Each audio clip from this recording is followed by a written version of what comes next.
Yo, what's going on, everybody? The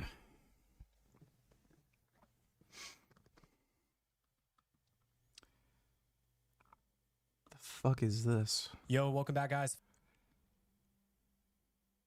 I spend 175K a year on my body. Yeah, sure you do. Oh my god. Fitness Business Podcast. At one point, I was spending $500 a day on pain pills. Okay, this is me. This image that you see, if you're watching on YouTube, there's an image of me looking very pathetic on crutches, where I'd lost 45 pounds and was pretty much at rock bottom. And today, I'm spending just about the same, but on my body, my brain, and my ultimate long-term performance. And over this time, using these protocols that I'm going to share with you today, I've been able to generate in our companies over $40 million. Oh, here we go. Genetic Beast made another video on you. This one was pretty minty. Well, we can take a look. We've built a $10.5 million net worth, and I'm sharing screenshots here for you to. The only way this makes any sense is if he's spending money on pharmaceutical grade growth hormone. If I start seeing fucking red light therapy and saunas and cold plunges and oh boy. React to this VG. In the wake of conservative activist Charlie Kirk's death, President Trump's administration and his allies have promised consequences for people who speak callously about his killing.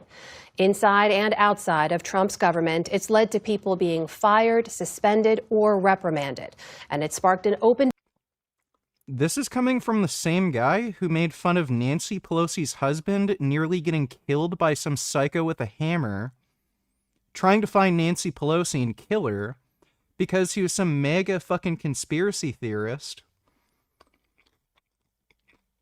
He ended up encountering her husband. He almost beat him to death with a fucking hammer. And then Trump was making jokes about it. Oh, how's your husband doing? Haha. Debate about... Dude, the Trump... Oh my god, dude. The Trump administration is so psychotic. The limits of free speech. Hey, everybody.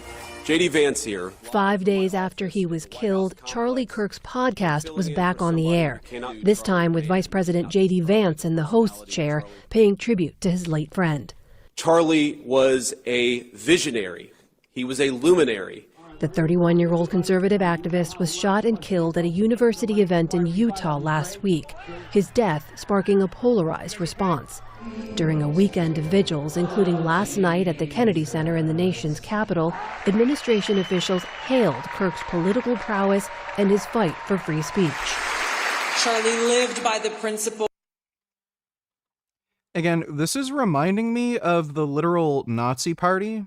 They did similar things to this. When they tried to overtake the government with a military coup and they failed, a bunch of their members died. And then after Hitler got out of prison, they did this sort of shit. And made their, fallen comrades martyrs, basically. This text exchange is the fakest shit I've ever seen in my life. I am not a conspiratorial guy, but the Robinson investigation is so fishy and weird. Kash Patel may hand Tyler a mistrial. Well, Kash Patel has said really weird things. He said there was a manifesto that was written that was destroyed, but we know what the manifesto said, even though it was destroyed. It's really bizarre. Text exchange between Tyler Robinson's roommate, romantic partner, transcribed. I'm still okay, my love. I'm stuck in Orem for a little while longer yet. You weren't the one who did it, right? Why'd you do it? Had enough of his hatred. How long have you been planning this? A bit over a week, I believe. I can get close to it, but there is a squad car.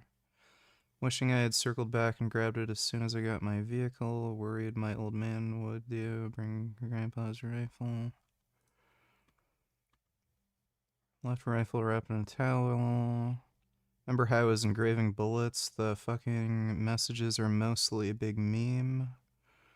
Judging from today, I'd say Grandpa's gun does just fine. I don't know, I think that was a 2K scope. Deleted this exchange. My dad wants photos of the rifle, wants to know who has it. Since Trump got in office, my dad has been pretty diehard MAGA. I'm gonna return myself in willingly.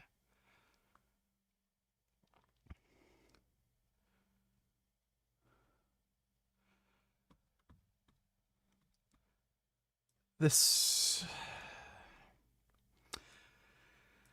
So, like, I would say the killer seems autistic as fuck. Like, I've seen him on camera. I doubt this kind of thing was fabricated, but it is a weird message exchange. Thanks for the donation, though, retard. If Charlie Kirk was a liberal, they wouldn't care. Oh, if Destiny got shot by some MAGA lunatic, nobody would give a shit. Like, everybody would be like, haha, fucking blue-haired faggot died. Like, yeah, no shit. Do you think they'd have, like, the shit at the White House for, Destiny? Like, no. They'd all be making jokes about it, nobody would fucking care, and then they'd deny that the killer had anything to do with fucking the MAGA cult. This administration is, like, unhinged, fucking crazy lunatic shit. Thanks for the donation, though, Dodo. Dodo donates $2 VG. They're canceling Jimmy Kimmel. All the late night hosts are being canceled by Trump. Yeah. Well, everybody, we have some stunning. Yep. Okay, Britons were well aware that Germany... Jesus Christ. Okay, I'll react to this in a bit. Thanks for the donation, Dodo. Dodo Donatillers, Larry Ellison, Oracle, CTO, buying TikTok. He's also the richest person now. Yeah, well, I guess TikTok ain't being banned. Oh my god. Alright, we'll react to this in a bit, dude. This question.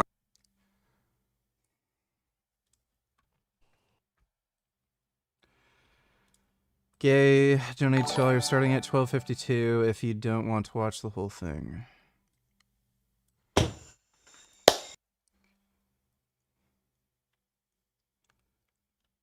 Jesus Christ. Okay, we'll react to Paul in a bit. Thanks for the donation, Gay.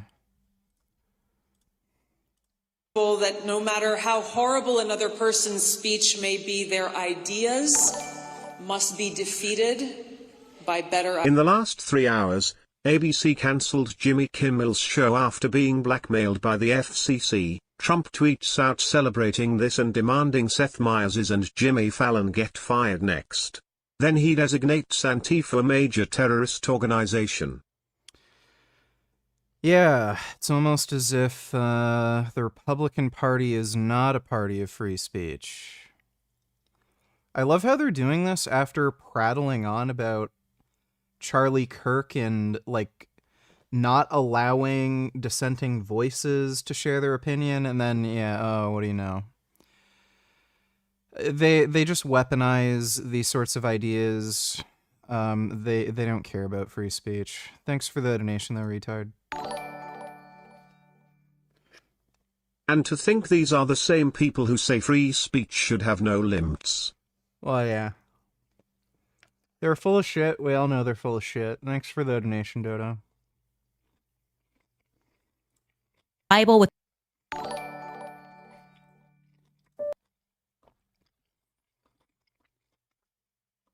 Blink donate $2. Candace Owens' thoughts on Charlie Kirk's murder. I've already seen the videos she's put out about it. She's basically just blaming Jews. I can't be fucked. I don't care. She's just a complete retard. I can't. be bothered reacting to any more of it. Thanks for the donation, though, Blink. Joey Carbstrong posted a video today exposing a UK slaughterhouse. Everyone go watch and give him a like and share. All right. Well, thanks for the donation, Silly Billy. Ideas, not by resorting to violence. He died? Damn, B. Life comes at So you you support fast. Antifa But now? some- After spending years disavowing Antifa? You support communist anti-Semites now? Got it. Anything else? You're into fat women who wear lots of makeup now too?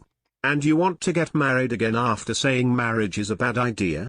Never said that. Thanks for the donation, 21st. Especially online, used their right to free speech to speak out against Kirk and his message. I won't let anybody distort reality and try to paint this picture that Charlie Kirk was this God-fearing family man who just wanted to go to college campuses and debate. Comments the vice president and president say should and will have consequences. So when you see someone celebrating Charlie's murder, call them out. And hell, call their employer. We don't believe in political violence, but we do believe in civility. You know, they're already under major investigation. A lot of the people that you would traditionally say are on the left. They're already under. This, again, Trump has made fun of Democrats getting attacked and killed. Like, yeah, they're all just full of shit. News. Only months after Stephen Colbert's late night show was canceled, we are now learning that Jimmy Kimmel's show is going. What lifting straps to use? I think they're Iron Bull. I have just normal lifting straps, and I also have figure 8 straps. To be pulled off the air indefinitely. This came after comments that he made last night about the Charlie Kirk situation, and after years of relentless attacks coming from Donald Trump himself. Throughout this video, I'm going to show you the clip that got Jimmy Kimmel indefinitely pulled off the air, and then I'm going to run through a lot of Donald Trump's attacks. These are attacks coming in a top-down manner from the executive. Yep, cancel culture is okay now because they're canceling something they don't like.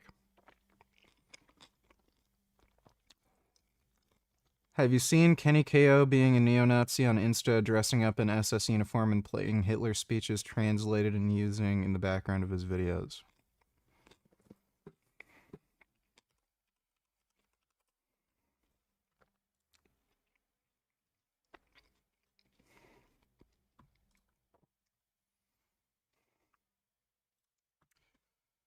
To get a nuclear bomb. But doesn't Israel have nuclear bombs? Oh my god. You should go back to a fitness expo again now that you're shredded. I don't know where any of those are in Canada. There hasn't been one for a while. Thanks for the donation though, son of a bitch.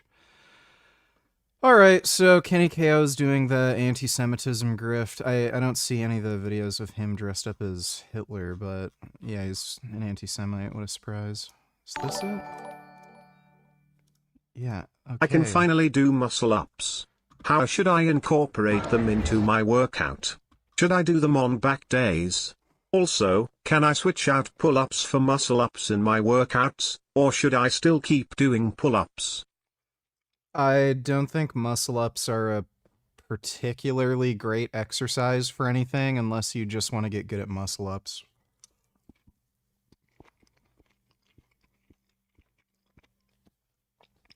Because they're going to train your back, chest, and triceps, but your back is probably going to give out before your chest and triceps do. Or vice versa. So it's like, what's the point? Just do weighted pull-ups and then do, like, you know, weighted dips. Or just, you know, do pull-ups to failure, dips to failure. Like, unless you just want to get good at doing muscle-ups.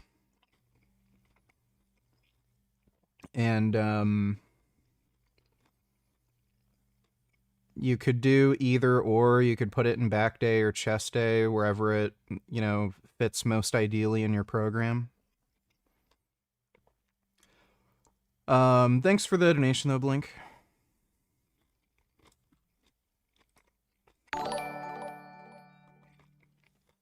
Also, making fun of a dead person is freedom of speech whether these people like it or not. If it wasn't, then making fun of someone else dead like Hitler would be considered hate speech. Well, yeah, I mean, it's so stupid.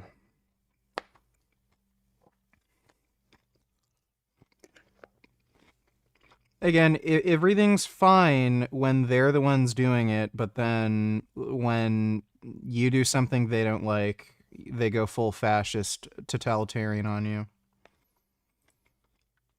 Thanks for the donation, though, Dodo. Branch calling for the silencing of people in the media, of celebrities like Jimmy Kimmel. Donald Trump has been attacking other stars who then have had their shows pulled off the air after lawsuits from Trump and his former sniper and Green Beret goes over some of the conspiracies around the shooting. He debunks some and validates others. Mainly, the absence in all reporting of an exit wound is very weird. All right, I will take a look at that. Yeah, let's just watch that now. This guy's kind of boring, kind of just rambles. Here with Paramount, and I hope everybody out there is having a wonderful Tuesday and a good week, in spite of all the craziness that is going on in our country. So, my bench has gotten stronger. I can now do 3 sets of 6 with 245 pounds very easily. Each set I think I had an rear of 2 probably. 245 feels very light now. Do you think I could bench 300 one time?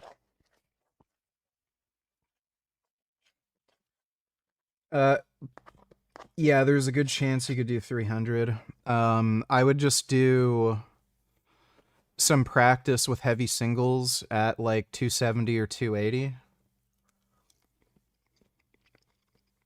Just do that for like 1 or 2 weeks and then try the 300.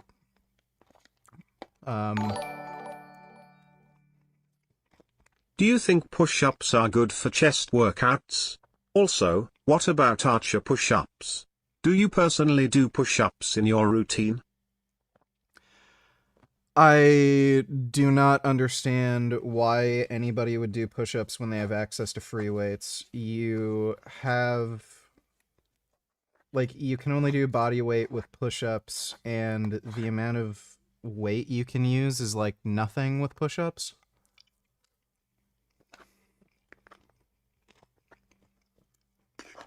So, like, what's the point? And if you want to do some calisthenics exercises, like dips, I would say is a better chest builder because you have a deeper stretch and you can load them.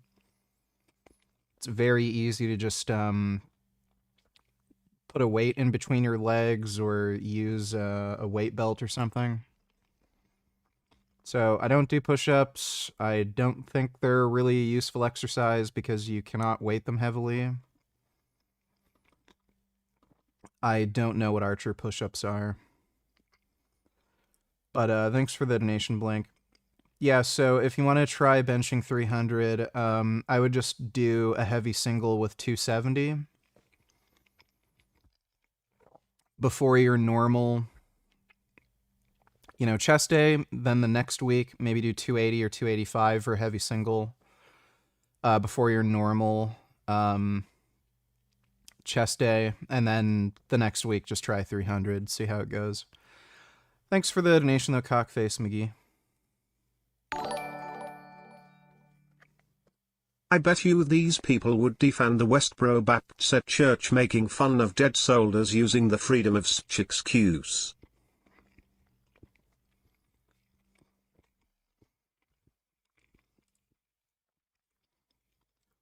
They probably wouldn't. I think just about everybody hates the Westboro Baptist Church.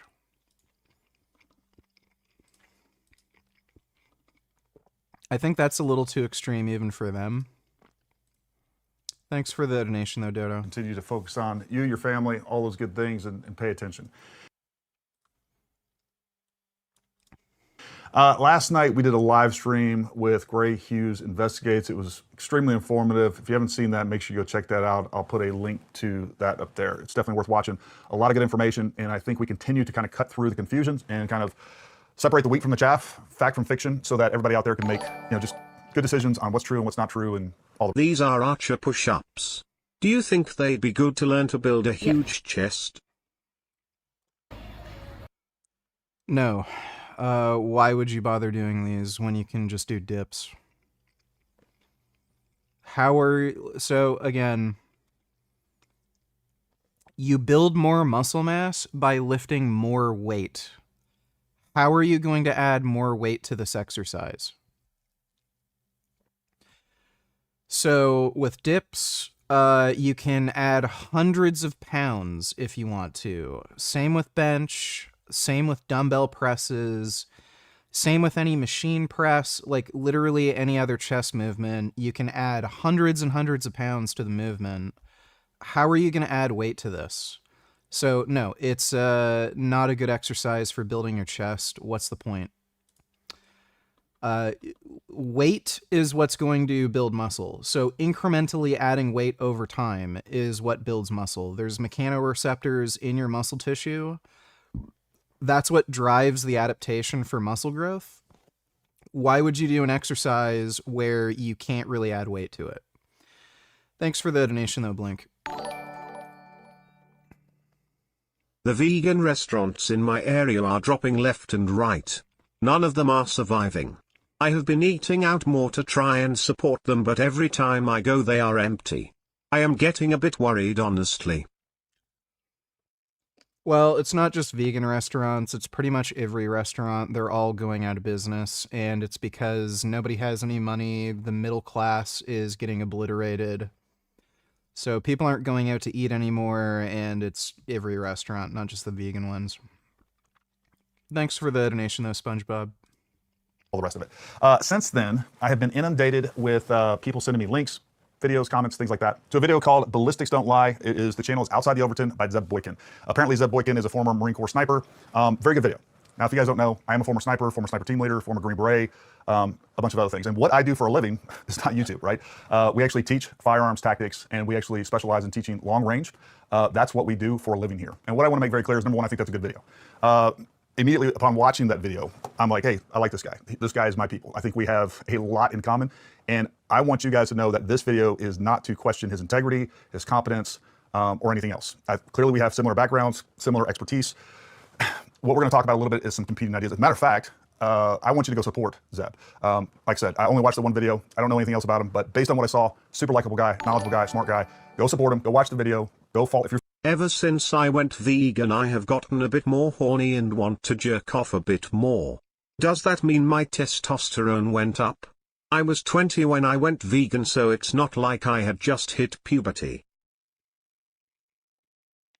Not necessarily. There's a lot of things that can affect sex drive.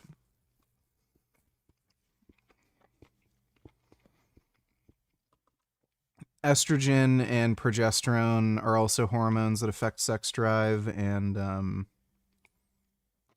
just having more energy can also affect sex drive, a bunch of different things.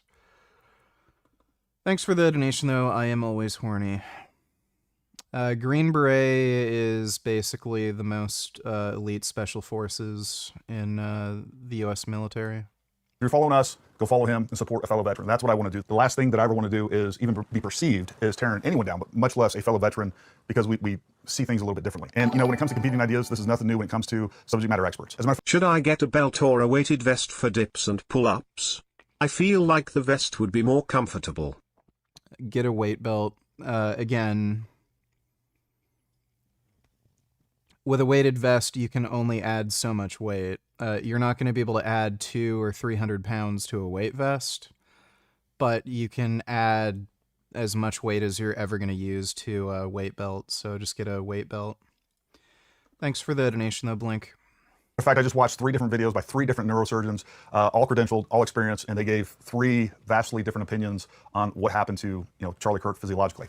So this is nothing new, and again, I want you to go watch that video. I want you to hear what he has to say, and then I'm going to kind of go through and talk about some of the things that I disagree with him. And by the way, Zeb, if you're out there, feel free to contact me. I'd love to have you on. We can do a live stream together. We can talk through some of these things.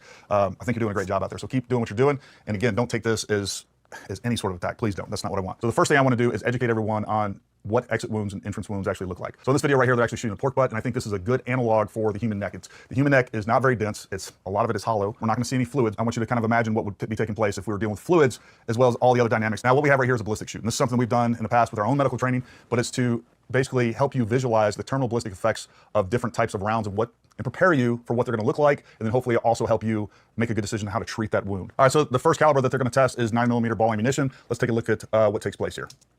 All right, so right there you can see the entrance wound. It is, with ball ammunition, it is barely visible, and that is very common when it comes to any sort of entrance wound with, well, entrance wounds, period. But let's take a look from the side when they show it in slow motion of the impacts and analyze the terminal effects of that round. Now, what I want you to notice here is that we have immediate expulsion of all kinds of material, and imagine if we were also dealing with fluids.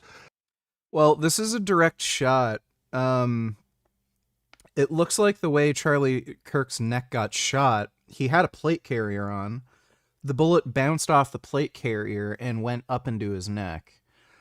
So I don't know if it went up into his neck and then hit his vertebrae and stopped, or if it like traveled up his head and there wasn't an exit wound. But it looks like it hit the plate carrier, bounced up, and then hit him in the neck. Bad-mouthing someone like Charlie Kirk after his death is hate speech. Meanwhile, people like Candace Owens are totally free to spew anti-Semitic bullshit on social media. Yeah, it's pretty retarded. Again, they're fine with being an idiot and being a jackass as long as you're one of their jackasses. Thanks for the donation, though, Dodo. I also want you to notice how that exit wound looks. The surrounding material is also projected forward. We have a large exit wound, and this is just 9mm ball ammunition. It is not traveling nearly as fast as any sort of rifle round. It's going to have about half the energy that we see with even some of the smaller caliber rifle rounds. All right, so I don't know how relevant, but I think it's a good illustration, and for educational purposes, we'll also show them shooting this solid copper hollow point, also 9mm. Let's take a look at the entrance versus the exit wound. And as you can see there, that entrance wound is barely visible. Now let's take a look at the slow-mo footage of the exit wound. I mean, look at that. That is massive. And if we go back frame by frame, there is massive expulsion of biological debris. And there again, I want you to imagine if we were also dealing with bodily fluids as well. We see spatter, we see all of those things. All right, so now we have 5.56 rifle ball ammunition. Let's take a look at the entrance versus the exit and see what we got going on here. As you can see, they shoot it twice, but let's just go back.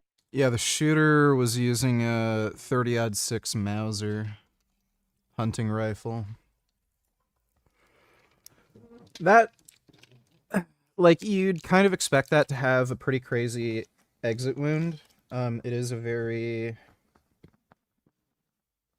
high-powered round. But again, it looks like it hit his plate carrier, bounced up into his neck. So, you know, that might have just made it so there was no exit wound. Back to the very first or it was a very small exit wound, or, you know, whatever. Shot and see the terminal effects of that impact.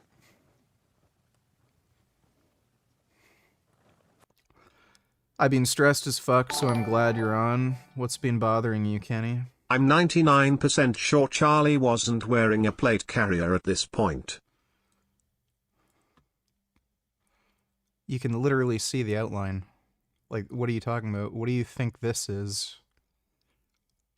Not wearing body armor, you can see his nipple through his shirt. I don't think that's a nipple. Let me see if I can find the video. Buddy of mine sent it to me a little bit ago. Give me a second.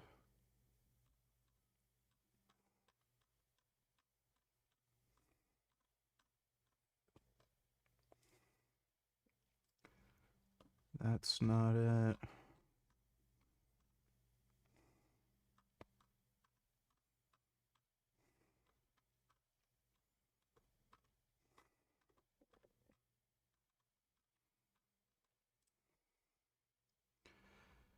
All right, this is it. So this person says Charlie Kirk was not shot directly in the neck. Bullet struck his vest. So you can see this thing here that looks exactly like a plate carrier.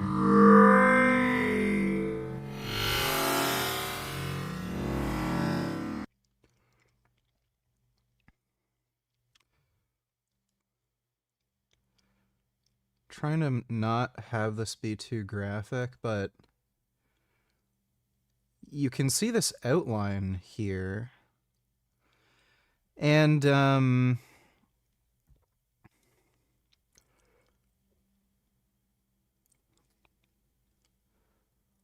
I don't know if when he was shot,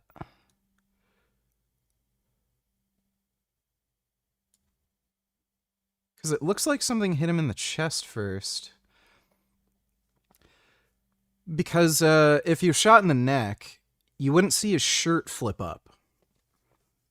You would just see him get hit in the neck. His shirt wouldn't have moved. Like, it looks like something impacted his chest, flipped his shirt up, and then you end up seeing the wound later. So and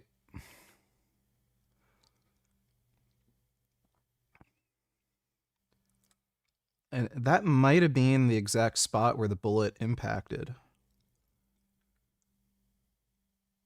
Because it looks like there's like that spot that it hit. And again, you can see right around here, it looks like there's a plate, like a steel plate here. Like, what is, like, there's something under his shirt, it seems. So I'm pretty sure he had body armor on. Thanks for the donation, though, retard. Do you think this guy is natural? He only weighs 175 and is fucking strong as fuck.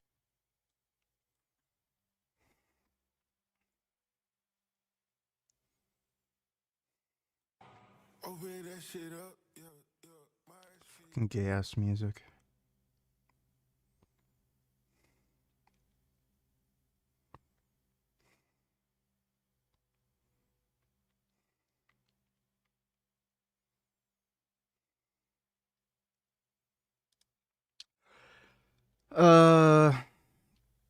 Okay, he put elbow wraps on.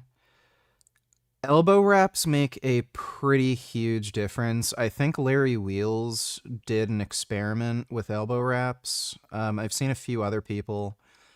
They can add up to 60 pounds on your bench. Like, they do a lot. So, like, different people, different proportions, and, like, different elbow wraps, they might give you a little more, a little less. But conservative estimate would be, like, at least 20 pounds, and at the upper end, they might add as much as 60 pounds. So, you know.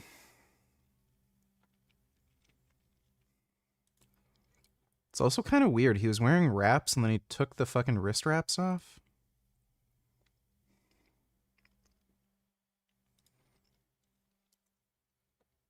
I think he's wearing, wait, this is weird. Does he have a slingshot under his shirt?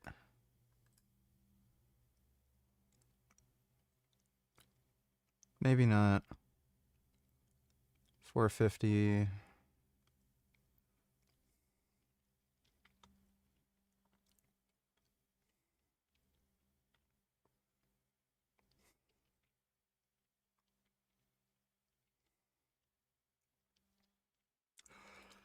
Yeah, that's still a lot of weight. He weighs 185. That's still a very impressive lift for that body weight. I don't know. Who the fuck knows? Some people are just strong. Thanks for the donation, though, Sergeant Retard.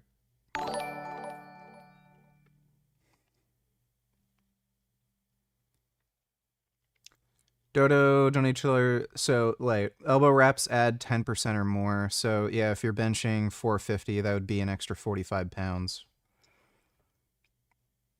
Or, wait, how would you calculate that? Well, anyway, so presumably if he could bench 400, that would be an extra 40 pounds roughly that the elbow wraps would add. So, yeah. That sounds about right. Low end 20, high end 60. So it ends up being in the middle.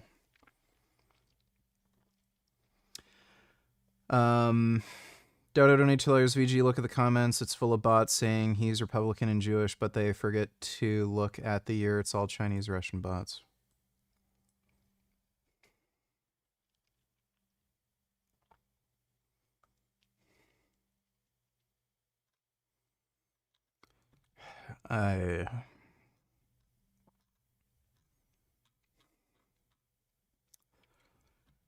Okay.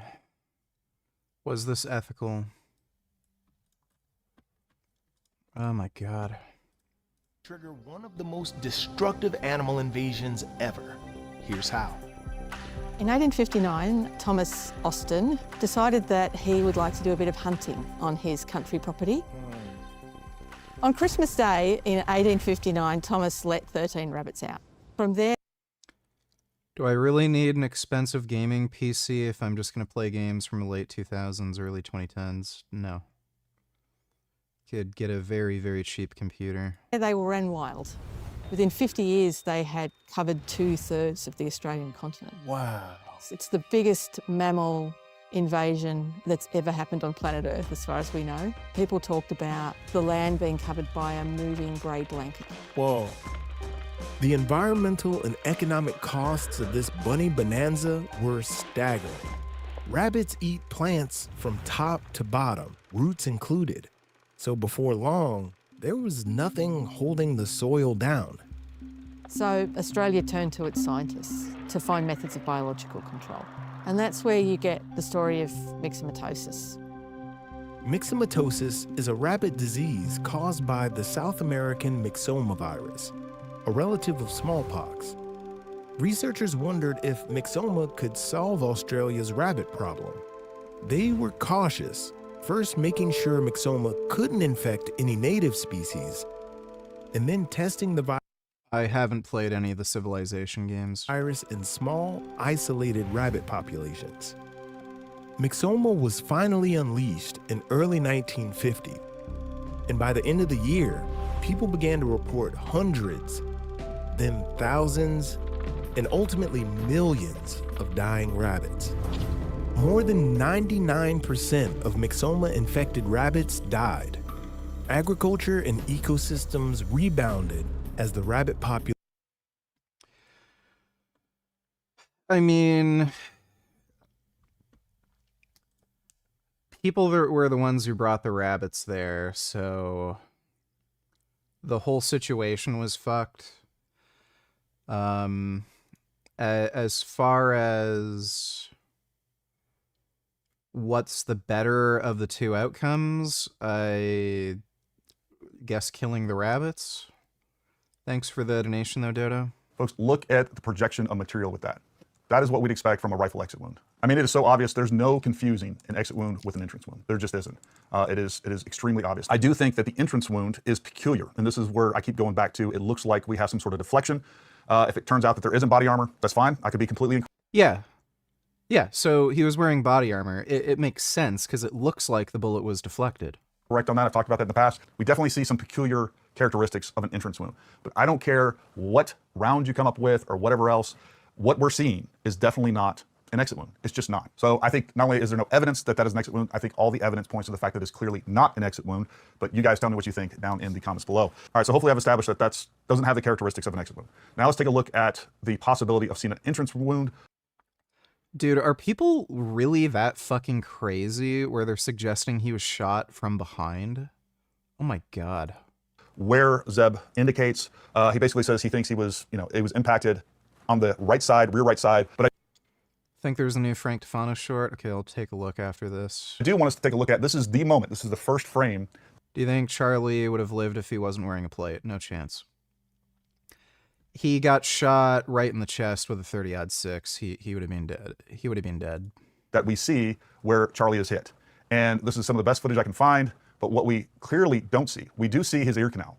And there is enough definition here to where If we saw an entrance wound or some sort of deformation, we would see it here, and we don't see that. Yeah, shot, chest, bounced up.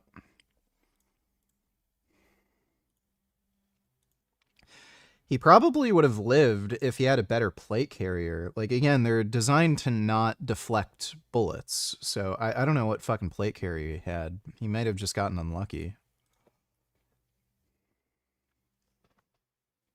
Zeb also talks about an earpiece that goes flying. I think I have an answer for that.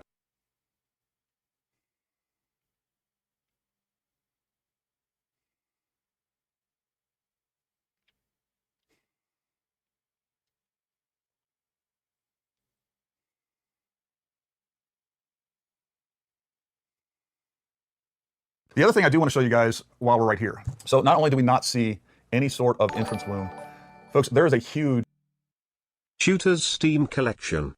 Almost 2,700 hours in VR chat. Holy fucking shit, Lamau.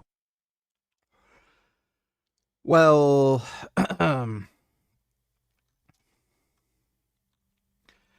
that's a lot of hours. There are people who play a lot of fucking VR chat. I was playing VR chat for a bit, nowhere near close to that. How many hours do I have in VR chat?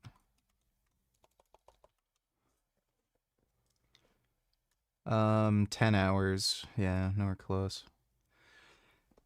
Yeah, there are some people who just really like talking and being social on VR chat. That is crazy. That guy was literally always online. That is a ridiculous amount of hours. He seems to be addicted to video games, fucking period. Like, this is a lot of hours and a lot of games. Pretty crazy. Thanks for the donation, though, retard. Huge swelling of the skull, it looks like here. I can't say for sure if this is just, you guys can see what looks like. STX Donate Chillers disagree. I think that this flat earthers, carnivores, along with Kennedy, did huge damage to processed foods narrative and pushed tons of people out of vegan foods, falsely claiming they are not natural. Veganism is on decline because of them, I'm sure. I don't think I don't think so, but thanks for the donation, STX.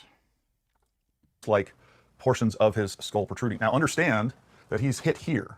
So right now when we're looking at this kind of anomaly, and it could just be a artifact of filming and just not really high fidelity film, but I think that's what we're actually capturing here. I think we're actually capturing a rapid swelling of the cranial area. This goes back to more physical evidence that I think supports my original theory, where we have a round traveling upward and the hydrostatic shock wave is actually causing rapid expansion of both tissue and possibly even the skull itself. As we move forward, we see some really strange things going on there.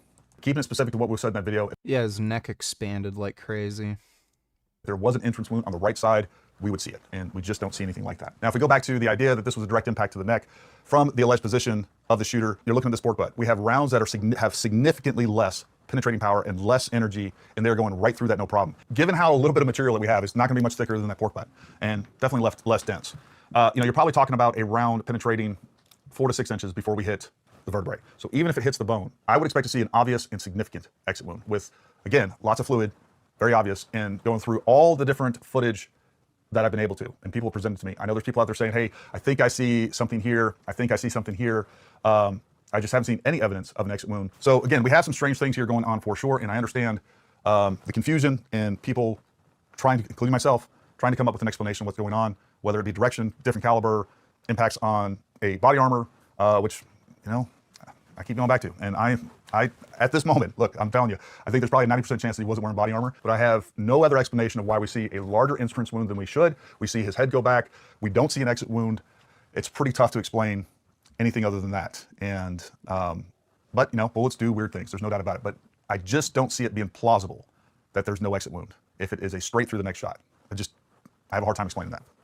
Given the situation, the amount of material to go through, and folks, I'm not trying to, I want to be careful about this. I am not trying to dehumanize Charlie. I'm trying to make sure that, number one, we're keeping this as ungraphic as possible while providing explanations, and on top of that, to avoid censorship. So just know that that's not my intent. All right, so the other thing I want to address is the evidence against a shooter from any other position than Charlie's front.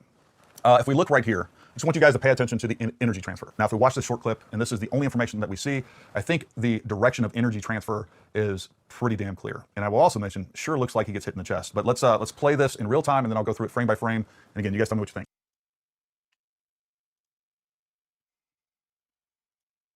Yeah, it looks like he got shot in the chest and it just ricocheted.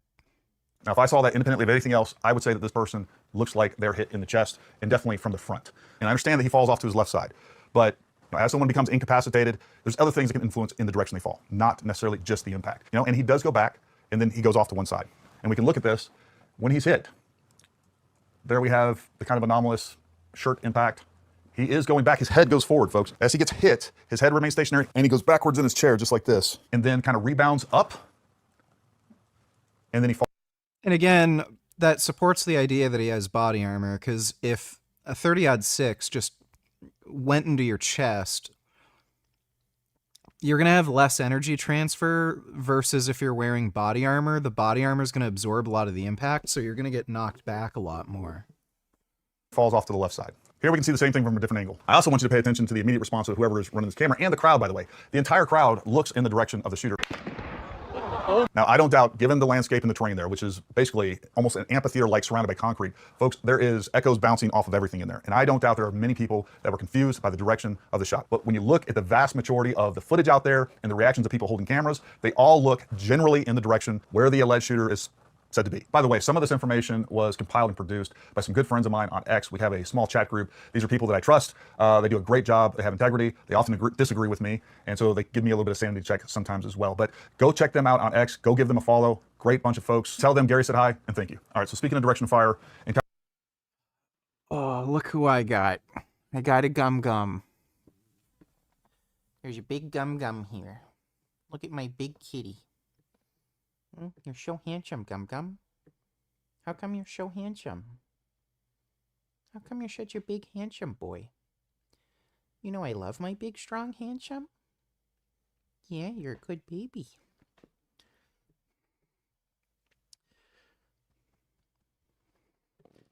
No, don't try to lick my fucking dinner plate. Kind of an indirectly related source of controversy, and that is sound, especially when it comes to the report of the gun. So I end up doing a lot of recording of firearms content, and a lot of times I'll get different snippets with my cell phone. Do blue light glasses actually do anything? Some people have less eye strain from using them. I don't think they're going to help you sleep any better. The amount of blue light that you get exposed to from a screen is absolutely minuscule. But it may help with eye strain.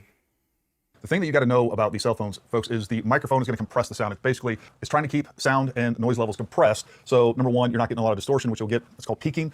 So this completely distorts and removes the sense of how loud something really is. All right, so I want you to check out this interview right here. And you can see this guy's using an external microphone. It's a shotgun microphone. It's going to be higher quality. We're going to get better sound dynamic range. So we're going to hear more of the highs, more of the lows. But with these devices, playing through social media and all these other stuff, multiple compressions, multiple manipulations of the sound, it's almost impossible to clearly and distinctly get a good sound signature one way or the other. But this is going to sound different than what most of you have heard already. So let's just listen to this. There's just so much. Before we had a flag and we had it, so it was positioned above the tent, so it would be in the camera. Made us move. To the camera. Made us move. To the camera. Made us move. That is very different than a lot of the that is very loud.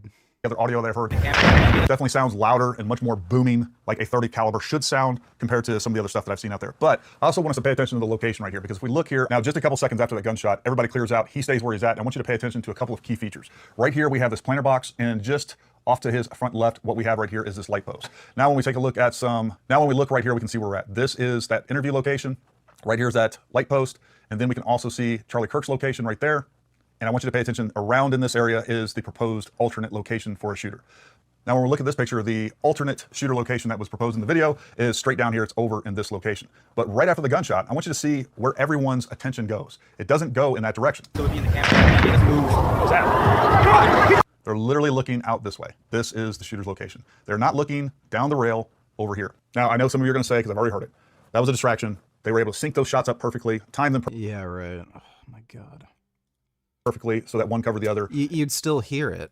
And that the real shooter can get away. There's a couple of reasons that doesn't make sense. Number one, timing shots is difficult. The other thing is they're so sophisticated that they can time the shots and actually hit the target, but they chose a completely different trajectory than where the bullet comes from that would easily be found out later on in investigations or even us paying attention to what's going on. So we're gonna put a patsy over here, we're gonna put the real shooter over here, and we're gonna create two different contradictory trajectories. Makes zero sense. So take that for what it is. You tell me what you guys think. All right, so the last thing I'm gonna talk about, because I think a lot of the theory that Zeb was proposing kind of hangs around this. What we have in this one frame, and it only shows up in one frame, is this anomaly that we see right there. Now, if we play this, the more you watch it, the more you can tell it's actually moving from left to right. It's not moving toward Charlie. Even that is hard to tell. I will give anyone that. But the real problem here is that this footage is being filmed on a cell phone. So the idea that we've caught a bullet mid-flight on a cell phone presents some real problems. And let's talk about that. All right, so this gets a little camera nerdy, but bear with me, because as far as I can tell, we're talking about around 30 frames per second. It's a little hard given that this footage has been passed around, but I think that is it's either 24 or 30 frames. You're never going to catch it with a cell phone camera. The shutter speed's way, way, way too slow. Right now, as I'm looking at this, it's saying that this is 30 frames, but that doesn't necessarily mean that's what it was filmed in. But we can go with 30 frames, 60 frames, 120 frames, the same problem presents itself. So first of all, let's do a little bit of math, saying it's 30 frames, and then I'll indulge everybody out there and we'll go with 60 frames and 120 frames. And I know there's aperture settings in this, and we're gonna talk about all those things too. Now, if the camera is filming in 30 frames per second, every frame is approximately 0.33 milliseconds. So you need to know that. Let's say this is a rifle round and it's moving fairly slow. Let's say 2,000 feet per second. So if that projectile is moving at a very slow 2,000 feet per second, it would actually travel 66 feet in 33 milliseconds. So what we would not see an individual dot here. What we would see is a streak, a 66-foot long streak, if it was able to capture it. Now, some of you are gonna say, well, Gary, what really matters is the aperture setting. Yes. More info on the shooter. And accused of assassinating conservative activist Charlie Kirk, now charged with 7 counts, including aggravated murder, as prosecutors now pursue the death penalty. State of Utah versus Tyler James Robinson. Could you state your name? Tyler James Robinson. 22-year-old Tyler Robinson appearing in court for the first time Tuesday after Utah County Attorney Jeff Gray outlined his case against the suspect, linking him to that single fatal shot of the 31-year-old husband and father of 2. Counting or not counting gang violence? Great. Prosecutors say the suspect's DNA was found on the rifle's trigger and laid out the evidence they say tied him to the crime, sharing these photos that reached millions of people, including the suspect's mother. Robinson's mother saw the photo of the shooter in the news and thought the shooter looked like her son. Prosecutors say the suspect's father then got Robinson on the phone. Robinson implied that he was the shooter and stated that he couldn't go to jail and just wanted to end it. When asked why he did it, Robinson explained there is too much evil and the guy, referring to Charlie Kirk, spreads too much hate. Authorities say his parents detailed a shift in their son. Robinson's mother explained that over the last year or so, Robinson had become more political and had started to lean more to the left. Yeah, I heard about the 2 charges dropped in the Luigi case. I'm assuming the judge is very worried about having a hung jury. Dropping the first-degree murder charge is weird, but I'm assuming it's because they don't want to have a hung jury. And I'm sure there's also some evidence she's seen in the case that makes her think that it may be difficult to actually, because all the defense needs to do is provide reasonable doubt, right? So they're still going to charge him with murder, but yeah, murder first degree and the terrorism charge are dropped. I was expecting the terrorism charge to end up being dropped because, like, again, the issue with hung jury and all the defense has to provide is reasonable doubt. Becoming more pro-gay and trans rights oriented. She stated that Robinson began to date his roommate, a biological male who was transitioning genders. The prosecutor says the roommate then handed over incriminating messages from the suspect. The roommate received a text message from Robinson which said, "Drop what you're doing, look under my keyboard." The roommate looked under the keyboard and found a note that stated, quote, "I had the opportunity to take out Charlie Kirk, and I'm going to take it." According to authorities, he then explained his motive for allegedly murdering Kirk. Robinson, I had enough of his hatred. Some hate can't be negotiated out. The suspect also allegedly telling his roommate he'd been planning the attack for a little over a week. And now investigators trying to determine whether he acted alone or if the people he was allegedly communicating with on the messaging app Discord knew what he planned to do. Do you believe that the suspect was a lone wolf, or could this be part of a group? I can't comment on that. I'm not aware of all their investigation. I just know that these agencies are continuing to investigate this case and follow. All right. Nick Fuentes calls out schizo retards including Candace and Tucker for jumping on Israel conspiracy theory with no evidence. Upside down world. Well, again, I think Nick is trying to present himself as being more reasonable. These days, I think if this was like 5 or more years ago, he probably would have been saying the same thing. He also fucking hates Candace Owens, and I'm sure part of that is because she's black, but she is also just an annoying fucktard. So I'm sure he's also taking that opportunity too. Time to wake up, guys. Some of this, I'll be the first one to say, the conspiratard schizo thing, it's getting a little out of control. And that's coming from me. I mean, it's like we are truly through the looking glass. When Charlie Kirk is assassinated, people blame Israel. I, who fought Charlie Kirk because he was pro-Israel, am being said to, I'm being said to be covering up that he was killed for this miraculous conversion.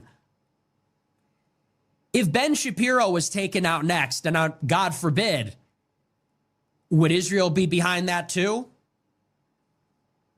I mean, that would be equally ridiculous.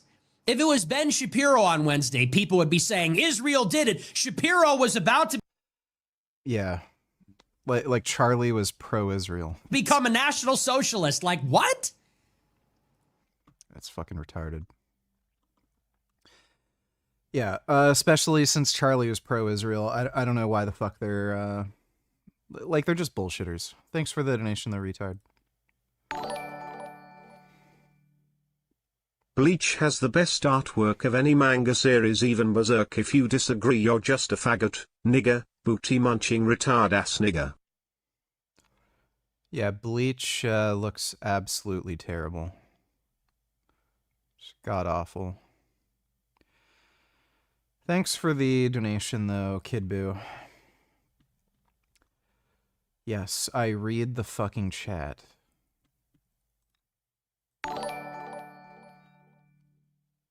Why is it that whenever a liberal kills a conservative all hell breaks loose, but when a right-winger kills a liberal no one bats an eye?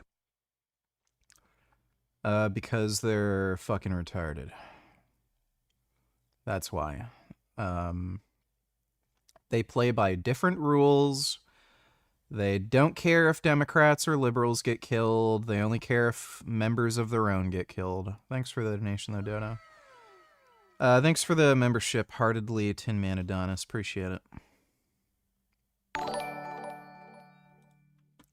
Grey Knight donators. Bassam admits that he's a liar. Surprise, surprise.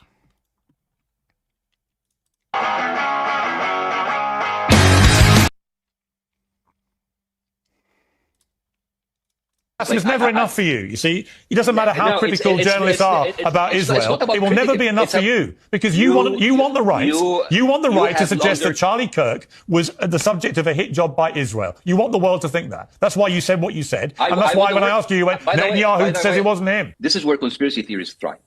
If you're not transparent. Why do you want to be one of them? If you want to cover, no. I'm not saying I'm one. Why? Why float a mad conspiracy theory about Israel? Because it's the internet, and I'm a comedian. Okay, but it's not that funny, though, is it? Yeah. I'm glad Piers Morgan called him out on this.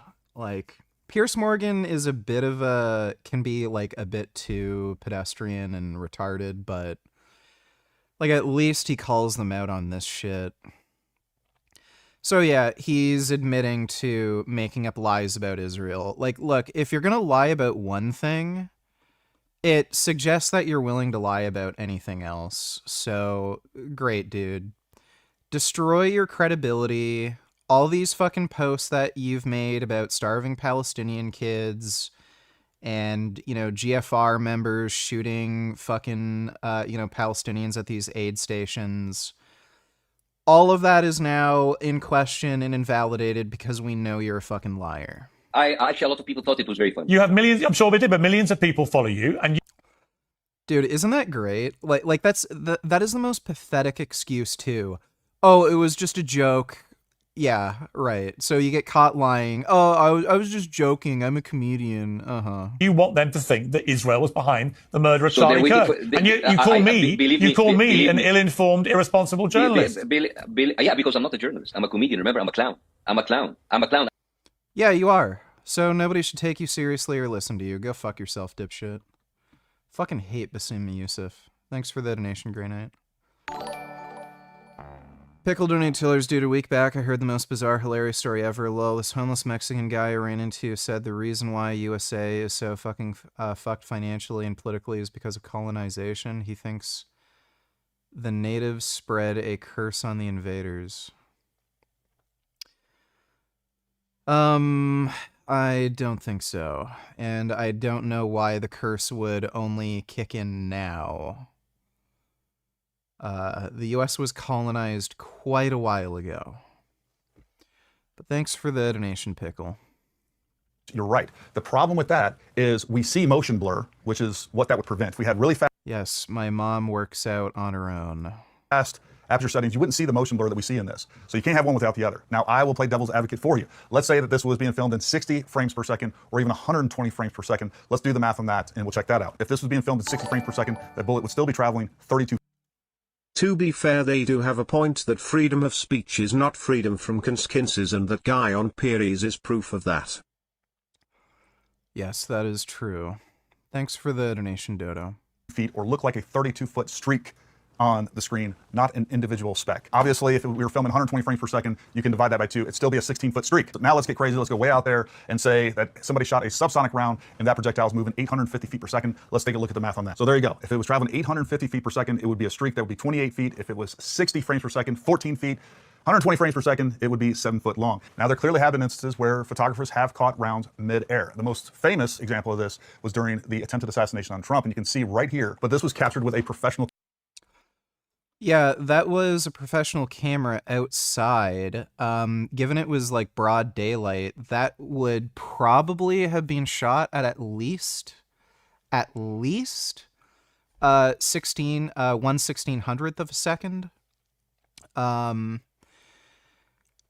Probably closer to 3,000, and that might not have even been the bullet. That may have just been a shard of glass that was traveling really quickly.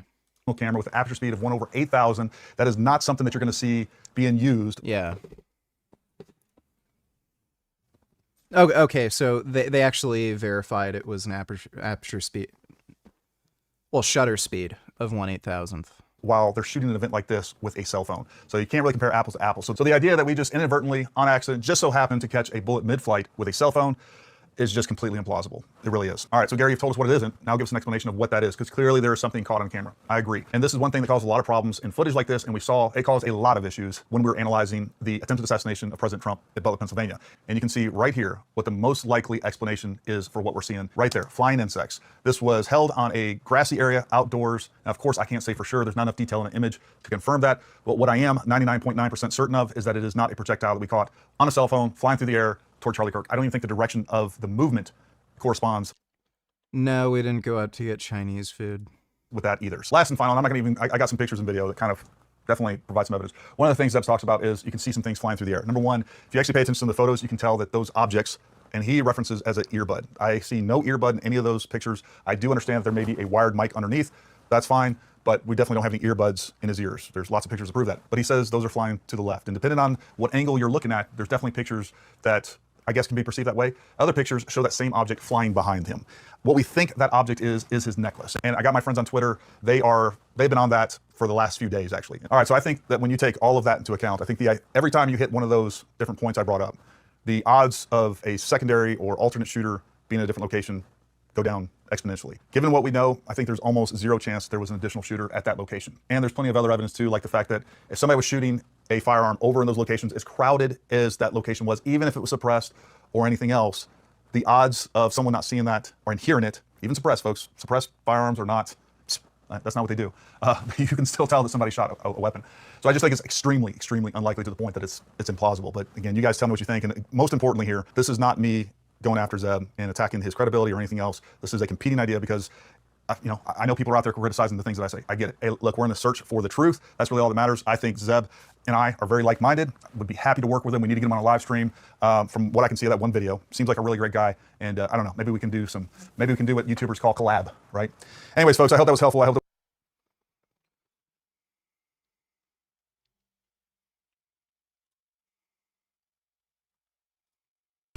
This is a dark day.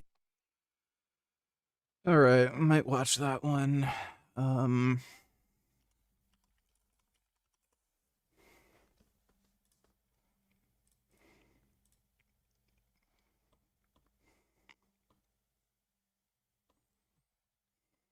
Long day of baking here on Frankie's Free Range Meat.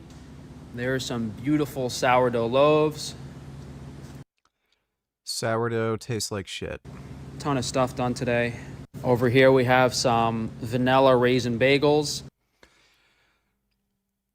You know, it's great to know that anytime you order from Frankie's Free Range Meat, there's just a chance he might have rubbed his dirty, greasy, uncleaned hands over the food you're ordering. It's really nice to know that. Tried to ditch the cinnamon to be a little less inflammatory. On top here we have all of the plain bagels. Guys, everything is made with all 100% organic flour and glass bottle mineral water. Even these bagels are sourdough free.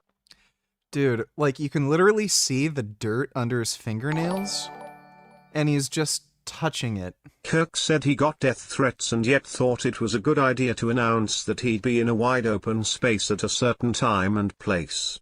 Also, after the Trump shooting, you'd think his security would be looking for people on roof. Guy used to be mod. Well, if he's going to do a public speaking event, he obviously has to announce where he is. And I'm sure he gets death threats all the time. So I don't think he really thought too much of it. Yeah, as far as security, though, yeah, there clearly should have been better security at that event. Thanks for the donation, though, Gigliardo. Yeah, dude, you can literally see the dirt and grime under his fucking fingernails here, and then he's just rubbing his hands all over this bread for no fucking reason. No reason for him to touch any of this. Well, that certainly makes me lose my apathy. Yeah, just don't buy anything from Frank. I think you'll be good. Thanks for the donation, Dodo. Fermented. All of the sourdough, of course. Yeah, there you go. Touching the food for no reason. Traditionally sour. Dude, his hands just look so fucking dirty. Like, look at this. What the fuck was he doing? Did he not, like, wash his fucking hands after he took a shit? Traditionally sourdough. Why is his thumb so dirty and grimy looking? Traditionally sourdough fermented. We tried to do most of them lighter. The oven was a little hot today. We even have sesame seed hoagie rolls. These are a little on the darker side, but nice and soft in the middle. Did another batch of our frozen pizzas. You guys love these a lot, selling out every week. Some more of the plain bagels here if you guys want a better look. A lot of air. Yeah, look at all the dirt under his fucking fingernails. And then you can see how much they rose when they baked. Something really special that takes a lot of time. These are blueberry Pop-Tarts. Everything made. Those look like shit. By hand, guys. Filling every single Pop-Tart individually made, baked off in the oven. And then we have blueberry fry pies. So kind of similar, but these are actually pretty different because the Pop-Tarts have a blended blue. Like, it literally looks like there's a layer of filth on his hands. Like, look, there's this, like, dirt here. And he's just touching everything. Very filling, and they're more compact, and they're baked, whereas the fry pies, they have like a whole blueberry filling, and they are fried. So both of these are going to get icing tomorrow. Dirty hands and feet are so fucking disgusting. Makes me want to vomit. Literally would never ever date a girl with nasty hands and feet. It is pretty gross. Thanks for the donation, SaxV. Dodo Donatillers, this guy wouldn't even be able to sell black market Chinese food in France. I think even health inspectors in China would probably have a problem with him. Thanks for the donation though, Dodo. If you guys want to try these completely unique and high quality sourdough baked goods that no one else is making, you can go get them on frankiesfreerangemeat.com. Another unique thing that I didn't mention is that all of our... Oh, that's funny. Good eye. Yeah, Pop-Tarts are a trademark. So again, he's infringing on somebody's fucking copyright and trademark. He can't call them Pop-Tarts. So he keeps claiming everyone's stealing his ideas and intellectual property, but then he goes and steals other people's intellectual property, and he makes a fucking knockoff Pop-Tart. Like, he's such a jackass. Our sourdough products are made without eggs and dairy, which is also very difficult to get everything to taste great without, butter and eggs, but it's something we do. So everything's hypoallergenic, made with the highest quality organic ingredients, glass bottle mineral water, and we have tested our recipes to make sure everything tastes good too. So not only are all of the products delicious, we have an incredible variety. We're making them all by hand and then freezing them instantly so they're as fresh as possible. And they're both available under the different products. So when you go to frankiesfreerangemeat.com, you'll see a loaf of sourdough bread. That's all the savory products where you can select from, like the regular sourdough loaf, the bagels, the hoagie rolls, all that savory stuff. And then we have the sweet stuff, which has a lot of different pastries, cookies, muffins, apple pies, fry pies. All of that stuff is on the sweet selection. And then throughout the rest of the website, there's even like pot pies. Well, don't buy food from Frank.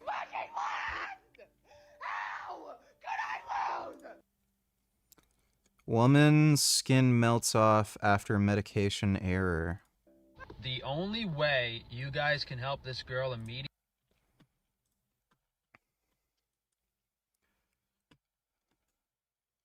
Is that the same person?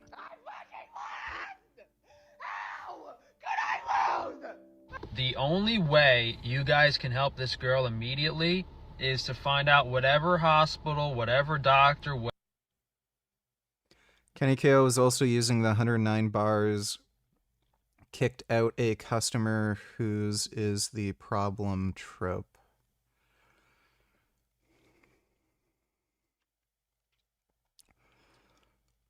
I'm guessing he's talking about black people. Since it's Kenny KO, I'm pretty sure he's just grifting. He's realized there's just a market for people who want racist content, so he's just posting racist anti-Semitic shit. Whatever medical group did this to her and protest outside of it. If you don't put them out of business, they will not do anything. All these people care about is money. They own the court system. They are pure evil. The only circumstances in which anything will happen is if you put them out of business and they lose money. And regardless of what's going on in the court, all of the legal stuff that's completely controlled by them, I'm not talking about that now. I was botched by a plastic surgeon. Not one lawyer would take my case. This girl actually ended up getting a lawyer. But from... Oh, that's a reference to Jews? Okay. the start, I've been exposing the doctor that botched me on social media, and after the doctor actually paid to get me deplatformed, I have spent all of my savings hiring people to hand out flyers in Beverly Hills, hand out flyers in different cities of what this guy did to my face. Because that is the only thing you can do. Make as many people aware of what happened as possible. Tell them who it was. Make sure no one's getting these medical procedures. And hey, worst case scenario, you make people aware of what happened to you. And yeah, the only way you guys can help her is if they protest outside of the hospital, or if they start naming people. And I heard in the comments people were talking about NDA, non-disclosure agreement. It's toilet paper.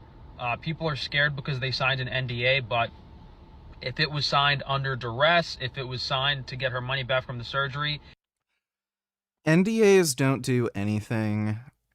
People who are asked to sign NDAs don't have any money. So if they violate the NDA and you take them to court, okay, what are you going to get for it? Nothing. They have no money. So,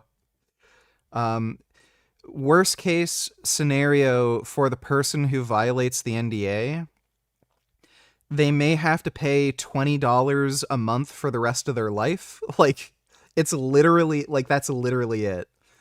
So they'll determine what the damage is for violating the NDA. Like, let's say it's a few $100,000. Oh, do you have a few $100,000? No, I only make like 30 grand a year. Oh, okay. Well, based on your level of income and da-da-da, you'll have to pay $20 at the end of each month, deducted from your paycheck. So, yeah, like, if, unless you're a millionaire, violating an NDA isn't going to do shit. It's just a way to scare people to shut the fuck up, but it's not going to do anything. NDA is completely invalid. It like any contract, it can be invalidated in court.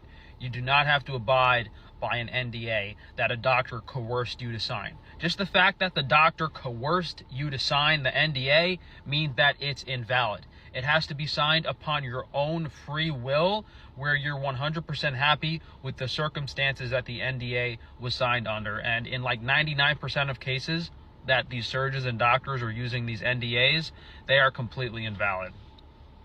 So all I have to say is I hope this girl gets enough support to have some people actually do things for her and protest for her, because I had to do everything myself, including all the legal filings I had to do myself. I've had to do every little bit of this, but it seems like this is something that happened to her a while ago, and she's been depending on the court system, which is not necessarily, you don't want to put all your eggs in one basket, especially if it's a corrupt basket. Yeah. My advice would be not to trust your health to a doctor.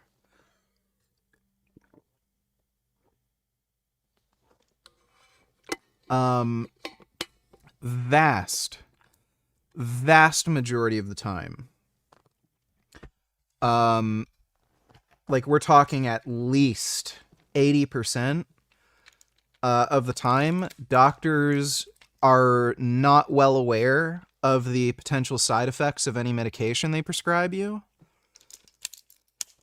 And even if they are fairly well informed, they might not even bother telling you, because they're fucking elitist dickheads who think they know more than you, and they don't want to warn you about the potential side effects of a medication because they don't want you knowing, because then you'll be apprehensive about taking it. So they'll know that a medication like causes brain damage or could cause organ failure or any number of fucking problems, and they know it, but they'll tell you, oh yeah, it's safe, don't worry about it. Nobody's had any issues with it, just because they want you to take it and they don't want to get any pushback. So my advice, don't ever trust your health to a doctor. Always do your own research. Because, yeah, that's how you get your skin melted off, or your depression gets worse and you get suicidal because a fucking doctor said, oh yeah, take this fucking, antipsychotic, and then you end up having brain damage and sleep issues, and you gain 50 pounds, and you're even more depressed than you were before. Because a doctor thought they knew better than you did. Make sure your plastic surgeon is board certified through the American Board of Cosmetic Surgery. And it doesn't matter what organization. As soon as I serve them legal papers, they drop this doctor like a hot sack of shit. Medical Board of California, American Academy of Ophthalmology, American Board of Cosmetic Surgery, American Society of Anatomic, Plastic, and Reconstructive Surgery. They all said the same thing.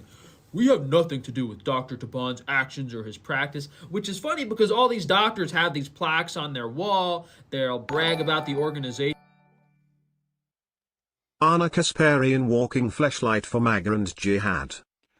I'll take a look at that in a minute. Thanks for the donation, retard. They're a part of, oh, we're a bunch of highly trained professionals. Yet, when you actually face scrutiny and any responsibility for the actions of this psycho doctor, you drop him like a hot sack of shit. So none of that matters. And yeah, of course, they're not completely responsible for the guy's actions, but the reason we're in court is to determine what % responsibility you have in ruining. The real truth about the opioid epidemic and doctors not prescribing pain medication is simply that the world is run by a bunch of sadistic lunatics that want you in pain. That's the.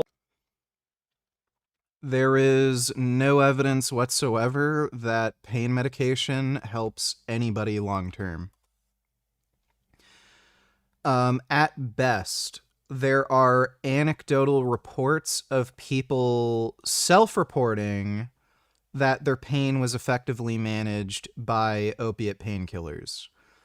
When you look at large population data, long-term opiate pain meds do not actually help anybody manage pain. Because what ends up happening is you end up being somewhat immune to the opiates, and your body just adjusts, and you end up having lower pain tolerance. So long-term, there's no reason to prescribe anybody opiate pain meds. Overall understanding of it. These doctors are being held at gunpoint by the medical board, by the DEA, and they're under a microscope. Yeah, no problem if Dr. Taban mutilates my face for the rest of my life and I have to lie in my bed in pain. And all these other surgeries I've had to have, none of these doctors prescribe me enough pain medication. So yeah, no, it's perfectly okay that I give you $20,000, $30,000 to gouge my eyes out, but as soon as I'm in pain as a result of your medical procedure, then I'm not allowed. Yeah, so he's addicted to pain meds. Again, anybody who knows anything about pain medication would know doctors should not prescribe pain medication long term. They're a very short term thing immediately after a procedure, and they should probably be discontinued after 1 or 2 weeks. Allowed to get pain medication. It's completely insane. It's another thing that I wanted to file some lawsuits for, but I mean, like, people's lives are basically ruined because these people are evil. Fucking idiot.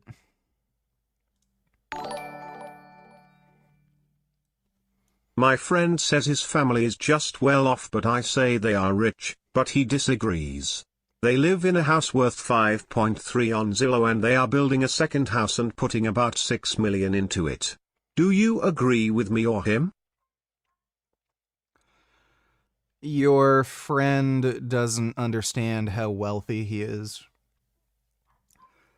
Especially kids who grew up in very wealthy families, they think the way they live is normal. I've seen it before. I had a kid on my hockey team whose dad was this like mega fucking millionaire. I think he actually got most of his money through inheritance, but he had a few businesses. One of them was a fucking Hummer dealership or something. I went to his house once. It was fucking crazy. That was like a fucking palace. And he thought everyone just lived like that. He didn't realize everyone else was living in like some shitty little fucking bungalow. So yeah, it's pretty normal for people who grew up rich to not realize how rich they are. Thanks for the donation though, Turnikern. Why did Clarence Kennedy lose so much strength? He now struggles to squat 500. Did being vegan finally catch up with him? He didn't want to have to take so much steroids, and he didn't like weighing like around 200 pounds. So that's why he lost weight. He is on less steroids, if any, and he just wanted to weigh less because he felt better. Thanks for the donation, dude. Freedom of speech and freedom of the press. And Trump doesn't understand that. And so now taking out people who make fun of a politician to serve that up on a silver platter to Trump, no way, disgusting. I think I disagree with you.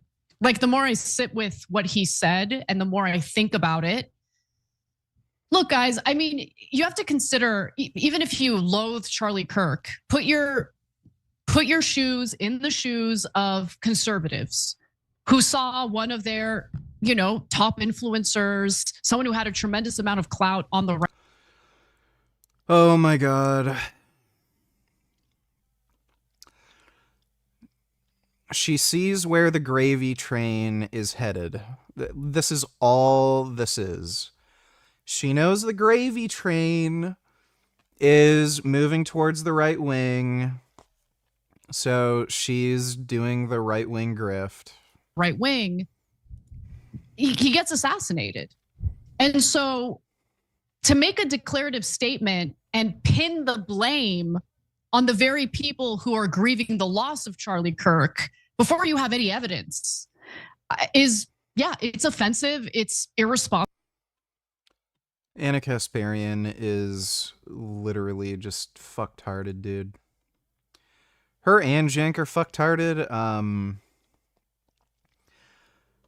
It's hard to tell who's worse. I think Anna might actually be worse. Thanks for the donation, though, retard. For our state, it's a tragic day for our nation. And I want to be very clear that this is a political assassination. We are celebrating 250 years of the founding. Caught up to him. So first thing is I respect him. I don't agree with everything. Killing, death. And it just breaks my heart. The first videos I came across on Twitter was, of course, Charlie arriving, and this venue is huge. But already, I know I saw, obviously the first video I saw was him getting shot. We're not counting gang violence. Great. Oh my God. Great. Counting, we're not counting gang violence. Great. My first thought is it's a single shot. It's well placed, not perfect, but well placed enough to be like, okay, that's not luck. We have to take a position. Is it luck or is it not luck? And one single well placed rifle shot in a. There's an orchard by me called Burgess Farms where they have fruit stands and cherries. Looks like your doppelgangers in Alpine, Utah. I really like cherries. Cherries are fucking awesome. Venue like this where a rifle is hard to get through, navigate, and to conceal. And for it to be well placed, it was effective. It did hit him. It did kill him ultimately. And they're still looking for the suspect. So that all tells me is it's not luck. And of course, the first suspect they thought it was this goofball. How dare you! How dare you! But when I saw that, I was just like, there's no way. If we take the position that this is luck or it's not luck, then there's no way this guy did it. He's a goofball. He's overweight. He's old. He's in the middle of the crowd. Where's the rifle? They're even saying like the police are saying we don't know it's him. Like, you're damn right you don't know it's him. Where's the long rifle? That would be impossible to conceal. And some people just will do anything for attention. And I think that's one thing that I just came to realize really quickly is, okay, this guy, apparently this is him, transgender. And this is a lot of allegations, or like, I don't know the facts of everything. This is just what was presented on Twitter in real time, so I could be wrong. But ultimately, the point is, I don't think that this guy, at the time, I was like, this guy's not the main suspect. Who do you think is more retarded, Mark Dice or Matt Dillahunty and his gang up cucks? Who do you think would win in a debate?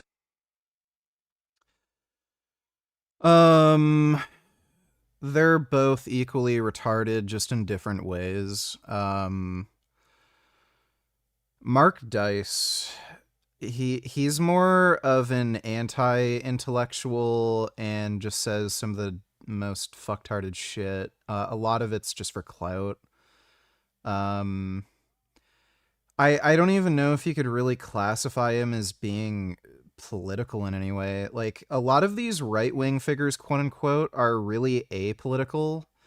Like, when you ask them any fucking questions about stuff, they don't fucking care.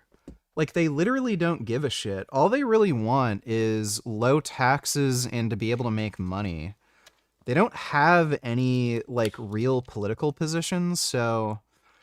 Yeah, they might be a little homophobic and stuff, but...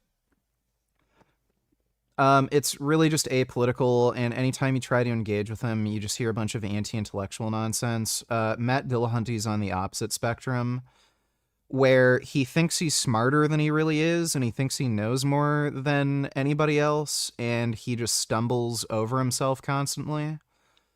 On top of that, like, he's gotten dumber over the years, and it's because of his failing health. He's had to have a quadruple bypass operation. He has diabetes. I'm assuming he also probably has kidney failure, because you often see that with people who are diabetic and have heart disease. They also have kidney failure.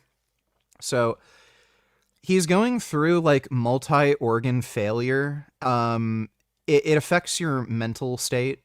So he's gotten progressively dumber.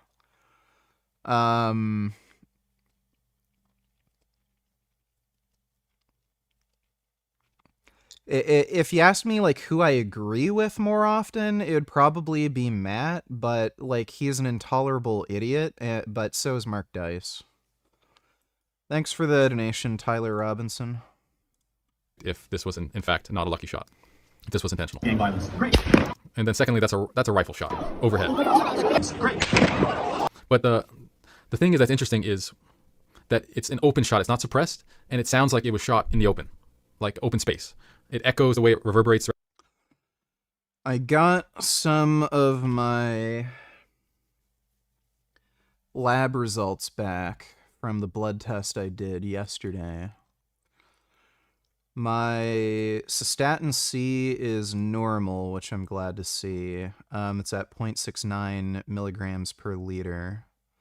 So anything under, 1.2 is considered normal, so don't have kidney damage, which I wouldn't expect. I heard some of the Chinese underground lab growth hormone is causing kidney damage in some people because of some of the additives they're adding to it for some reason. It's all coming from China, but I think the UGL growth hormone I'm getting is good. I think it's only the stuff in the States. My C-reactive protein's at 1.1 milligrams per liter. Anything under 8 is considered normal, so low C-reactive protein, and my complete blood count is entirely normal. So my hematocrit, totally normal. It's at 0.48. So I don't have... I don't need to give blood or anything. I'm also making sure I drink a lot of water. That's a lot of the reason why people's hematocrit is elevated. Yeah, everything's completely normal in my blood count. I think that's it so far. I'm thinking of getting on SARMs. Which one is the best? Don't do SARMs. They're for dumb people. There's literally no benefit to taking any SARM. None whatsoever. The only time I'd ever consider taking a SARM is if you do powerlifting or strongman, and you want to leverage one of these SARMs for strength. They're not good at building muscle. Some of them seem to be very good at driving up nervous system efficiency and making you stronger, but none of them are good for building muscle. And they usually cause organ damage, particularly liver and kidneys. So there's no reason to take any SARMs pretty much under any circumstance. And even with... I think some of the SARMs like Rad 140 or something that are particularly good for building strength, like you'd probably get the same benefit from taking something safer like Anavar anyway. So there's no point in taking SARM. If you want performance enhancement, just start with testosterone. It's a bioidentical hormone. You can take it forever. As long as you're drinking enough water, you probably won't have to deal with hematocrit and get regular blood draws. So just do testosterone. And if you want anything more, just, go from there. Like maybe consider adding in human growth hormone if you can afford it. You can maybe run something like Masteron, or again, if you can afford it, Primo.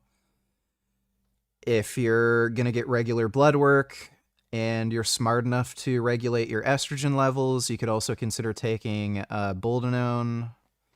That's pretty safe. But yeah, stay away from SARMs. They're just for fucking idiots. Like, they're just not going to put muscle on you. Thanks for the donation, though. Apple is fucking awful. Every time I take my cat to the vet, she absolutely freaks the fuck out in the car. Any advice? I tried a sedative, wrapping her in my clothes, comforting her, nothing works. She loses her mind and gets super stressed. I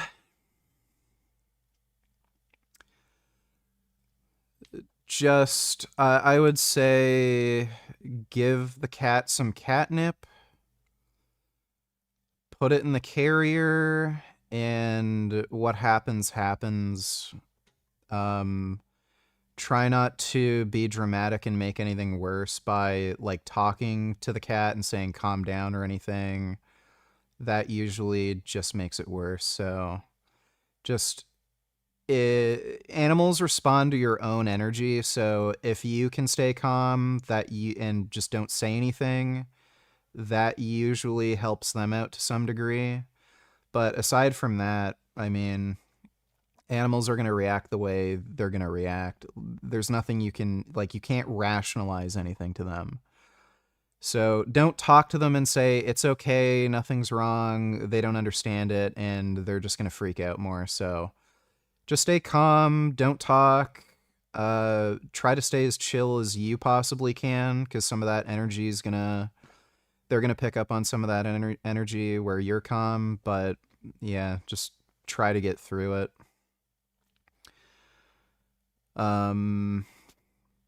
You might want to consider using a soft carrier if you can. But that's it. That's all I can really think of. Thanks for the donation, though. Meat eaters are brain dead. Hey bro, got the link to your channel through a TRT/HRT forum, and you're really gaining popularity among TRT/HRT communities as the spokesperson for TRT. I already know you secretly love the sucrose god. And oh yeah, nigga. Thank you. Yeah, I'm sure. Thanks for the donation, dude. Curtis Sile will discuss animal rights with Jamie Logan. Something you won't hear from Mondoni. Can we react to this maybe for next stream, if not tonight? Yeah, we can probably react to that next stream. Thanks for the donation, Willmage. Was it easy to get lab work referral from your online doctor? Yes. I haven't had a problem so far. So I asked for lab work. It was like September 27th. I think when I requested it, before I started taking steroids, just to see where I'm at. They gave me the requisition, no problem, and then I just asked for a requisition, I think on the 15th. Yeah, the 15th. Again, no questions asked. They gave me the requisition, and then I got blood work. So far with the online service, I haven't had any issues asking for blood work. They understand with the steroids I'm taking that it's a good idea to get blood work regularly, so they haven't given me any issues. I love how Matt Dillahunty will make fun of Christians for getting mad if he says fuck, but then he cries or drops callers if they say retard or retarded. What a softie. Yeah. I mean, he can have whatever rules he wants on his, like, it's his platform, his stream, but I mean, if you're gonna demand people, you know, adhere to your own sensitivities, it is a bit hypocritical to then say, like, oh, I don't have to adhere to your sensitivities, like with swearing. It's really stupid. Thanks for the donation, though, Sinjin. Throughout this auditorium, it kind of, and I have a map right here, the auditorium kind of sinks down. And if it was a professional sniper, they would be inside a building, shooting from inside cover, and that would absorb a lot of that kind of reverberation. It would sound a little different. This shot sounds like it was shot like in an open field with unsuppressed rifle, about a .556 caliber. And so then there's this mixture of professionalism and unprofessionalism, which is the most interesting part about this. So the shooter is competent enough to get the shot. Of course, it wasn't, we'll see later, it wasn't perfectly placed. It was well placed, but not perfectly placed. It got the job done. But if it was, you know, this is 200 yards. A 200-yard shot with a long rifle, you should be able to place that on a penny, you know, exactly where you want it. And it was low. So let's go back to the video and keep watching. He did it. I think. This video is of them carrying away the first suspect. And then we have the videos of them taking Charlie to the hospital. We don't know if it's him or not. You can Sound like he was coming from afar, maybe in the back of the crowd, or could you tell? And then you hear the sound. That's exactly what happened. Counting gang violence. Great. His head jerks, and then you hear the sound. And then it hits an artery, which hits this artery right here. Immediately, just pints and pints of blood are pouring out. Very, very, very low chance of survival. The thing that's interesting, though, is the bullet wound was, and I'm blurring it here, but the bullet wound is, if it was a bigger round, even a .308, there would be, I think, a little more swelling, a little bit more, like a vacuum implosion. When a big round enters a vacuum, it goes inside and sucks a bunch of air, and then the air explodes and expands out, and there's a lot more trauma and swelling. But this round looks like a .556 type of round, a smaller round, but enough to do a lot of trauma once it gets inside the body. But clearly it just severed the artery, the carotid artery. Wave of commotion. Somebody asked me to watch this video. There's no point after watching the other one. Light is a signal to your body that it's daytime, so that can mess with the production of melatonin in your suprachiasmatic nucleus in your brain. You don't want that before you go to sleep. So in my house at night, we get red. It's weird, right? It's all red rooms in my house.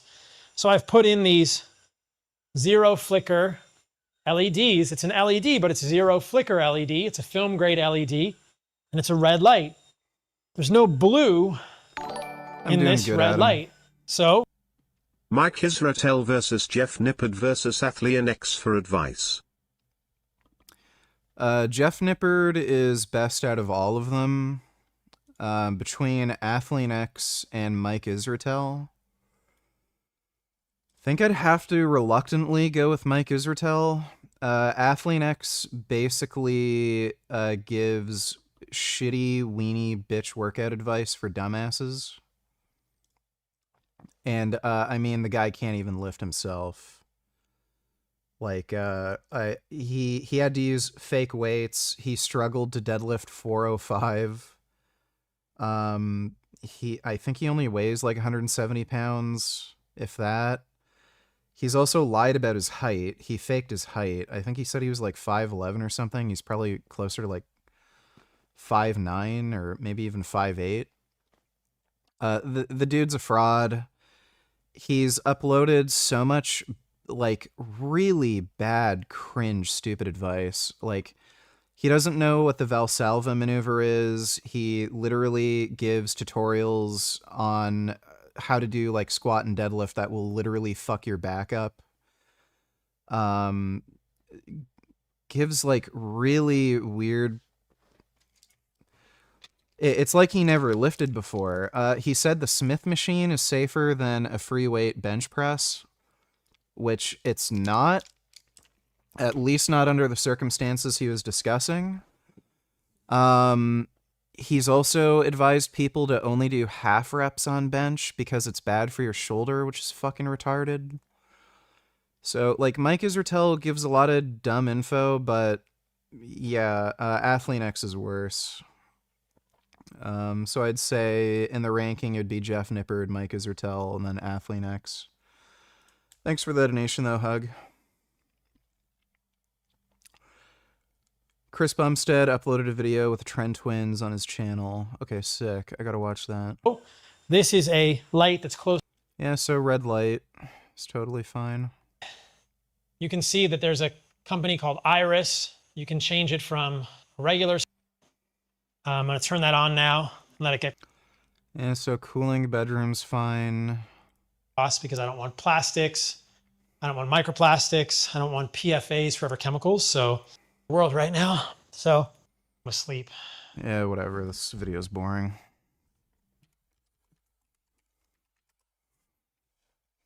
People tell me to watch very fucking boring videos. Smarter twin again? It's for sure me.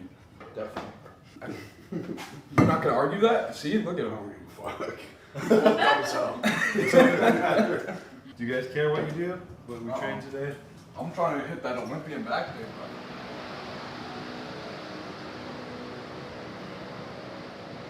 bro. Alright, that's fine. Care what you start with, back, pull down, anything, just go.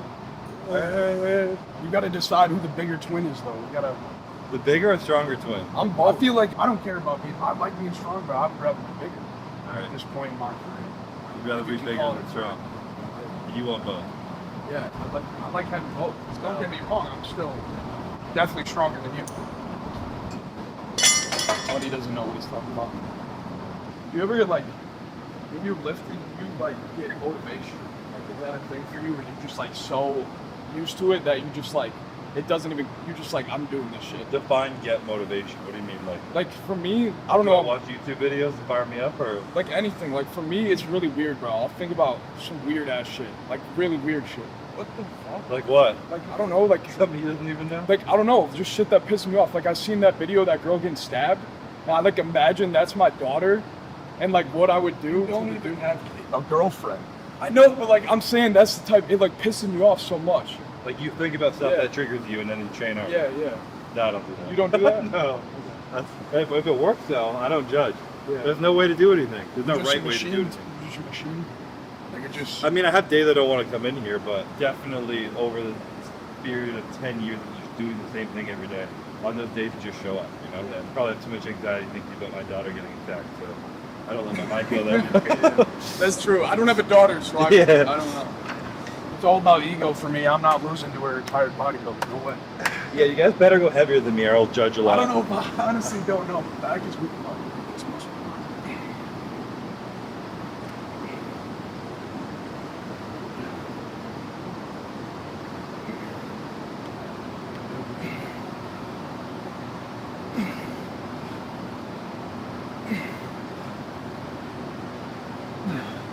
I feel like I had no right to motivate, bro. You know what I mean? I'll still take the motivation. I still need it. Like, what am I supposed to say? Keep it tight. Nice. Mr. Olympia, I'm just a fucking... There you go.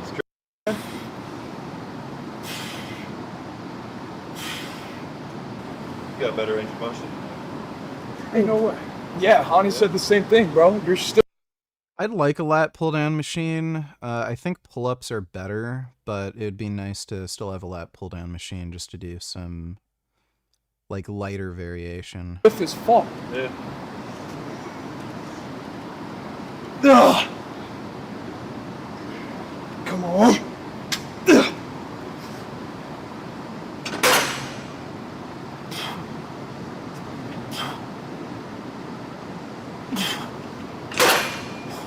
I've never supersetted those together. It feels real good. Interesting, eh? I feel like I'm a little stronger overhand, so it's like almost like a drop set mechanical. You start off with your weaker. Yeah. I'm like the opposite. My pulling is just weak. It's because you use our bicep too much. Like my arms are on fire on my wrists. If you put your arms out wider, it'll be better. Because up close, you're pulling in your bicep more, whereas here you can pull from your elbows. There's two Chris's and one Mike in the pump. Fucking Yeah, I've always noticed my back grew more when I just did like body weight pull-ups. balls. Let's go, Chris.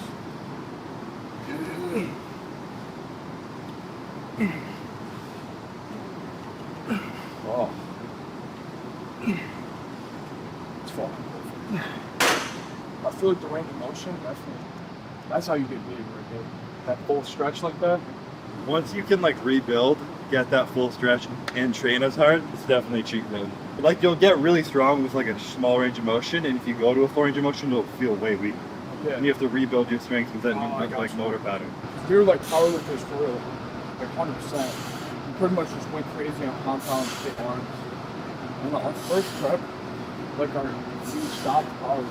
Like, shut the hell up. Hey, I'm just talking to the guy. There's a dude I know on Instagram. He's been trying to bench 315 for over 4 years. His best is 300 and now he's plateaued at 295. He's been through 3 coaches. He's 6 feet 0 inches 230 pounds. Is it really that hard?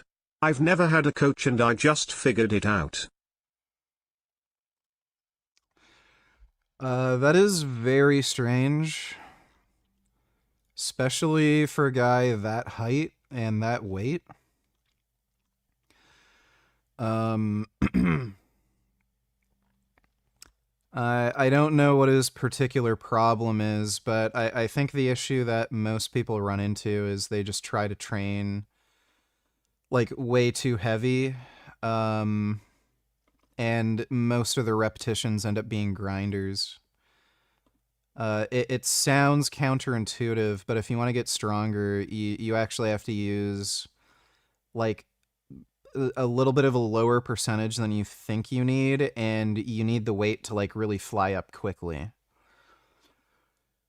But yeah, I don't know what the guy's particular problem is. That's really weird that he can't get over 300. Thanks for the donation though, Killing Titan. What the fuck? You're trying to fucking focus on my set. I'm not talking to you, bro. Okay, but I hear you yapping. I'm not yapping, bro. I'm asking a fucking 6-time Mr. Olympia some advice, dude. Fuck me, man. Now I can't even finish my sentence. I look like a dumbass. Let me go. No, dude, it's my super set. Get out of here. You just embarrassed me in front of Steve. Yeah. Their fighting is really funny.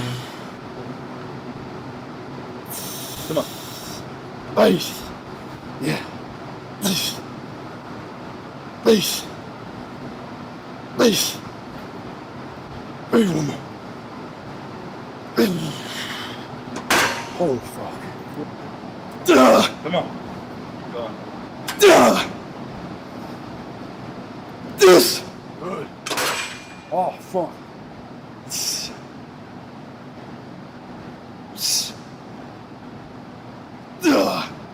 Squeeze your back down. Come on. This. One more. Come on.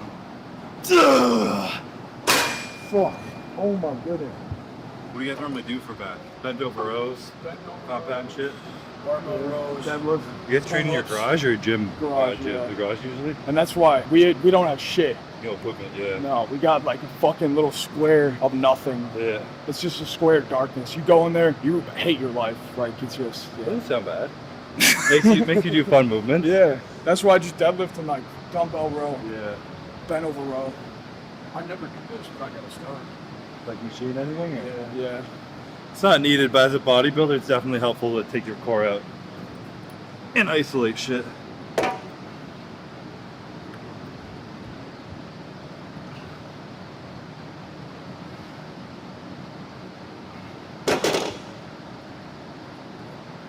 Pretty light. Yeah, it's a little bit. Hey, this is the one that's gonna make me throw up that pumpkin bread right here. Anything that's in my gullet is sitting like laying against. You're just fat, bro. I know. Do you miss seeing all the big booty bitches at the gym? Well, I mean, it is kind of an upside, but at the same time, it comes with having to deal with other people around you who are going to end up taking your equipment and wasting your time and shit. Like, if you want whack-off material, like, you got a computer, right? So, it's not that big of a deal. Grant can clean it up if you do. No, I need the calories, bro. I gotta eat that shit. Eat it back up? Do you have anything like any hobbies besides your daughter and like? Because that's more of is that a hobby or a job?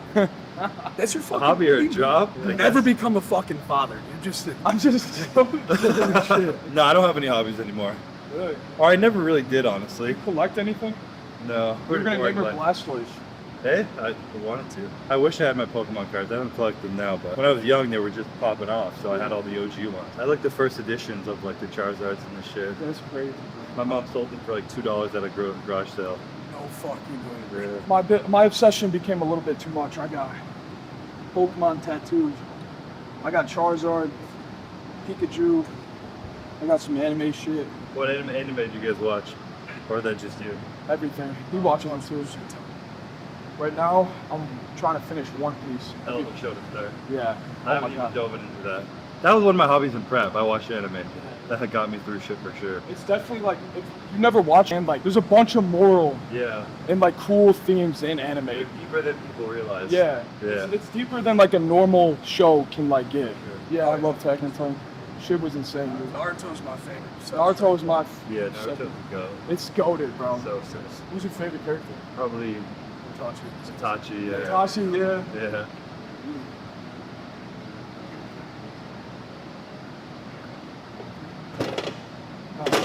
It's so light, bro. What? You threw 2 plates on that motherfucker? Yeah. Supported T-bar rows always felt really weird to me. Once you can use a certain amount of weight, the amount of pressure on your chest just makes the exercise feel super fucking awkward for me. I'm fine with other supported rows, but like the supported T-bar row always felt really fucking weird. I just did 3 reps, and then I'll work at that weight next time. Come on, Mike. Show him how it's done. Can we get a lift off thing? You want a lift off? My arms are too short. Just do like 3 reps, hard, working next set.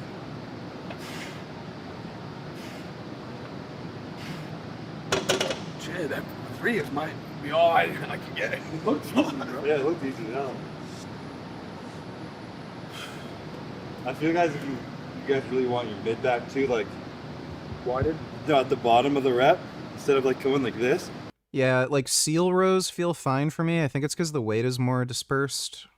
But yeah, the chest supported T-bar row, I think it's like right on your sternum, so it just ends up feeling weird. That like scapular protraction, retraction, like that deep stretch at the bottom. Okay. Pulling from your scapula first. Like that. That shit don't pull in your chest, bro. Like, I feel like, just maybe because I'm hypersensitive to my tear out. Like your chest? Or your chest? My chest.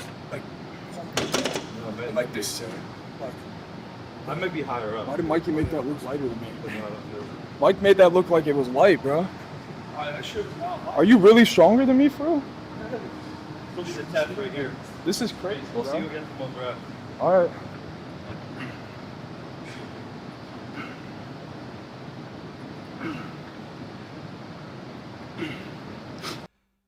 Best exercise for back overall for strength.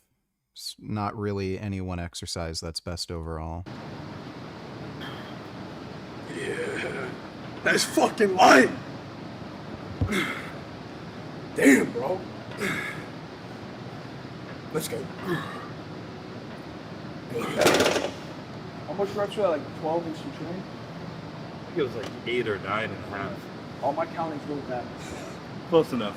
I'll take 12. If I could get 12 reps like that, that means I could potentially have an Olympia back. That means you could win 7 Olympics. Yeah, exactly. That's 4 more than 8.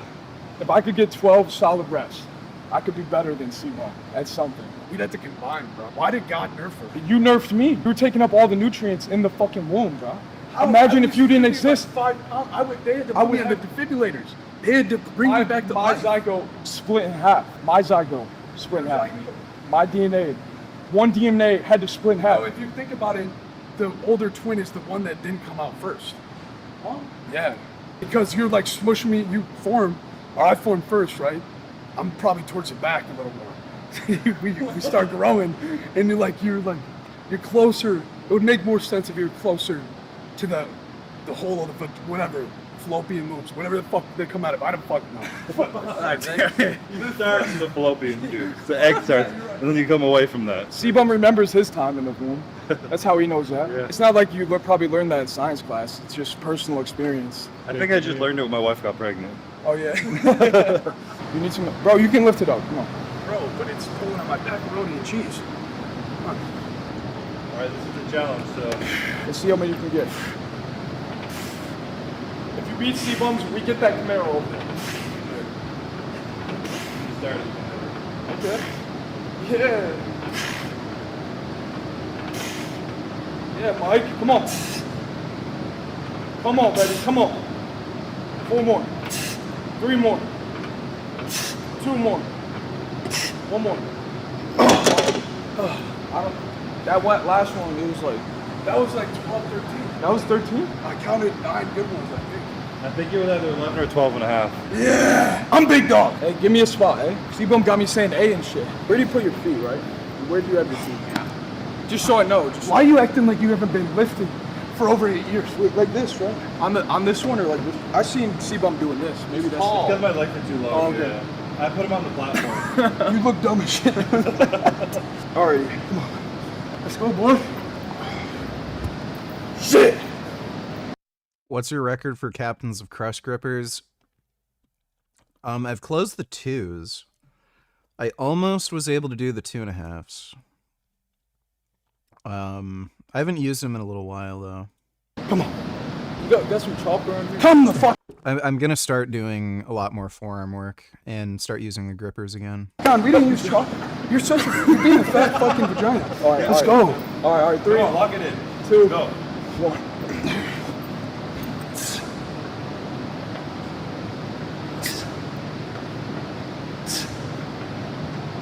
Yeah, get that stretch. You better get that fucking stretch. Nothing would make me happier than if South Park goes full on balls to the wall crazy retarded on the whole Charlie Kirk thing next episode and deliberately tries to piss Megan off more, except maybe Trump dropping dead from a heart attack tomorrow. I seriously doubt they're gonna do that. Didn't they pull the Charlie Kirk episode because of his death? So I seriously doubt they're gonna end up going with that kind of angle. Doesn't seem like they're willing to do that. Thanks for the donation though, retard. Come on!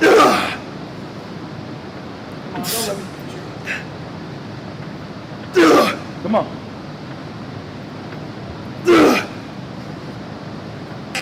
Don't let it retire, don't. Fuck. How many was that? It was like 9. 9? Yeah. It was 1 or 2 less than him. But you beat me though. You still beat me. You didn't even try, bro. You ain't even trying. Hold I on. was trying. No, were you? I think you guys both beat me. All right, I'll take. I don't think he did. I don't think he. We'll call it a tie. We might be close. We might be tied. I can't remember what I did. I mean, your form was actually better than mine, but. And he has longer arms. That felt good though. Oh, you doing another one? Yeah. Oh, that wasn't the last one? There was only 1. Was it? Yeah. The 225 didn't count, or the 2 plays. That's how fucked up my brain is. 225. That's. I'm thinking I'm best. That's real class. Look at the elbows. Fire it straight back. Straight back. Let's go.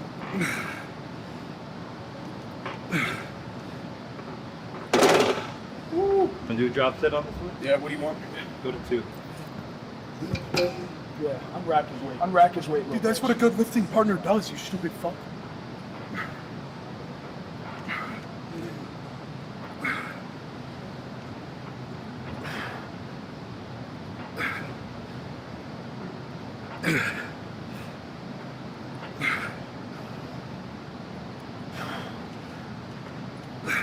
Let's go. Good ass set. Ready? Yep. 3. Dude, you're like watching it. Jessica freaking watches. They're like, no, they're like, I mean, they're one of the episodes. Yeah, they're like, fuck, I wasn't breathing that set. I think it was shot pretty well too. Yeah. I honestly, like that's like their thing now. Man. They're shooting. Ice. That was Come on. 5 more. That was like a music. 3. No. No, he was doing like a BTS. Are you on? With, Good shit, brother. I remember back when I was here, you guys talking about like one place spot where you just like exit and just walk through just when you're happy with your life. Come on, Chris. Come on, Chris. Don't fucking drop it. Don't fucking drop it. Come on. Come on, Chris. Come on. Don't put it down. Come on. There he is. Come on. 5, 4, 3, all the way up. Come on. Good. Oh, fuck, bro. Whew. Can you tell me this doesn't turn on, Chris? No, the battery's dead right now. You motherfucker. I tried to jump it, but the battery's like, I need So if I don't go to new battery, put it in. Start it up. How much you want for it? See, he says that. He says that. Start it. Because I know he won't do it. I will, bro. No, bro. I'll Like, be in here all night. I'll learn how to put a new battery in, buddy. Oh, look. Oh, yeah, this light is good as shit. Think I might be close to mogging the Trent twins at this point. Chris, stop being a narcissist. I'm not, bro. We were in the gym. You gotta check. I'm in the gym, bro. I'm sweaty. Like, this is why I do it, bro. Get It's like, a narcissistic pass card in your bodybuilding. It's already assumed anyways. no, it's not. Bodybuilders, like, that's fun. Bodybuilders that are like, wearing the box, have their feet. The people comfortable with it, like, not. So if I put this, it wouldn't be like this. Do it,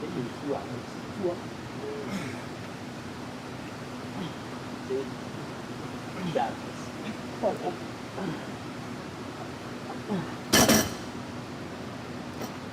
Yeah, I really hate these supported rows where you're at an angle. It seems to just put a ton of fucking pressure on your sternum. It's my turn? It's my turn. I got you. I'm closer to it. Okay. I'm closer to that. All right. I'll just go. Just show you mine. Build the other shit over time. Like, it's easier to learn nuance of like mind muscle connection than it is to learn like how to train hard and heavy. To know, like, if you're going hard enough. Yeah. Because it's a lot of times when you're training by yourself, you don't really know. Yeah. So like when you get that experience, it's invaluable. Yo, can I feel your like scapula? Like, let me feel back here. What? Yeah. See, that's thick. I need this. This is what I need. Is yours not thick? Not like that. Like, come feel this, bro. Like your lat right here is like popping. See, his is like, it's flat, bro. Hold on. Yeah. But feel the lat though. Feel the lat though. You guys are all lat. Yeah. It's look good though. You look good from the front. That's lat spread front double. I look wide, but just not the thickness. Like, When you're lean and you hit a back double, do you feel like very like 2D, like yeah, flat? Yeah.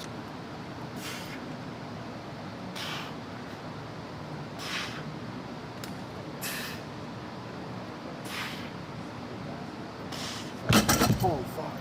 But I wanna like, cause a lot of people like doubt us, for good reason. You know, I was cheating like 4 weeks out. I just didn't know a lot about competing. Yeah. Room for improvement. Yeah, I think. I feel like too, you guys you don't have a plan right now. Yeah.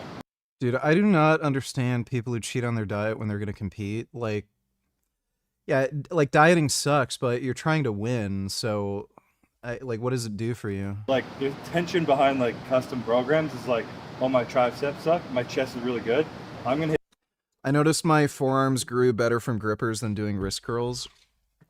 I think the grippers help to develop mass like higher up on your arm compared to wrist curls, but if you're doing wrist curls properly, they do develop like that area lower closer to the elbow better. But yeah, I think grippers do develop more mass like closer to your wrist. Hit chest once every 10 days, which feels scary. My triceps I'll hit 3 times in that period, you know? Yeah. And then they're able to catch up, and your chest is not going to shrink because it's already your strongest point. So having a proper program is like the best way to bring up. You think that's like the biggest the best thing you can do is have a program that's like that? It's not the best thing, but it's helpful. It's a tool.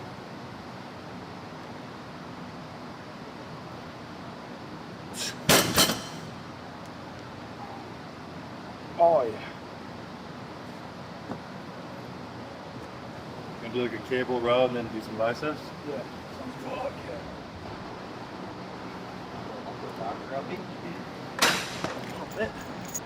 I'll give you the honor of going after Shibum and touching the bar that he used. I forgot to wear my jeans today to the gym. My bad.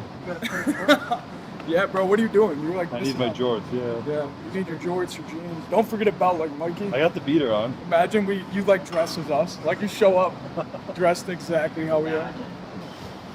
Suck it in, man. Come on. Where are you?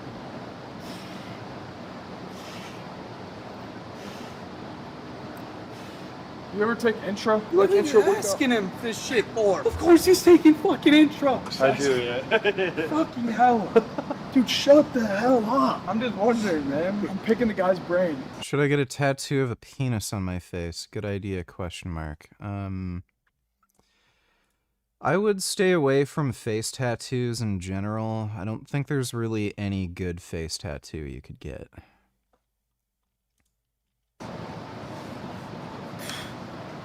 Wow, that's piss poor. That's piss fucking poor. Bro, I'm not doing it right? What are you talking about? Bro, not getting back there. So, Chris, you want to go to Hell's Kitchen? Empty burger. No, that's... Take notes.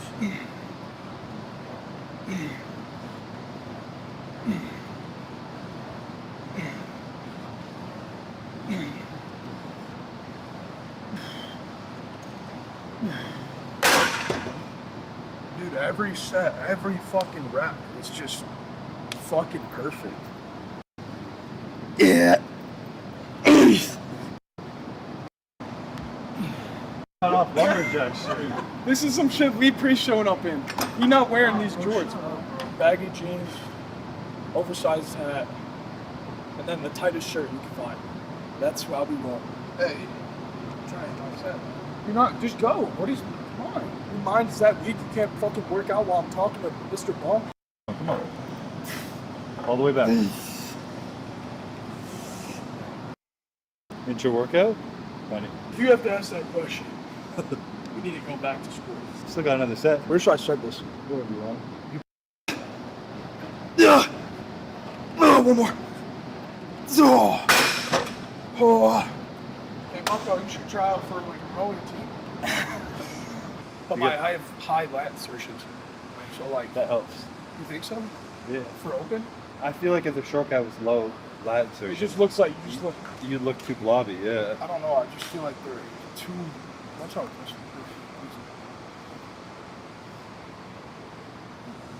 You just gotta hit him. My lats are definitely growing since being on gear. I remember there was like pretty much no lat visible, but they're definitely growing. Like from the front. I feel like it gives.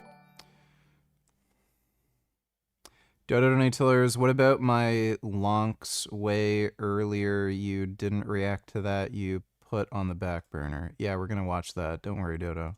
You more of a long waist. Yeah. My lats are high too. So Thanks I'm for biased. the I donation, like though, dude. That's why I'm curious if you guys can you put your arms behind you like this. It's insane, like how much bigger in person it looks than like on the camera. Like I was even looking.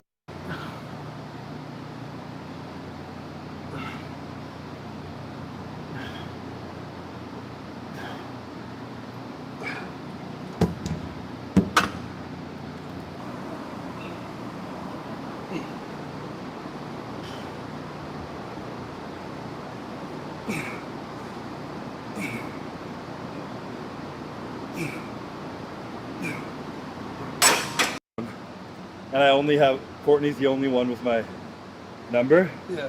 So I have Spotify, my training program, and Courtney's phone number on it, and that's all that's on the phone. Wow. And that's what I bring in here normally. I need to do that shit.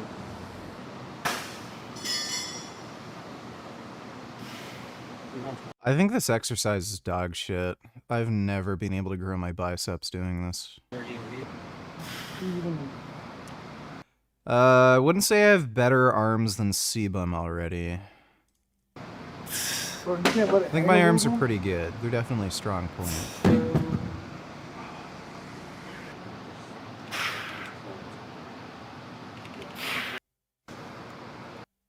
about halfway through. More extra? No, we're like halfway through the workout. Oh? They even re-rack their weights. They try and figure out how to use them. Billions of dollars to mental health and the homeless population. A lot of them don't want to take the programs. A lot of them don't want to get the help that is necessary. You can't give them a choice.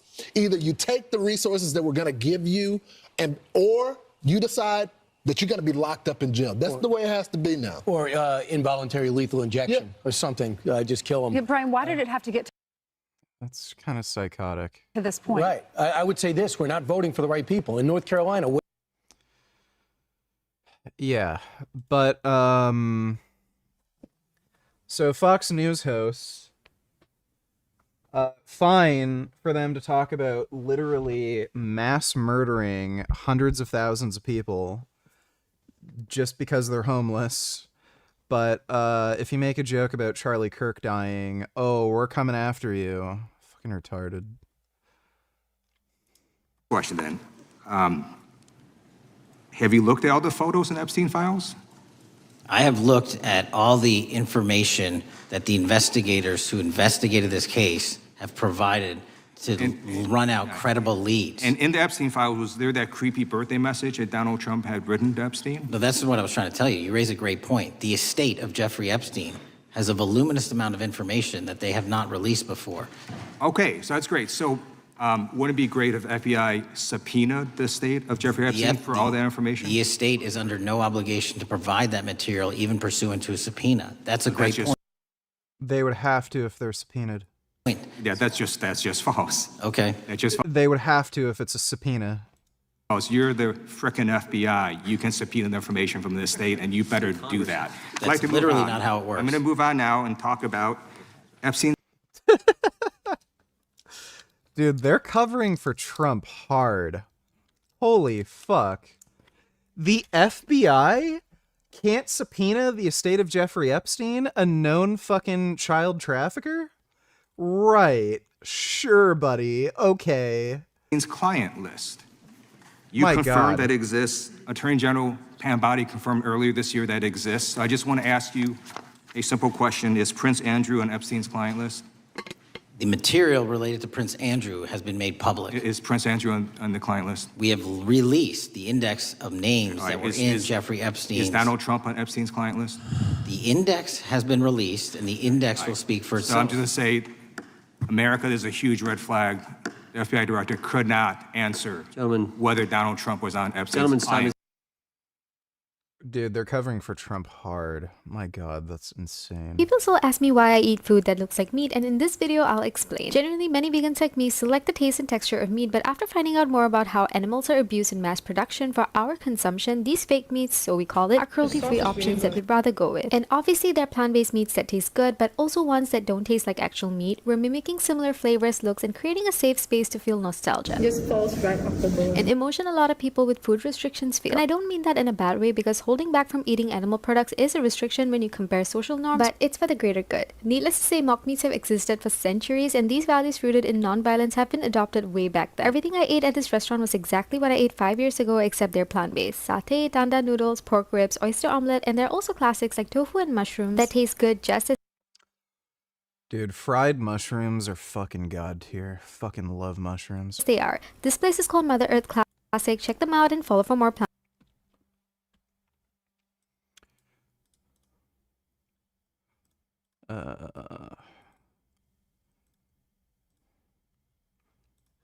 Think we're watching. Reporters. It is sickening. And let's just start with the news itself. Breaking. Nexstar Media, which owns around 24 ABC affiliates, says it will preempt Jimmy Kimmel Live indefinitely tonight due to his commentary on Charlie Kirk's assassination. Quote, Mr. Kimmel's comments about the death of Mr. Kirk are offensive and insensitive at a critical time in our national political discourse, and we do not believe they reflect the spectrum of opinions, views, or values of the local communities in which we are located, said Andrew Alford, president of Nexstar's broadcasting division. Continuing to give Mr. Kimmel a broadcast platform in the communities we serve is simply not in the public interest at the current time, and we have made the difficult decision to preempt his show in an effort to let cooler heads prevail as we move forward to the resumption of respectful, constructive dialogue. And in this context, to quote, preempt a show means they are removing Jimmy Kimmel Live from the broadcast schedule and replacing it with other programming not airing the show on any of the ABC affiliated networks. I want to point out that Nexstar Media, who owns, 24 ABC affiliates, has caved in the past. ABC recently agreed to give $15 million to Donald Trump's presidential library to settle a defamation lawsuit. They literally Yeah, wasn't that because they were going through a merger or something and they needed the president's or like the FCC approval? Yeah. just bent the knee and not only gave $15 million, probably to prevent discovery or to prevent the lawsuit from spending or costing that much more money. They not only bent the knee, but they gave it to Trump for his presidential library. Really quickly, I just want to say, Donald Trump made a bunch of remarks about Jimmy Kimmel, calling to pull his show off the air for the past few years. Even as president of the United States, Trump has been calling for this. He's been attacking ABC, Jimmy Kimmel. He attacked the Washington Post, the New York Times. He launched a $10 billion lawsuit against the Wall Street Journal that is very quickly going to be dissolved because it was just a BS lawsuit. And many of these publications have bent the knee. Many of these shows have bent the knee. But on the Adam Mockler channel, we will never. We have no outside investors. There is nobody who can make us bend the knee. And we are the one variable they did not realize was there. We pull, 50, 60, 80 million views per month covering politics relentlessly. We are the variable they did not think of. So if you want to help us get to 2 million subscribers, make sure you hit the subscribe button below. Donald Trump posted on July 22nd of 2025, quote, "The word is, and it's a strong word at that, Jimmy Kimmel is next to go in the untalented late night sweepstakes. And therefore after, Fallon will be gone." These are people who with absolutely no talent, who were paid millions of dollars for, in all cases, destroying what used to be great television. It's really good to see them go, and I hope I play a major part in it. Wow. Donald Trump then says, "Stupid Jimmy Kimmel, who still hasn't recovered from his horrendous performance and big ratings drop as host of the Academy Awards, especially when he showed that he suffered from Trump derangement syndrome, to the entire world by reading on air about my truth, about how bad of a job he was doing." So then he goes on, this long post, begged him not to do it. "Don't read his truth, Jimmy. Please don't do it," they said. He was made to look like a fool. He's the worst host ever. This one was in 2024. So this dude was campaigning, just beefing with Jimmy Kimmel. But there's more. There's a bunch more. This one says, from 2025, "Everybody is saying that I was solely responsible for the firing of Stephen Colbert. That is not true. The reason he was fired was pure lack of talent, and the fact that this deficiency was costing CBS $50 million in losses. Next up will be an even less talented Jimmy Kimmel, and then a very My granddad is discussing his will and the Boomer family turning crazy selfish. Well, yeah, that's what happens. insecure, weak Jimmy Fallon." I mean, he just keeps going over and over, over and over and over. It is absolutely absurd. And I shouldn't have to lay this part out. The president of the United States, their job is to tone down the division, tone down the rhetoric. Donald Trump amps it up, attacks figures in the media, calls them weak, insecure, gets their shows canceled because they criticize him. This is pure authoritarianism. When you, as the president of the United States, leverage your executive branch powers to launch lawsuits against the Wall Street Journal, to intimidate Fox News, to intimidate other media companies and make them bend the knee, that is raw authoritarianism, and it creates this chilling effect. Now, Jimmy Fallon, who is still on the air, will likely be maybe a little bit more nervous about what he says. People will be a little bit more nervous about what they say about the Trump administration, which is not what you want. You don't want, in America, people nervous to critique the president or call the president out. Again, we will never relent on the show. Let me play this clip. We hit some new lows over the weekend with the MAGA gang desperately trying to characterize this kid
All right, back to the regularly scheduled programming. Kid who murdered Charlie Kirk is anything other than one of them and doing everything they can to score political points from it. In between the finger pointing. Yes, I know, I'm muted. I was calling with somebody.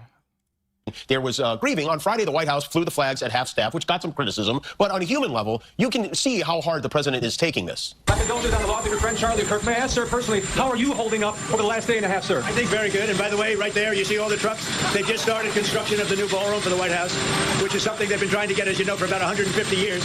And it's going to be a beauty. Yes. He's at the fourth stage of grief, construction. There was nothing wrong with this. Construction. That was quite literally the segment that got Jimmy Kimmel canceled. It was no reason to cancel him. None whatsoever. If anything, he was criticizing Trump, not Charlie Kirk. Fucking insane. They're just weaponizing this to destroy free speech. That's it.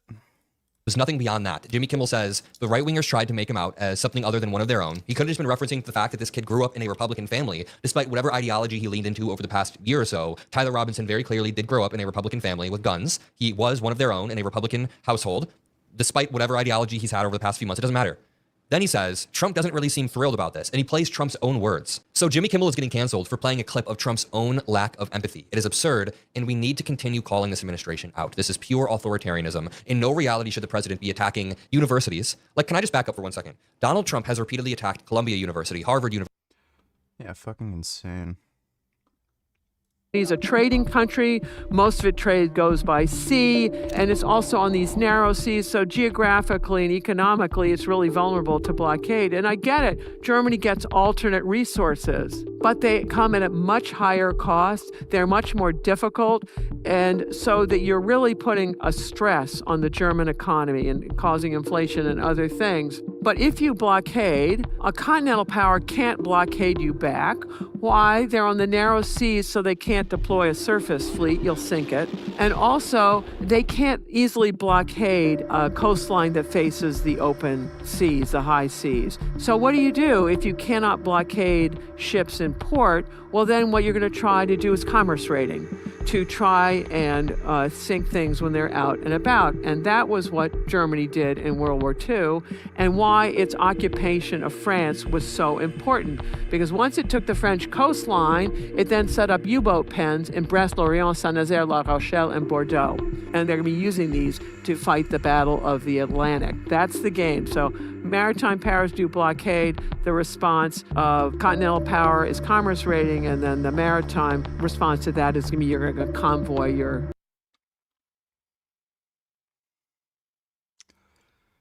I have no idea. Dude. Stock prices make no sense, especially when it comes to Tesla. Big trade meeting in Europe between the United States, America, China has gone very well. Be concluding shortly. Deal reached. Be very happy.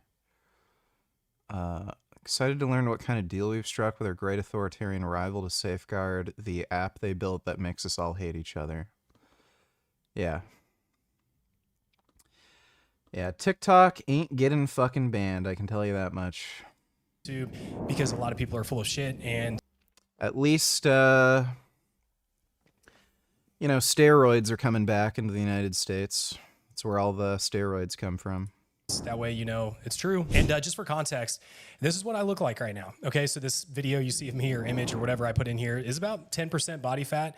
And before you say like, oh dog, you're all upper body, right? This right here is what my hamstrings, quads look like. I do train legs and I'm stronger than I've ever been. In fact, here's a video of me squatting, belt squatting 810 pounds plus my son Jackson on the lever. So that's another 40 pounds.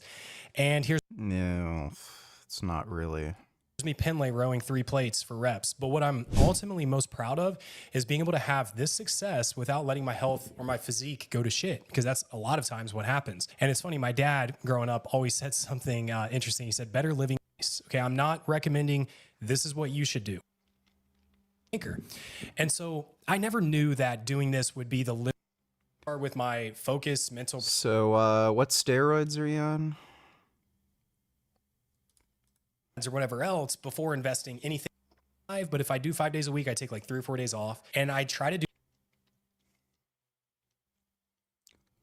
Mental performance protocol. about my morning routine.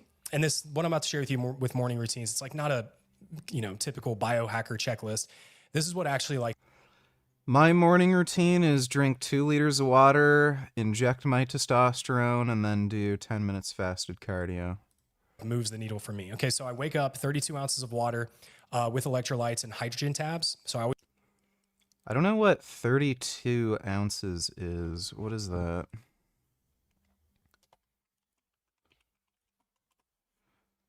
Okay, that's under 1 liter. That's not that much. Yeah, I drink 2 liters in the morning. always put hydrogen tabs in my water. 20 grams of creatine. Yes, 20 grams. Okay, high dose has been shown to really help with cognitive output, focus, attention, memory recall, on top of the physical benefits as well. I'll do EPA and DHA. Then I'll do 10,000 IUs of D3. I'll take Nutrigen, which is basically a green supplement for Morphogen nutrition, glutamine, aminos, and I'll walk and try to get sunlight. And then I try to do a little Wim Hof breathing, 3 to 4 rounds of, if you look up the Wim Hof method, when I'm feeling pretty brave in the morning, but I hate sleep optimization. I would say this is the biggest make. Red light. I try to do red light, right? Here's what I do when I need some energy midday. I don't always do this, but I try. Where does the 175,000 per year come in?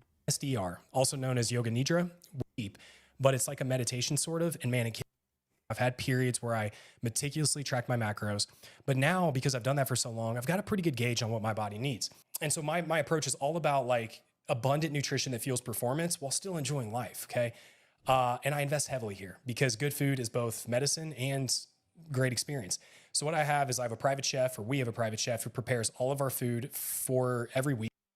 Okay, that's where a lot of this money is coming from. I don't know exactly what we pay, but I think it's somewhere between like 7 and 8K, something like that monthly, which is very quality control. Yeah. I know the ingredients that are going in it, all really good stuff.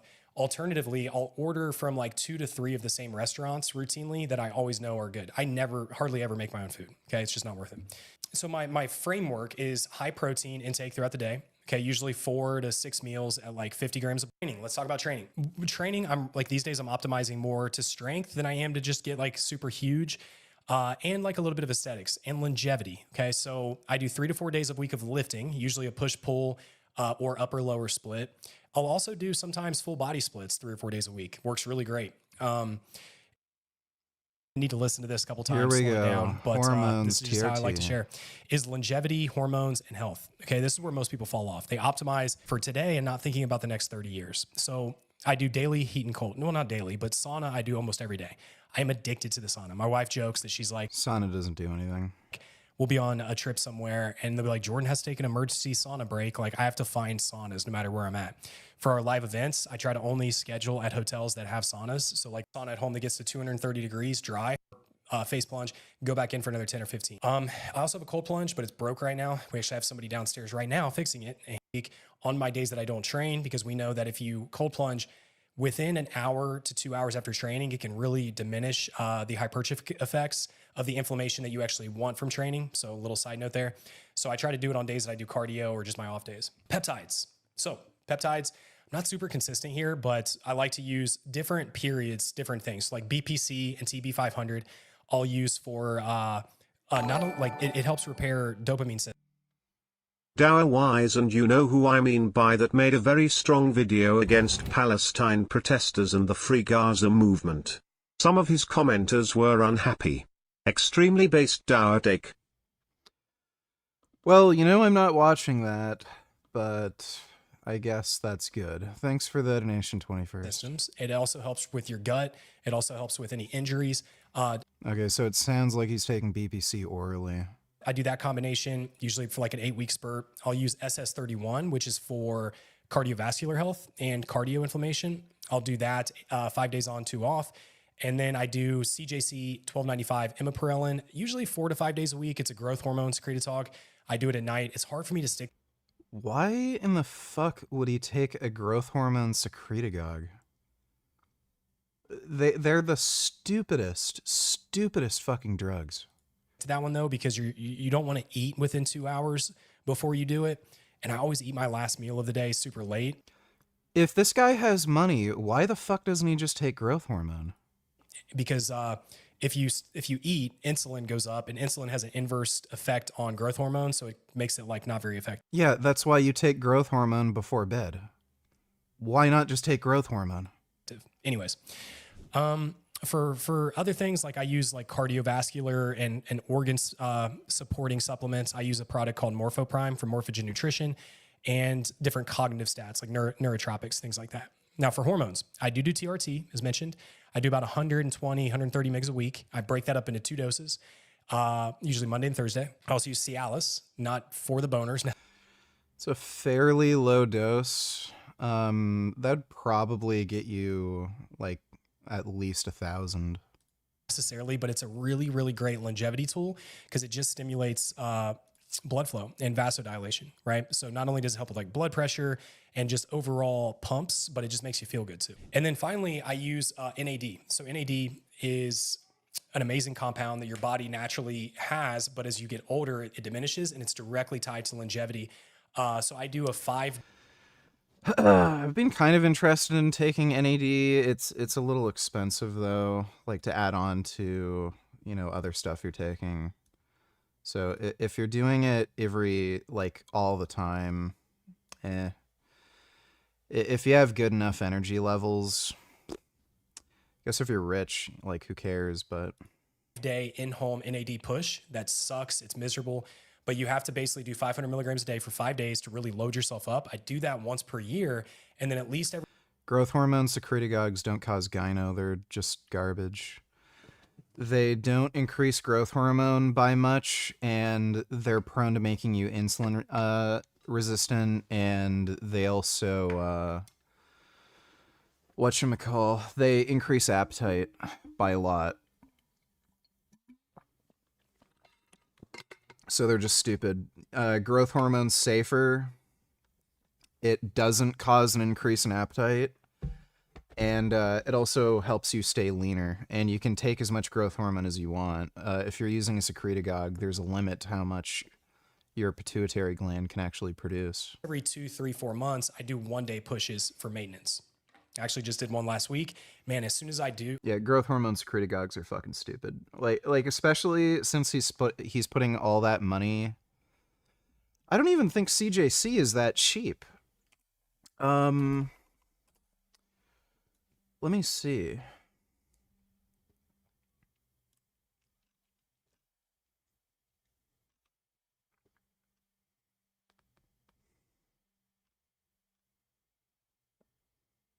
Oh no, it is a lot cheaper. Yeah, okay, it is way cheaper. Yeah, CJC. Yeah, so that's. I don't know if he's getting this through like a TRT clinic or something, because they can't prescribe you growth hormone. That's why a lot of these TRT clinics give you secretagogues like CJC. It's because it's all they can prescribe. It is cheaper than actual growth hormone, but it's fucking garbage. Like, you're going to be prone to gaining body fat because of how it increases your appetite. And it's not going to produce much growth hormone. So they're just stupid. I just did. And again, if you take them consistently all the time, they're going to make you prone to being insulin resistant. Let's see.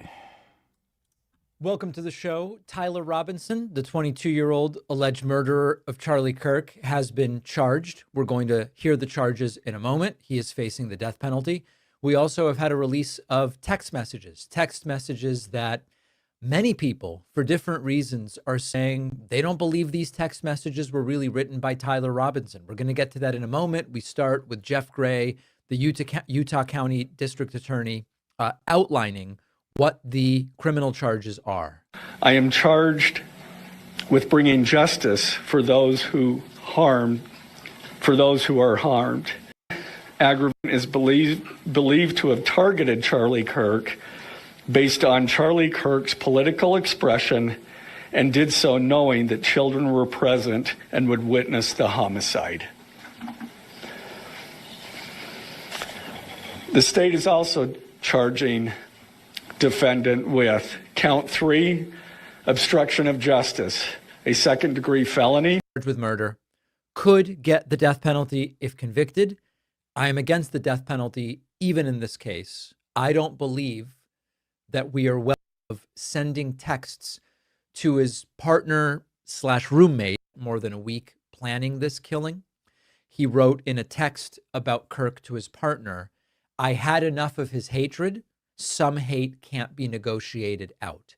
Now, despite a lot of speculation, and this is one of the main aspects of the speculation right now, the prosecutor did not answer questions about whether it was Charlie Kirk's anti-transgender views that were specifically the catalyst for Robinson wanting to target him.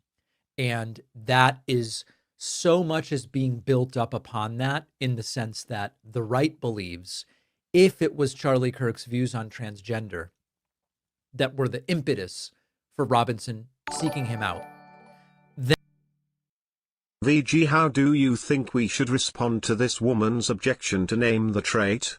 Either way, I would say that, unfortunately, I think kind of the whole idea is a bit of a reductio ad absurdum. What does reductio absurdum have anything to do with it? Because we're trying to reduce the experience of being human to a That's not what name the trait is doing. It's trying to see why you think animals should be denied human rights, and if you can point to a reason for why you think animals should be denied human rights, then in similar circumstances, humans should also be denied human rights. So all it's doing is seeing if it's seeing what your moral principles are and whether or not you're applying those moral principles consistently. Has nothing to do with diminishing humans to animals or anything like that. Specific trait or even specific cocktails of traits with people who have maybe never thought about this before. I think it's a fun thought experiment. Yeah, whatever. She's a fucking fat, overweight retard. Thanks for the donation. Name the cope. Dodo donated $2. What the hell is this music? It's so bad, as if quick change acts weren't bad enough. Can you kept the sound on? I don't think she will win. AGT, the freestyle rapper guy, should win.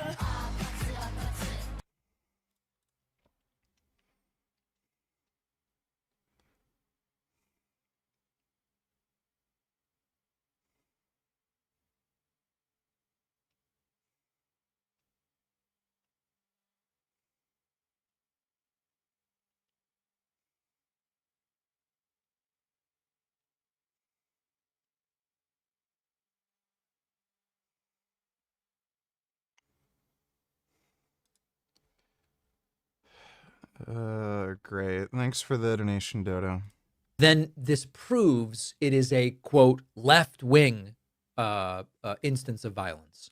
Whereas some on the left believe that if the reason that Robinson hated Kirk was a different political issue, then it would not be a left-wing instance of violence. We're going to get back to that. There's an interesting situation as of yesterday with Robinson's lawyer, which was that no lawyer was listed on the court docket as of yesterday, which is unusual. And when reporters went to the family and said, who's representing him? What's the situation with a lawyer? They, as of yesterday, did not comment. Now we get to some of the texts that Robinson sent, I guess, after the murder. Quote, I had planned to grab my rifle from my drop point shortly after, but most of that side of town got locked down. It's quiet, almost enough to get out, but there's one vehicle lingering. Going to attempt to retrieve it again? Hopefully they have moved on. I haven't seen anything about them finding it. Later he texted, I can get close to it, but there is a squad car parked right by it. I think they already swept that spot, but I don't want to chance it. Also asked his roommate to delete the texts, which plays a role in those allegations of witness tampering. Missing from any of this conspicuously is motive. Now, there are a lot of conspiracy theories that are flowing from this. Tomorrow or on the Friday show, I want to delve into the question of, is everything a conspiracy? And one of the things we have to contend with is that some of the conspiracy theorists are the usual suspects. It's the people who have conspiracies about everything. Candace Owens believes none of this and doesn't believe the story. She also believes that the wife of the French president is biologically male, and she believes all sorts of conspiracy theories. So we start to see that it is the same people who always believe they are being lied to. The official story is bogus. Alex Jones believes that we can't trust the official story here. And Alex Jones believes conspiracy theories about almost everything. So we're going to get to this question of like, if everything is a conspiracy, is nothing a conspiracy, or how do we even sort of exist?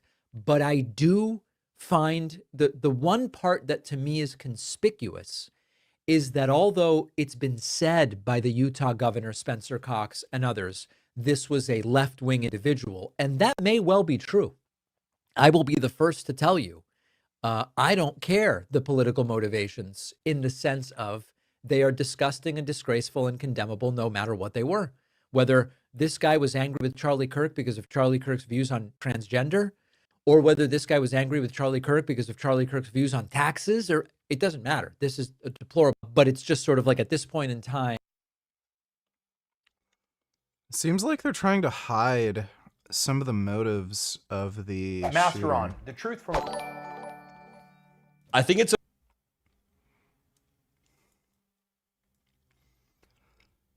Kaminari $20. The West is being attacked from within. CCP via Code Pink, TikTok, Tar, Muslim Brotherhood, blah, blah,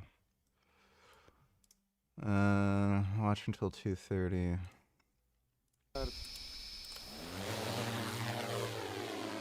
Eyes in the sky above a national treasure. The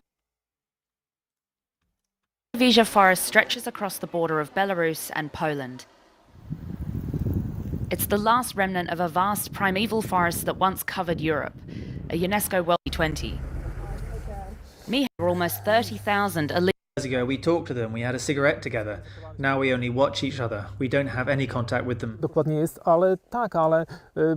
Now they work with the illegal migrants. They point them to the place where they can cross illegally. They provide them with the necessary equipment like wire cutters and ladders. We're calling this man Dawit. He was once one of these illegal migrants and fled his home in Ethiopia to escape forced conscription. He paid a people smuggler to help him cross from Belarus into Poland. He says it's common for people like him to be helped by Belarusian border guards. Like right now, the Belarusian guard will help you to across the border. So if you say to them, yes, I want to go to Poland. Yes, they're gonna take you there. And they give you some, food and power bank. Also, even they give you cutters. This journey is illegal to come in. BBC has seen evidence that the office of the Belarusian leader, Alexander Lukashenko, may have benefited financially from helping migrants reach the border. In 2021, a travel agency run by Lukashenko's office was sanctioned by the EU for facilitating illegal migrant journeys across the border. That company was submitting applications for hunting visas so that people from places like Iraq could legally reach areas near the border. The Belarusian border... Yeah.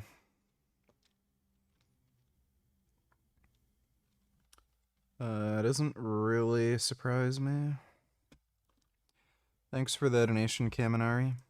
Bigger arms is not what you think. It's not about some special set of exercise variations, hammering them with tons of volume and frequency, targeting the deep stretch, or whatever other gimmicky nonsense everyone is telling you on YouTube and social media these days. In this video, we're going to cut through all the BS and get right down to what actually works and what you really need to focus on to achieve the thick, meaty, girthy arms you're after as efficiently as possible. So let's start with the biceps. There's no end to the different curling variations and biceps training techniques you'll find online, but the truth is that 95% of it is bullshit. The biceps are a relatively small muscle that mainly perform elbow flexion, aka bending your arm. There are only so many different ways you can do that, and whether it's this, or whatever else, they can all effectively stimulate your biceps for growth, including both the long and the short head. You don't need to worry about isolating one head over the other. It's not going to make a meaningful difference over the long. Watch a program of a father and son selling tren. They got 13 years in prison. Were they from Sweden? If somebody wants to do drugs, let them do fucking drugs. Who fucking cares? Like, it's fucking stupid. All this bullshit about the government needing to crack down on drug use because it's harmful. If somebody wants to take a risk with their health, let them. Like, the internet exists. People know what crack does. People know what crystal meth does. People know what steroids do, and they're taking those drugs so that they can get what they want out of the drugs. So let them do it. Who fucking cares? It's fucking stupid. In Canada, steroids are legal, so at least if you're buying them for personal use, you can't get prosecuted. If you're dealing them, that's a different story, but at least for personal use, you can't get fucked over. But yeah, it's fucking stupid. I gotta go take a piss. I will be right back.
Oh. Okay. Kid Boo donate $2. Be as bold as to say something that's going to get some people up in arms. I think Charlie Kirk's debate videos should be required homework for every school student in this country. Every last one. He's not even a good debater. Everybody who attends public school should be forced in the curriculum to watch, do homework on, and study the art of debate just using words as your weapon. Let me ask you this, even if He's not even a good debater. you're on the left, why would that be a bad thing? Because people on the left were debating him. Why would that be a bad thing? You see both sides clearly. I know why you radicals don't want that, why you Marxist progressives don't want that, because then people would realize there are two sides to the coin. There are two sides to the story. But 1,000%, I cannot say this more directly and more sincerely. Everybody who is going to a taxpayer-funded public school should have to study the... They're really sucking Charlie Kirk off. Really slobbering on his nuts. It's crazy. Thanks for the donation, Kid Boo. Long term. By the end of any set of curls taken close to failure, both heads will be fully taxed, and all these videos showing you how to sculpt a taller biceps peak by biasing the long No, I'm not going to try the veggie McDonald's. head or how to get wider biceps by hitting the short head, that's really just clickbait that distracts you from the things that actually matter for proper biceps exercise selection. And what actually matters? 3 main points. Number 1, very simple, is that you're using a supinated grip. A slight angle is fine if that feels better on your wrists, but as you move toward neutral, you'll disadvantage the biceps and shift more work onto the brachialis, which is another upper arm flexor that sits between the biceps and triceps. And then as you move toward pronated, you'll be hitting more brachioradialis, which is this forearm muscle here. Now you can add in dedicated neutral. Look at this. Look at this big cat. I got this big cat who wanted to sit on me. Isn't this amazing? Look at this big kitty. Look at how big he is. He is so big and handsome. Oh, and you smell good too. You have a really good kitty smell. Oh, that's some good kitty smell.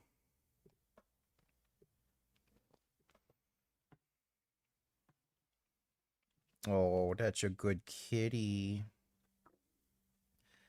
Yeah, you love to cuddle. Oh, that's a good cuddle cat. Oh my goodness. He's really good at cuddling. Or pronated grip movements if you want to hone in on those muscles specifically.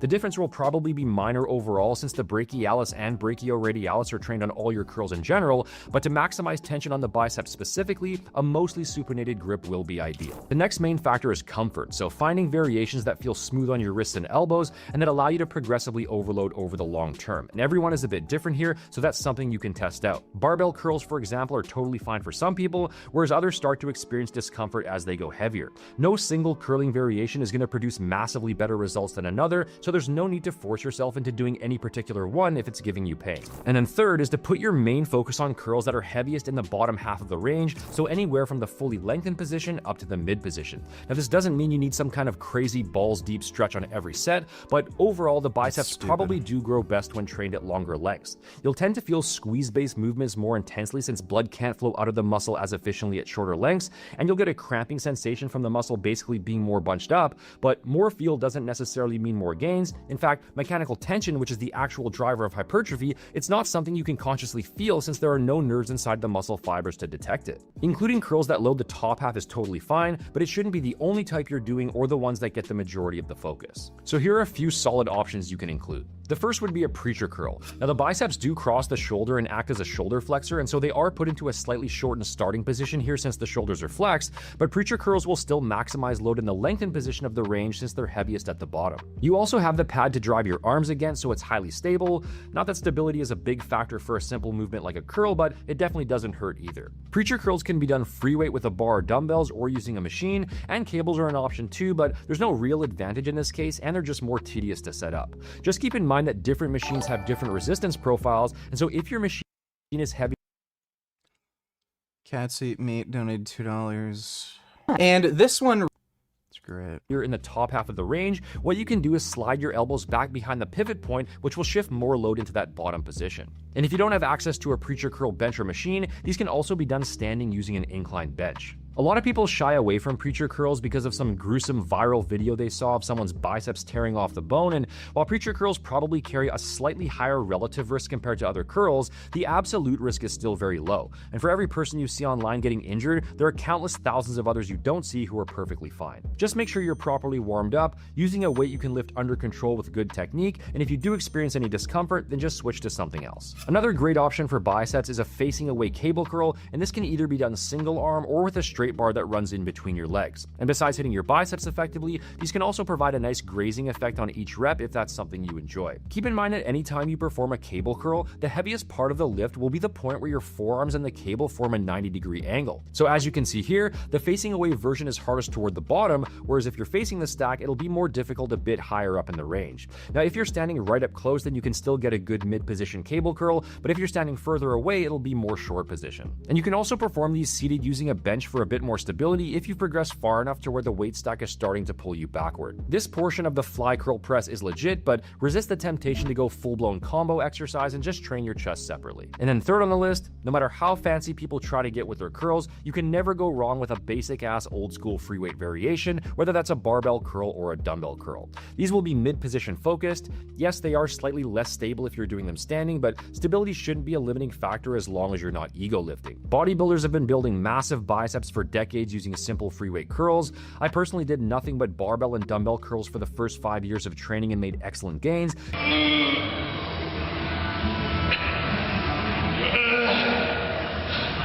And these are a perfectly good option regardless of what some so-called optimal science-based TikTok lifter with 6 months of training experience might try to say. If you do want some added stability, then a seated dumbbell variation works well, or you can also perform them using a lat pull-down machine like you see here, which allows you to drive your arms back against the pad. However, I'd only recommend that if your gym is quiet and no one is waiting on the pull-down machine for back training. In terms of execution, it's pretty hard to truly screw up a curl since it's a pretty straightforward movement, but there are a few main things to keep in mind. Number one is to minimize swinging and momentum.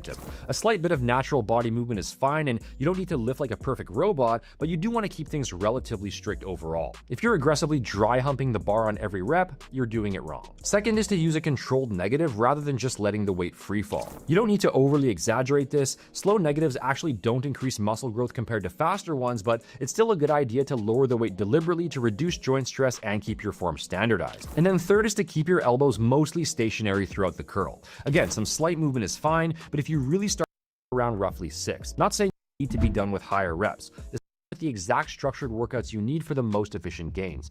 We have the triceps. Even though they're not considered to be a showy muscle like the biceps and don't tend to get as much love in most people's training, they're actually a larger muscle than most people think. Roughly equal in volume to the pecs, the lats, the traps, and they make up about 2/3 of your upper arm mass. There are 3 individual heads, the medial, lateral, and long head. Now the first 2 are very simple because they only attach to the humerus and perform elbow extension, and so any movement that involves elbow extension, whether it's an isolated triceps exercise or a compound chest or shoulder press, those will all train the medial and lateral heads effectively. However, the long head is unique in that it's the one head that crosses the shoulder joint, and in addition to elbow extension, it also performs shoulder extension. And since compound presses involve both elbow extension but also shoulder flexion, which is the opposite action of shoulder extension, that means that even though the long head is shortening at the elbow as you press, it's also lengthening at the shoulder at the same time, which means the muscle doesn't significantly change in length throughout the movement and doesn't experience high levels of tension as a result. So if you're relying on the big compounds only, your triceps long head will likely be underdeveloped, and this is a case where isolation work is essential for maximum growth. Just like the biceps though, this doesn't need to be made overly complicated with 1,000,001 fancy variations. At the end of the day, elbow extension is also just bending your elbow, but in the opposite direction. Having a controlled eccentric is important for growth, but you don't have to have a super slow eccentric. It doesn't make a difference. So that can be done with a push down, which I'd put as the #1 go-to movement since the long head appears to have the best leverage for elbow extension when the shoulder is neutral with the arm down at your side. There are endless push down variations available. One is not going to be massively better than another. Most of it comes down to what you connect with best and what feels smoothest on your wrists and elbows. There's the most basic variation, which is to do them standing using a straight bar or a rope attachment. Single arm also works, and you might find that it feels more natural to flare your elbow out to the side and push at roughly a 45-degree angle. angle. And if you do like that more angled arm path, then a crossbody variation can be used if you want to hit both arms at the same time. And if you've gotten very strong on pushdowns and want something a bit more stable and locked in so the stack isn't pulling your body upward, then a Poliquin pushdown is a good option for that. Or one other little hack if you want to stay standing is to wear a weight belt to keep yourself more anchored to the floor. You might get a few weird looks in the gym, but this actually does work quite well. And like we covered with curls, remember that the hardest part of the range will be where your forearms and the cable form a 90-degree angle. So the further you stand from the machine, the more you'll emphasize the shortened position, and the closer you stand, the more it'll be lengthened position. In terms of execution, the same general rules apply here as they did with curls. Keep your torso mostly locked in place, though a slight bit of natural body movement is okay, control the negative, and keep your elbows relatively stationary rather than letting them drift really far back and forth. After pushdowns, to train the long head in a more stretched position, a skull crusher and/or overhead extension can be used for that. Since the long head crosses the shoulder and performs shoulder extension, putting your shoulder into a more flexed position will cause the long head to stretch. And similar to pushdowns, there are many different ways these can be done effectively. For skull crushers, that could mean a straight bar, dumbbells, or cable, but for most people, dumbbells are typically the best choice because they allow for more freedom of movement at the shoulders and elbows compared to a bar, but they also don't require the extra. Dumbbell skull crushers are pretty awkward. Like the movement's fine, but they're a little awkward compared to a barbell, and you're not going to be able to lift as much weight.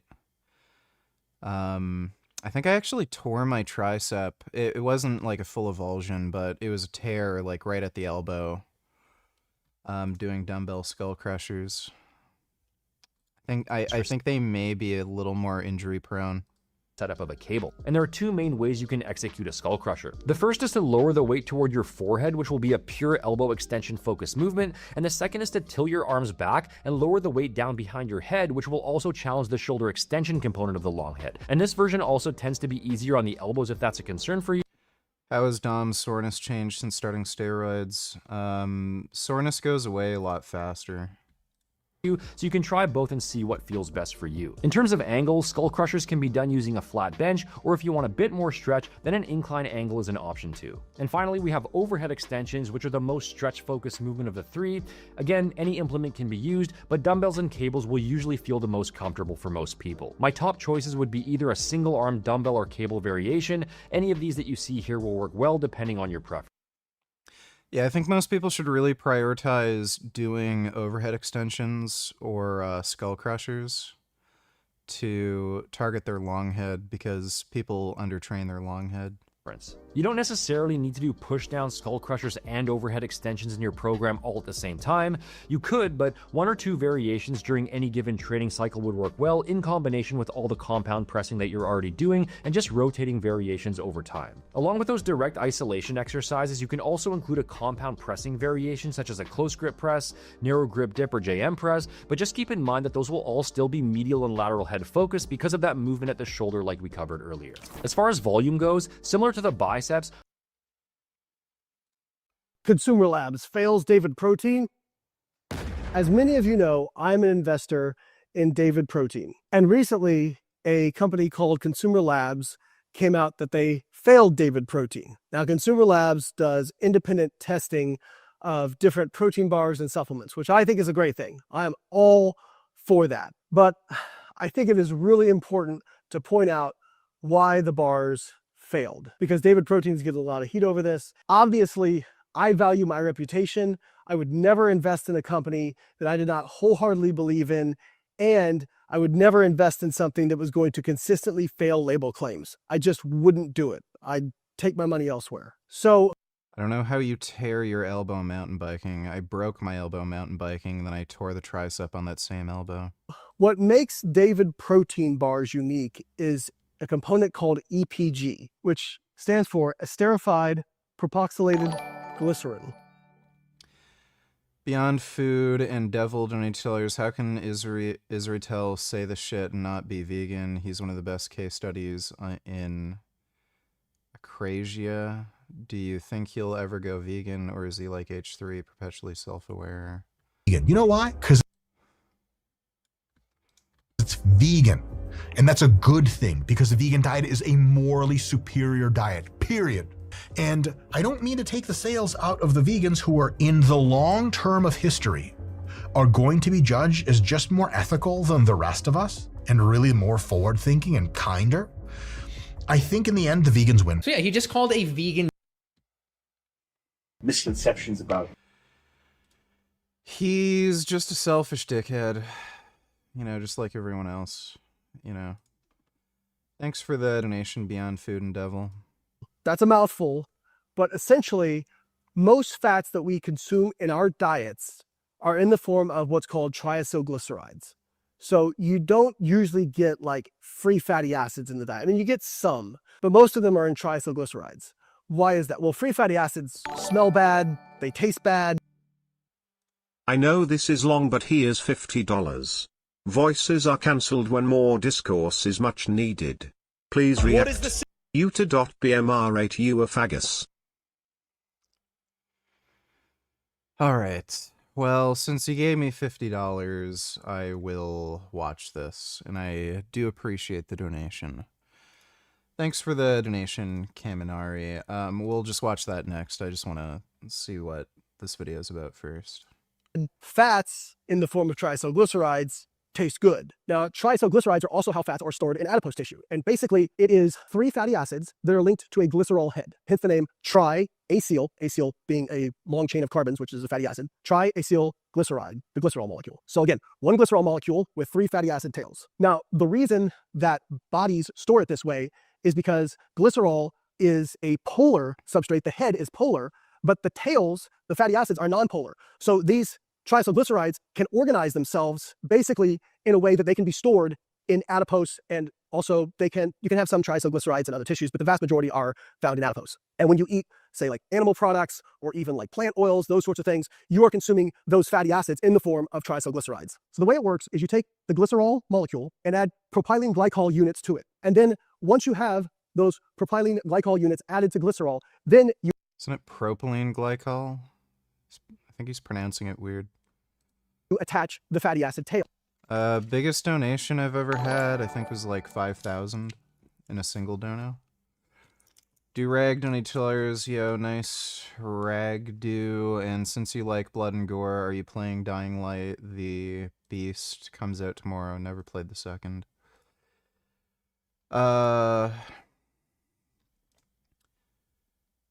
Dying Light 2 sucked. It was a horrendous game. I am actually kind of excited for Dying Light the Beast. I'm going to see what the reviews say first. I'm not going to just buy the game because Dying Light 2 is so bad. That was one of the worst games ever made. Like, genuinely. Just so horrendously fucking god-awful. It does look good, but yeah, just because of how bad Dying Light 2 was, I'm just gonna see what the reviews are like before I actually buy it. Bro, gotta wonder how many Chinese chemicals are in this shit.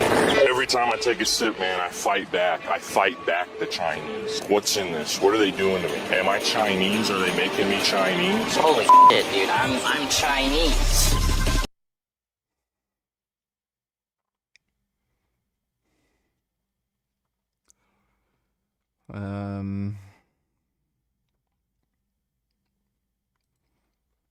Coca-Cola is an American company.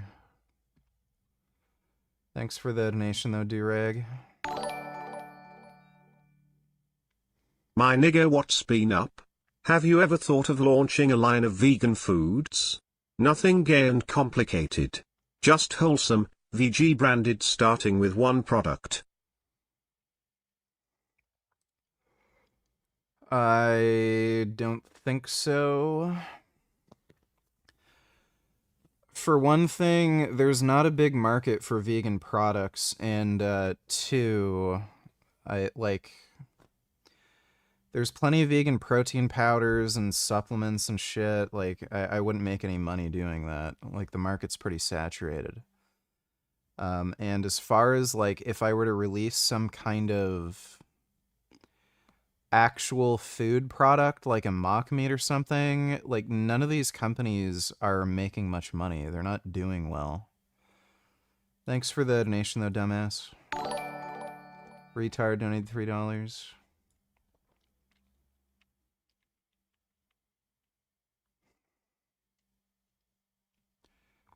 This is real?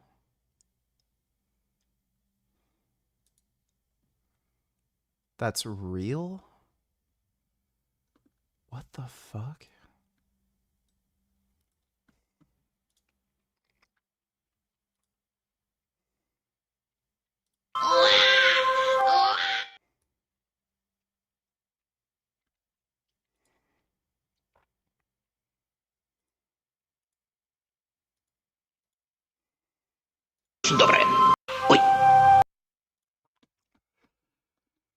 Well, Americans are too dumb to realize. Thanks for the donation, though, retard. Single. So now you have the esterified, propoxylated glycol with the fats on it. Now, why would they put EPG in a product? Well, EPG makes these fats not digestible, or very, very little digestible. Okay, so it takes the caloric content of fats from about 9 calories per gram to like 0.7 calories per gram. So over 10 orders of magnitude reduction in energy content, because it is simply not digestible.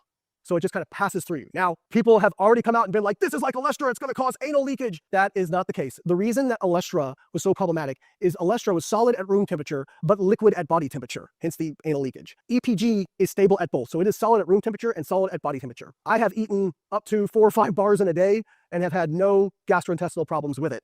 And my stool looks normal. I would give you guys receipts, but I don't think you want that. So why did this bar fail the Consumer Labs test if it says it only has 1.5 grams of fat or 2 grams of fat or 2.5 grams of fat in the bars? Because the Consumer Labs test found that they had over 20 grams of fat in the bars. Well, you have to understand the way that fats are assessed in food typically involves hydrolysis and then solvent extraction. And when you do hydrolysis, what you do is you take that EPG molecule off, you take the fats and you take those off, and now you have the same amount of fat. So, for example, if there's 20 grams of fat that are esterified through propylene glycol molecules, the vast majority of that is not digestible. So if you had 20 grams of fat, for example, that has EPG attached to it, that's only like 14 calories. It's like 1.5 grams of digestible fat. But if you take it through this process of hydrolysis and extraction, when you look at the actual fat content that you're left with, yes, it will register as every single gram of fat, regardless of if it was attached to EPG or not. So again, I am not surprised that the bars failed that test of having high fat content, because unless you use a very, very specific test, and I'm not even sure what test it would be, to be quite honest with you, they're going to come up as fat on these tests. But I can tell you, I have looked into the research, and EPG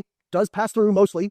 Most of the fat does not get absorbed. And I have tracked macros for 20 years. I track everything I eat, and I added these bars and tracked as was on the label, and I was eating 2 to 3 bars a day when I first was looking to invest in this company, because I wanted to see, am I going to gain weight from this? And I didn't. I actually lost a little bit of weight, eating at maintenance, or what should have been maintenance. So I am very confident that the actual bioavailable energy of these bars is correct. Now, the other thing that happened was they came out with a lower protein content than what was on the label. I think Consumer Labs tested them at 23 grams. The label says 28. So these were an early batch of bars, and that has since been corrected. And now every single batch is tested to ensure that they have at least 28 grams of protein in them. So that is every single batch is tested and confirmed that they have at least 28 grams of protein. So I am not mad at Consumer Labs at all. I think it's great what they're doing. I say keep up the Interesting. Cats love my meat. Is this another stupid And this fucking one video? Yeah. Like, you know I'm not going to watch that. Greatest threat to Western civilization today? Islam. Tell me more. It would be divisiveness, this concept that we can demoralize our opposition as a form of substitution to civil discourse. We've somehow got ourselves into a position where we don't recognise that British citizens are actually the ones who should have the privileges of being British. Oh my goodness. Can I pick 10? Freedom of speech and the migrant crisis that's going on. I believe if President Trump wasn't elected, we would be in the path that you guys are going. We have the extremist tail. Here with January 6th President Jake Lang, you were in prison for 4 years and 6 days. You've just received a presidential pardon. You're a free man. Yes. You're here at the United Kingdom rally. I'm asking everyone the same question. What's the single biggest threat facing the United Kingdom today? And more broadly, what's the single biggest threat the West is facing? Islamic invasion. They do not match our culture. We have different cultures. God bless them. But stay in your homelands. We cannot be replaced. And the forefather, our lands here, that people have fought and bled for thousands of years. And now without a single shot fired, we're being overtaken. And that has been their plan for many years. And now we're seeing it come to fruition. And that's part of what the free speech is about. In America, we can say this. In United Kingdom, I got to get out of here pretty quick. I'll probably get arrested just for even mentioning this right now. So that's what the essence of this Freedom of Speech Festival is, to speak about the issues that they want to silence. Tell me about the comparisons between Islamists arriving in Western Europe and Islamists arriving in the US. We're seeing very concerning things, especially in places like Minneapolis, that are being overrun by Somalis. But we also have people like Omar Fateh now, who's been nominated to be the mayor of Minneapolis, right? Yes, and now we even have Mandami, the greatest city in the world. New York City has fallen. London has fallen. These are not people that can integrate into our societies so easily. Once they come, they start to take over, and they change the language, the dress, the religion, the culture, the food, everything. And so we have a duty to our forefathers to protect our homelands, and that's really why I'm here today, because America America. We come from you guys. We come from the UK. This is our natural bloodline. And so I'm here as a January 6th political prisoner saying the freedom that we fought for, that was taken from me for 4 years, is so precious. Britons, stand up and fight. Even if you have to go to prison, even if you have to do 12 days without eating, hunger strikes, we've done it all in prison, and we understand freedom isn't free, and this country here is one of the beacons of hope in the world. If we lose London, if we lose Britain, we will lose the world. What's the solution? How can we solve the problem of the mass arrival of Islamists on our shores? Well, we need to get vocal. We need to get loud so that we can change the political climate. We need leaders, elected officials that have the same sentiment as the people here, and that they're going to pass laws, that they're going to set regulations for it, that basically say no more boats, and anybody that's here needs to be deported immediately. Mass deportations. Remigration now. Remigration now. Remigration now. I'm here with Ben Habib. Ben, what's the single biggest threat the UK is facing right now? The biggest threat is the illiberal global order that seeks to stamp its knee on the British neck and make us practice policies which are so clearly detrimental to our own national interests and the people in this country. What are examples of policies? What are some of the policies that you're talking about? That people are perpetrating against the British people? Oh, well, they're manifold. I mean, I think the worst one, perhaps, is this belief, correct belief in its foundational setup, that all of humanity is equal. But in the pursuit of promoting the equality of humanity, we've somehow got ourselves into a position where we don't recognise that British citizens are actually the ones who should have the privileges of being British. And so in the Human Rights Act, we've taken the body of the European Convention into the Human Rights Act, and we've made it part of British law. We've effectively set aside what it means to be a British citizen. And that's why we have this very peculiar situation, Stefan, where we have mass migration coming into the country. And seemingly our politicians don't seem to care about it, because they are hijacked by the notion that all of humanity... Is Destiny's son the gayest retard you ever debated? Or is he just a stupid gay retard that should have been aborted with a coat hanger? I'm only saying he's retarded because he has that gay-ass speech impediment. He's become far gayer and retarded since I debated him. He's called himself a groiper, and he's like been posting anti-Semitic shit and saying that Hitler was a good guy. I don't know exactly what the fuck is going on. Some people think he's just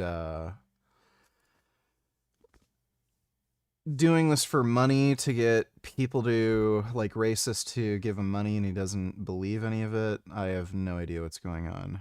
Thanks for the donation, though, Eat Plants.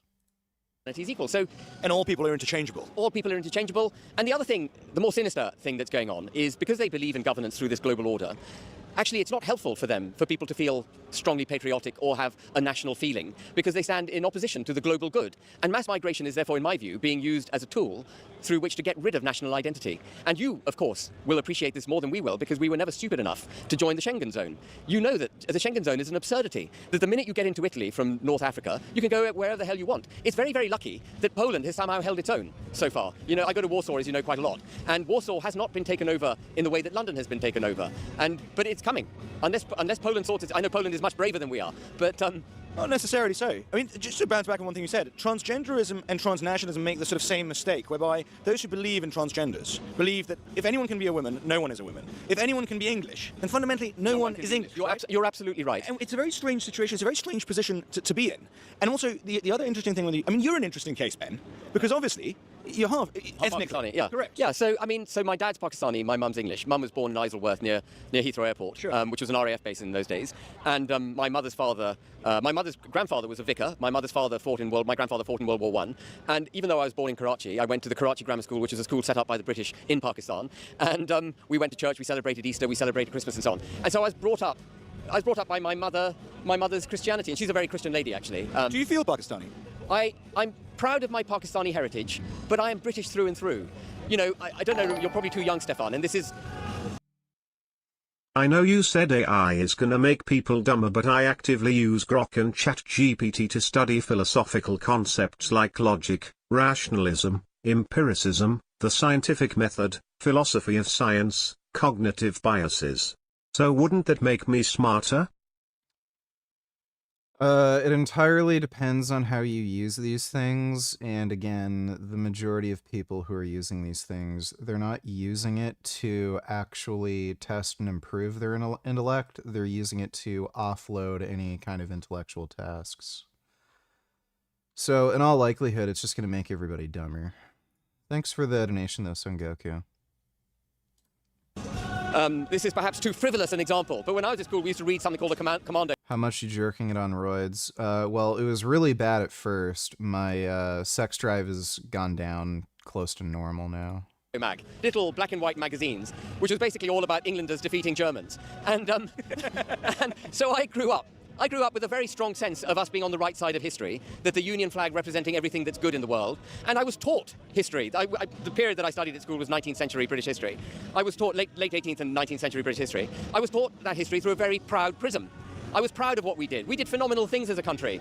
And now we're told to be ashamed of all of that. So, to answer your question in short, and the other thing I should say, as a child in Pakistan, it was post-imperial India that I was effectively brought up in. And the tailwinds of post-imperial India were still there. It was a phenomenal place, Karachi, when I was a child. Very, very different now. So I feel totally British. I love this country. This is my country. It goes through my veins. I may be brown, and that gives me the cover to say some things you can't say. But I'm here with Dan. Really Dan, what's the single biggest threat facing the UK today? Oh my goodness.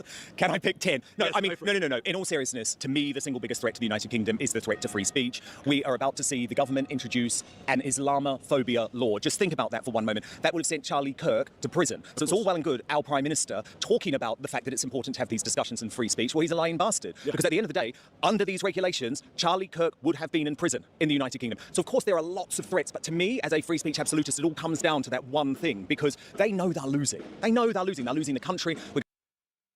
Yeah, the UK doesn't have any free speech written within its constitution, and they keep adding laws that take away, this kind of political interest in free speech. So they've had those weird, broadcasting regulations, which are extremely broad. They basically anything that you put out on the internet is under these regulations, and it has to do with anything that is deemed offensive. So if you just upload something that offends someone, it's illegal. And then they're adding Islamophobia, which is the most ridiculous fucking horseshit. Like, there is nothing wrong with being Islamophobic. If you have a problem with having sex with 9-year-olds, then by definition you're Islamophobic. We're going to see later today just to what extent. So what happens when they know they've lost? Censorship, authoritarianism, totalitarianism, and potentially even political violence. So it's a pretty chilling time here in the United Kingdom. Living here, broadcasting here, it's pretty scary. What do you think are some of the solutions to the free speech crackdown? How can citizens, how can journalists, how can activists, how can other politicians solve this? So we have to operate en masse, and we have to operate without fear, because if all of us are here, if all of us are tweeting, they cannot lock all of us up, can they? But the other thing... Let's hope. Yeah, I mean, they may well try. The other thing that I always lean into is... What's the single greatest threat to the UK and to the West more broadly right now? It would be divisiveness, this concept that we can demoralize our opposition as a form of substitution to civil discourse. Tell me more about that. That's a very unique answer. No one said that yet. So, both on the left and the right? You see as almost a colloquialism, he's a fascist and he's a communist. Yeah. Now, typically, with protesters, they're quite ignorant about political philosophies. So, for example, I don't generally believe a lot of these people here understand what communism is. Of course. And a lot of these people here don't even understand conservatism. So, correct. There needs to be this common understanding, and it's a very Christian understanding that we're all made in the image of God, and that there's a common decency to us, and we shouldn't be chasing each other on trains and beating each other up after protests, which is a common tactic by our Antifa friends over there. And if we have this civil discourse and common understanding, we can then kind of achieve this progressive political narrative where instead of trying to refute ideas, we try to build on each other's. How do we bring that about? How do we make this happen? I think there needs to be a turning point. I think ultimately, it's ironic. So on the assassination of Charlie Kirk, he died in a society that wouldn't debate with him. Now they are debating his death. So the man is now receiving civil discourse after his life passed away, and his entire life was spent doing that. Now, of course, there are people on the left mocking his death, but there are genuine discussions on how ultimately we can stop events like Charlie Kirk's. Even the President of the United States, he suggested that people demoralizing Charlie as a fascist is one of the contributing factors towards his assassination. So turning points, that is how we introduce civil discourse. To bounce back on what you're saying, one of the problems that we have is, as we've become multicultural, threat to the West and specifically the UK right now. Islam. Tell me more. I know you're going to say Islamism or radical Islam or extremism. I'm going to say Islam. Okay. Because, so there is a distinction to be made between different religions, right? You can be a Christian, you can be a Hindu, you can be a Buddhist. I prefer that you be a Christian because Christianity is awesome and it's true. However, with Islam, there is a big difference here. With Islam, it is not simply a religion like other religions. It is not simply something that is a relationship between believers and God or the divine. It is a political system that comes with a lot of bad things attached. I'm completely fine with leaving Islam in Islamic countries where Islam belongs. I'm not fine with having massive numbers of Islam come into Western nations and play with the demographics and screw things up here. Western nations are great because they are not Islamic nations, it's because they're Western nations, because they're Christian nations. If you bring Islam into the equation, you will turn Western nations and Christian nations into whatever those Islamic nations are from which people flee to come to the West. It's not the other way around. People come from the Islamic world and flee to the West, where they are... Can I give you one counterpoint? Yes. One counterpoint. We will debate this in a longer video, but this is a short format. Ridvan, what about the UAE? Multiple millionaires, thousands of millionaires have fled to the United Kingdom over tax policies here. Many of them have ended up in the United Arab Emirates, which, by all metrics, appears to be an enlightened Muslim country.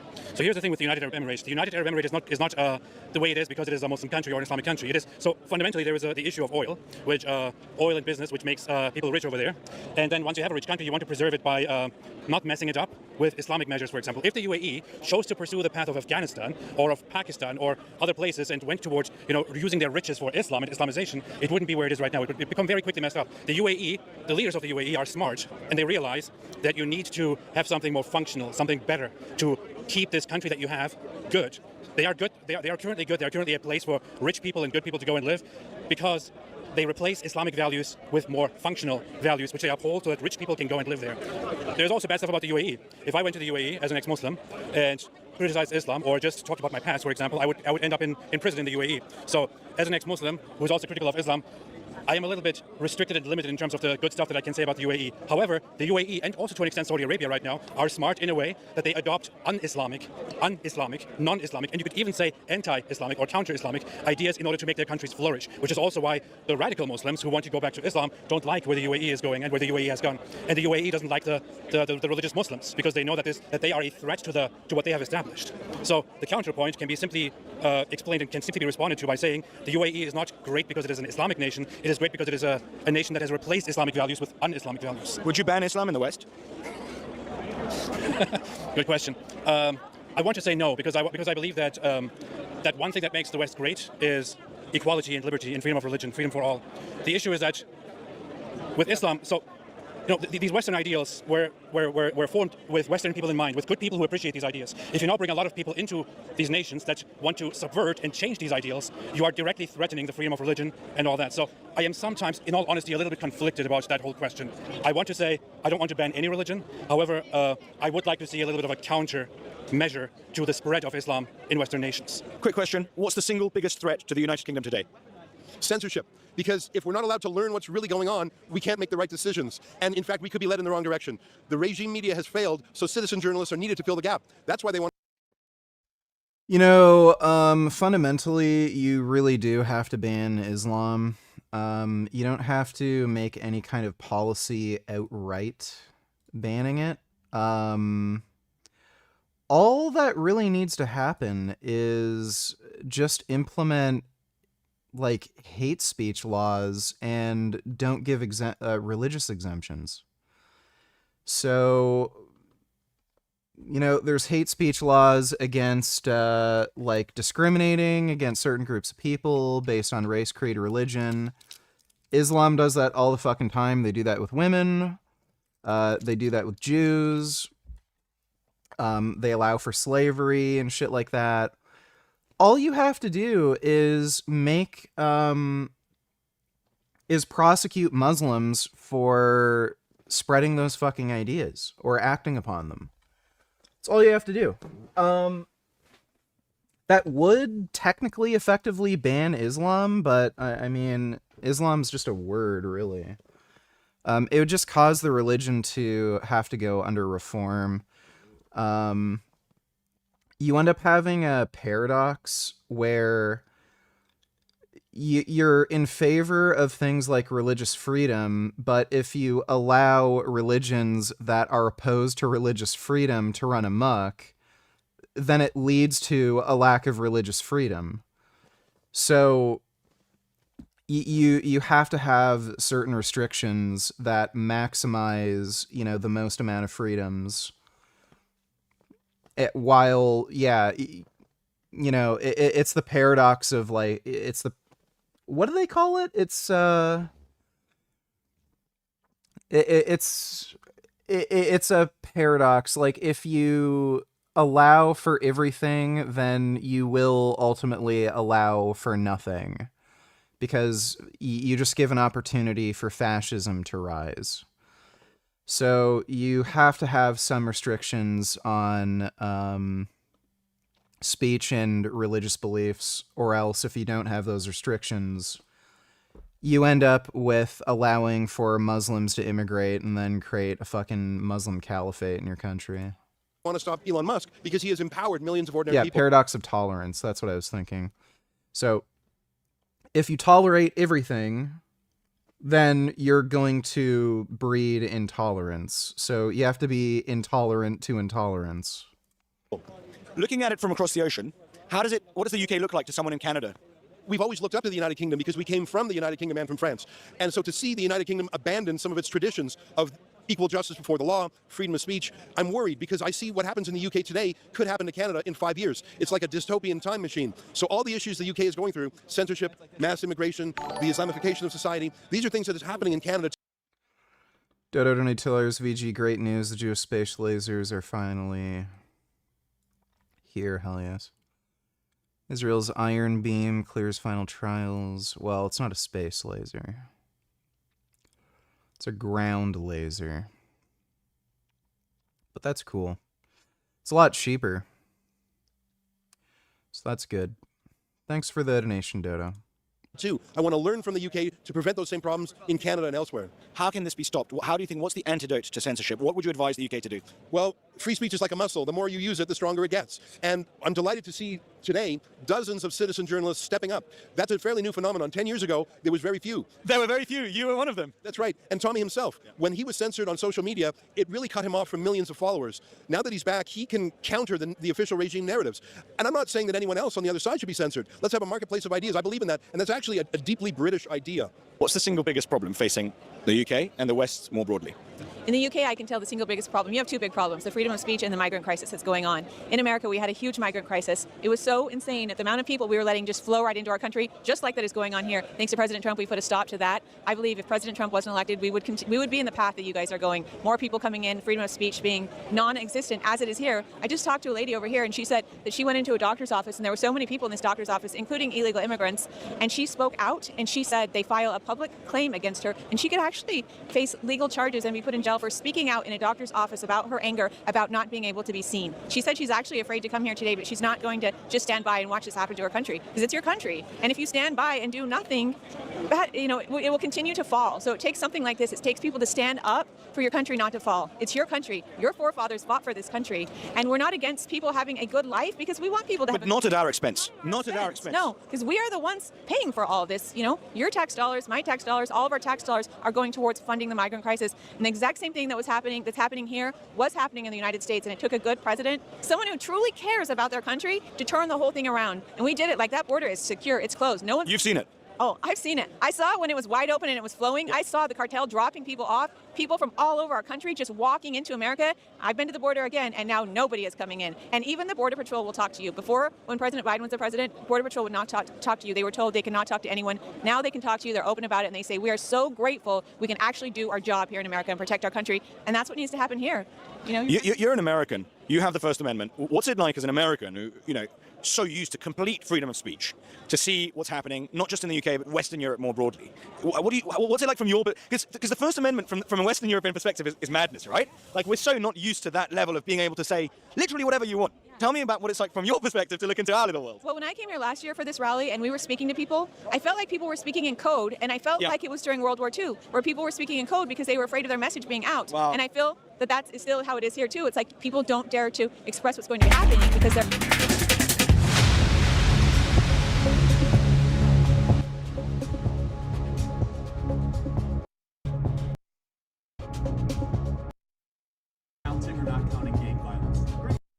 That looks like he's wearing body armor, dude.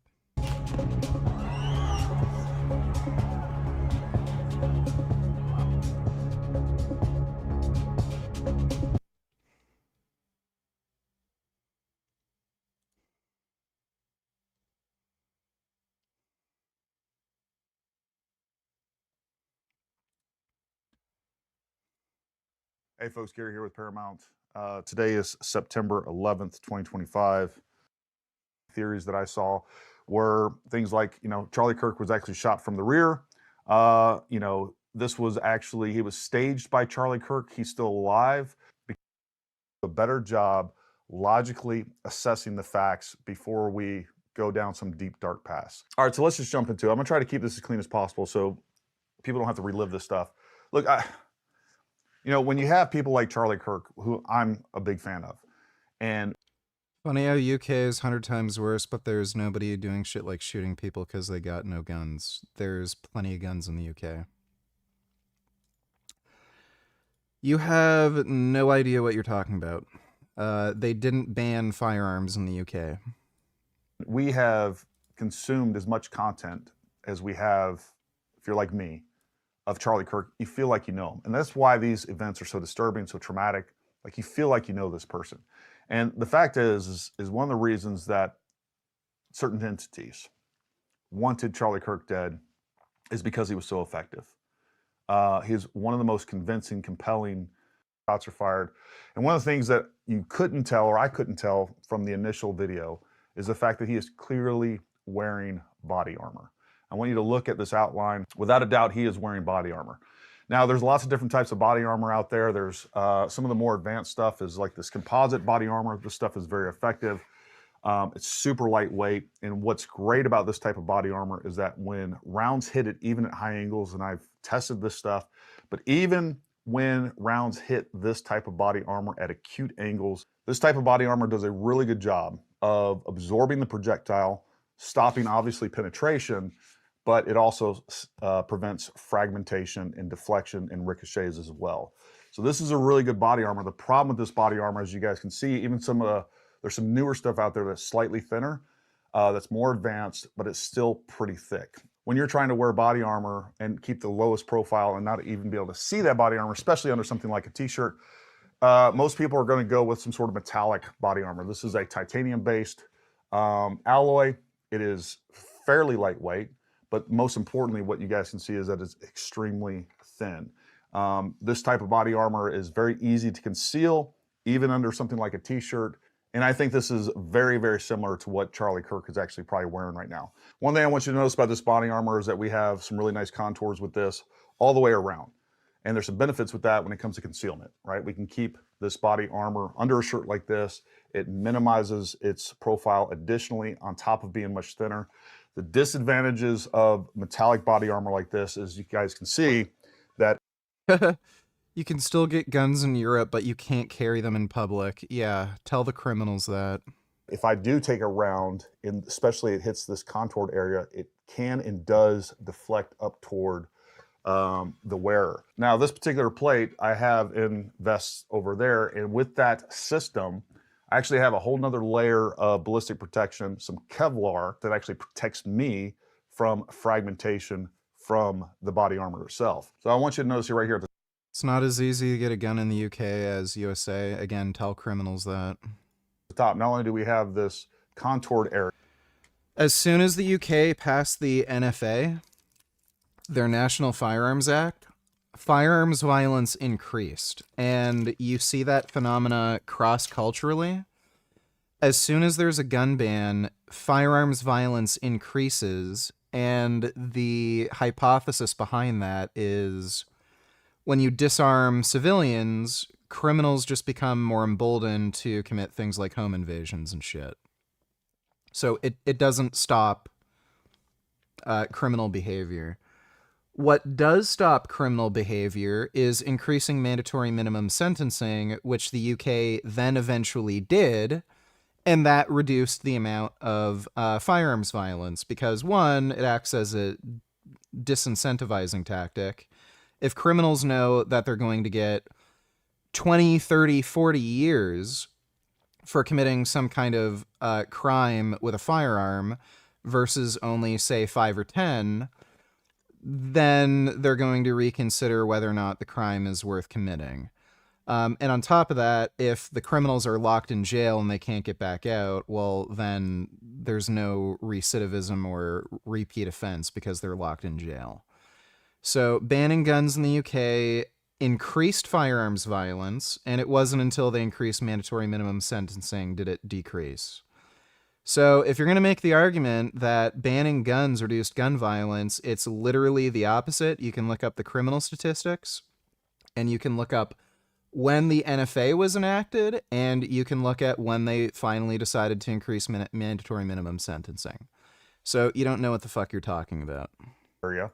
But at the very edge of this, we actually have bevels all the way around that make it less likely to snag, cut, or anything like that, and the edges are pretty smoothed over. So it's much more comfortable. So this stuff is very effective in low-profile situations in this particular instance with Charlie Kirk. So number one, we can definitely see that there is body armor there. And then I want us to move forward. I'm going to zoom in as tightly as possible just to, again, try to keep this as clean as possible. So right here, we have the first frame in this particular video, and I don't know what frame rate this video was shot in. It was slowed down. This is the first sign of impact. I want you to notice with this shirt, we actually have the shirt, it is violently disturbed, but this shirt collar is. So can you shut up now and stop saying he wasn't wearing body armor? Are we fucking done with that, you fucktard? They're afraid the police will come and pick them up. And to me, that was shocking when I came here last year at that point and heard people, they were afraid to talk. People didn't want to talk on camera, or it was literally code that they were speaking in because they were afraid of their voices being heard. And the same thing is going on a year later. Nothing's changed, and it's probably gotten a whole lot worse. What's the single biggest threat to the United Kingdom today? I see it as radical Islam. Tell me more. What does that mean? There is a minority of bigots who have silenced the moderate Islamic people and the Muslims in this country.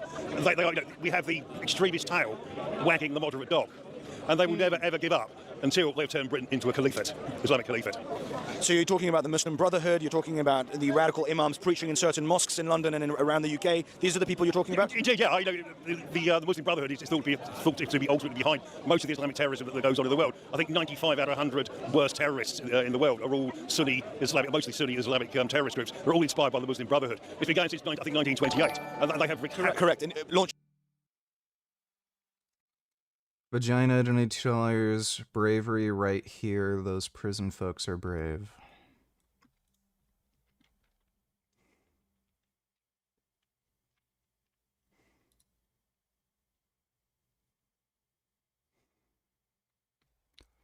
Okay, I'm not gonna watch that on stream, obviously.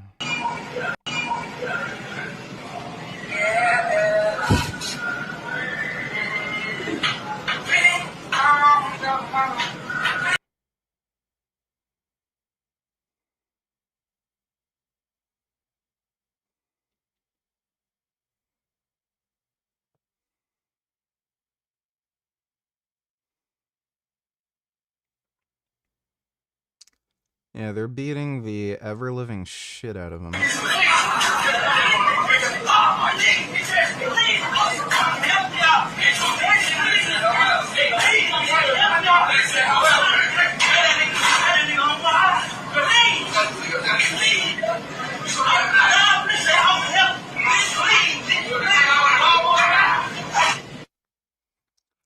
Well, that's good. He's a piece of shit getting exactly what he deserved. Thanks for the donation, Vagina.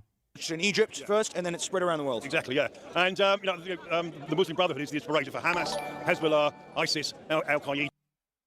Real $22 spaghetti.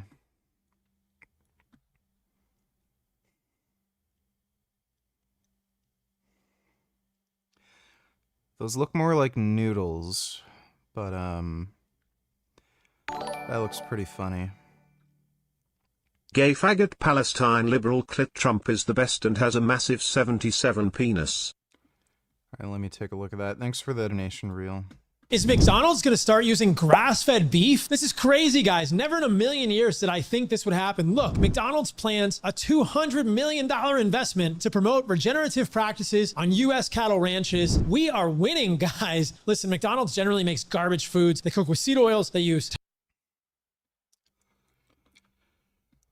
The only reason they're doing this, and this is happening across every fast food establishment, people are buying fast food less because it's becoming more expensive, and they're just catering to a wealthier crowd. So the middle class is dwindling. Everyone's becoming more and more poor. So you're seeing them make more and more menu items that are more expensive and a little more fancy and high class. That's the only reason they're doing this sort of shit. tons of ingredients, preservatives, dough conditioners, all kinds of garbage things in their food. But a $200 million investment into regenerative practices on US cattle ranchers, that's kind of cool. This is a step in the right direction. McDonald's is responding to people being more aware of food quality. And the people who care about this sort of shit are richer people. Like, again, this is just a marketing tactic for, you know, the only people who are buying from their restaurants now, just wealthier people. This is amazing. You guys, it's working. Keep doing what you're doing. McDonald's says it's supporting rotational grazing, and other companies are chipping in too. General Mills, Yeah, I'm sure they are. Nestle, Walmart, Pepsi. Okay, let's go. Never in a million years did I think this would happen. Yes, McDonald's is healthy now because they say they're doing a thing. McDonald's, I've got one more thing for you. Stop using seed oils, start using tallow. This would be amazing. Yes, make McDonald's less healthy by increasing the saturated fat content in your products. Incredible would it be, guys, if McDonald's does grass-fed beef from regenerative farms and they start cooking in beef tallow? Never thought I'd see that day. Send this to one of your friends. Outrageously stupid. You have trouble. Like, that is just the most monstrously stupid thing you could possibly fucking say. I actually just learned about this recently. Apparently, a lot of these fast food restaurants, what they do, because cooking oils at high heat, it like burns and denatures the oil and it ends up going bad, you know, quickly. They add a bunch of conditioners to these oils to prevent them from oxidizing so quickly so they don't have to replace the oil as much. Apparently, those are, like, pretty bad for you. But, the idea... That still happens with beef tallow, by the way. Or any other kind of, you know, animal fat. But you're massively increasing the saturated fat content of the food you're eating. Saturated fat is known to be pro-inflammatory. It's known to increase risk of certain cancers. It's known to cause diabetes. And he's literally saying, yes, cancer-causing diabetes. Good. Trouble sleeping? It might be the lights you're under. These are LED lights. They're everywhere, and they're Oh yeah, and heart disease. I forgot that. flickering, even though you can't tell. Watch this. I'm going to slow this video down. This is horrible. You see, that's stimulating for your nervous system. Your nervous system hates that. It makes you tired, but wired at night. I can guarantee you it does not. It's causing headaches. It's causing eye strain. It's You cannot perceive that flickering. really messing with your circadian rhythms. What's the solution? Incandescent bulbs. These are the old school bulbs with the tungsten filament that gets heated to 4,000 degrees Fahrenheit. These are the Edison bulbs. They're beautiful. They don't flicker, even though there's an AC current. What an idiot. I'm Serena Williams, and yes, I'm on Roe. They say GLP-1s for weight loss is a shortcut. It's not. It's science. After kids, it's the medicine my body needed. Here we go. He's going to say steak naturally raises GLP-1. It does not. GLP-1s helped me lose 31 pounds. This is healthcare. I fully respect Serena Williams. 23 Grand Slam titles in tennis. She's an amazing athlete, and I don't believe it for one second. If you look at Serena Williams' career, she says she's been plant-based vegan since 2012. She's posted that she loves moon pies, tacos, cheese pizza, and fries. And this is not judgment or anything. I'm just laying out the facts here. She's clear. Yeah. Because eating plants makes you fat, apparently. Clearly said that she loves junk food. Here's my take. When you eat meat, levels of GLP-1 in your body are increased. If you eat any food, levels of GLP-1 in your body are increased. Any food. Not meat.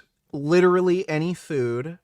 I think high protein foods tend to raise it more. So if you have tofu, it'll raise about the same as if you eat a steak. The problem is when GLP-1 elevates after eating, it's only in your system for a few minutes. So it'll elevate for maybe 10 or 15 minutes and then it'll go down immediately. these GLP-1 agonist drugs, they are designed to have extraordinarily long half-lives. So rather than it only lasting for a few minutes, it lasts for days or weeks. That's why they work. That's why after you eat a steak, you're hungry a few hours later, whereas if you inject a GLP-1 agonist drug, you just aren't hungry ever. You fucking idiot. You don't even know how these fucking drugs work, you stupid dumb motherfucker. Increased. I knew he was going to say this. I knew it. They all say the stupid same dumb fucking thing because they don't know how these fucking drugs work. Good quality whole foods, especially whole animal foods, I think these are better than Ozempic for humans. I believe. Oh, really? Where's the fucking randomized trial comparing GLP-1 agonist drugs to a carnivore diet? Show me the fucking randomized trial, dipshit.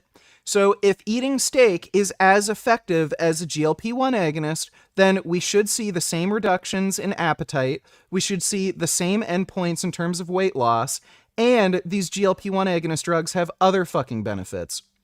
They affect dopamine receptors in the brain, they rewire your reward systems, so not only do they make you not prone to seek out these dopamine-seeking behaviors, like, you know, finding food to get some, like, you know, dopamine high, they also affect how other addictive tendencies like gambling, alcoholism, they're now being used to treat alcohol addiction. So again, if steak is as effective as a GLP-1 agonist drug, then we should see those same fucking effects, right?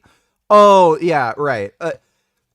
Every fucking person who has an alcohol problem who goes to a fucking bar every night, I can guarantee you they eat steak. So yeah, I'm not seeing a fucking correlation between people who eat barbecue and, you know, like give me a fucking break. This guy is such a fucking idiot, dude. Like, it is just so remarkably fucking stupid. Yeah, and on top of that, these GLP-1 agonist drugs also improve insulin sensitivity. They increase insulin output. They have other benefits too. So he has absolutely no fucking clue what he's talking about, and he's trying to convince people not to take a drug that will likely save their lives. Again, people who take GLP-1 agonists have a lower risk of dying from all causes.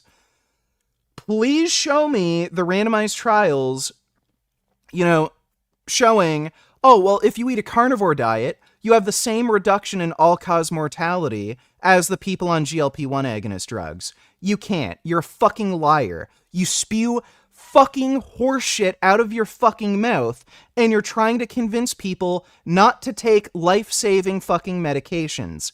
Fuck you, you immoral fucking dickhead. That if you are eating whole foods, if you are eating meat and unprocessed plants, you will lose weight without these drugs. And the vast majority of people, many of which are turning to... Oh my God.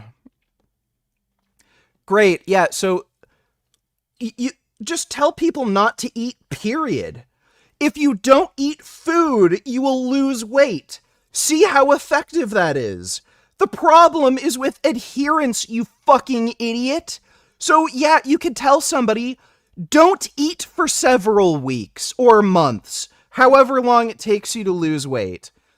Yeah, if you don't eat any food, you will lose weight. Watch how many people adhere to that fucking protocol, you fucking moron. GLP-1s, I think too quickly, are not understanding that food quality is everything. I don't think we should be turning to GLP-1 agonists like this without improving people's food quality. We cannot...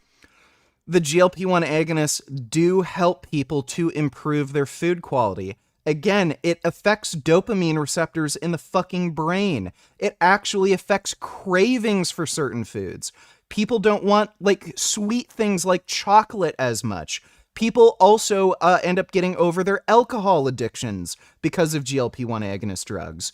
This guy is a fucking idiot. Cannot discount these side effects. They're real. Look at the number of lawsuits these manufacturers of these medications are facing. Also, a lot of these lawsuits are not... So these lawsuits are mostly fucking stupid. You can get gastroparesis. They do slow gastric emptying. This is a pretty rare side effect, for one thing. If you actually look down the list of all these, supposed side effects from these GLP-1 agonist drugs, a lot of them are literally related to just not eating enough. So these drugs are so effective that you end up eating so little. Yeah, you can get gastroparesis, bowel obstruction. I know some people have reported blindness. That's from literally not eating. So people have taken these drugs. It wouldn't surprise me if they ended up getting improperly dosed or something. They're taking too much. But you can get blindness from vitamin B deficiencies. So if you're taking a GLP-1 agonist drug, barely eating anything, and maybe what you do eat is like some stupid fucking food, you might end up becoming vitamin B deficient and then develop, blindness or, permanent loss of vision. It's not from the actual fucking drug. And again, you can look at the randomized trial data. The people who take these drugs have a reduced risk of all-cause mortality. So on the net, the people who are taking these drugs are better off than the people who fucking don't.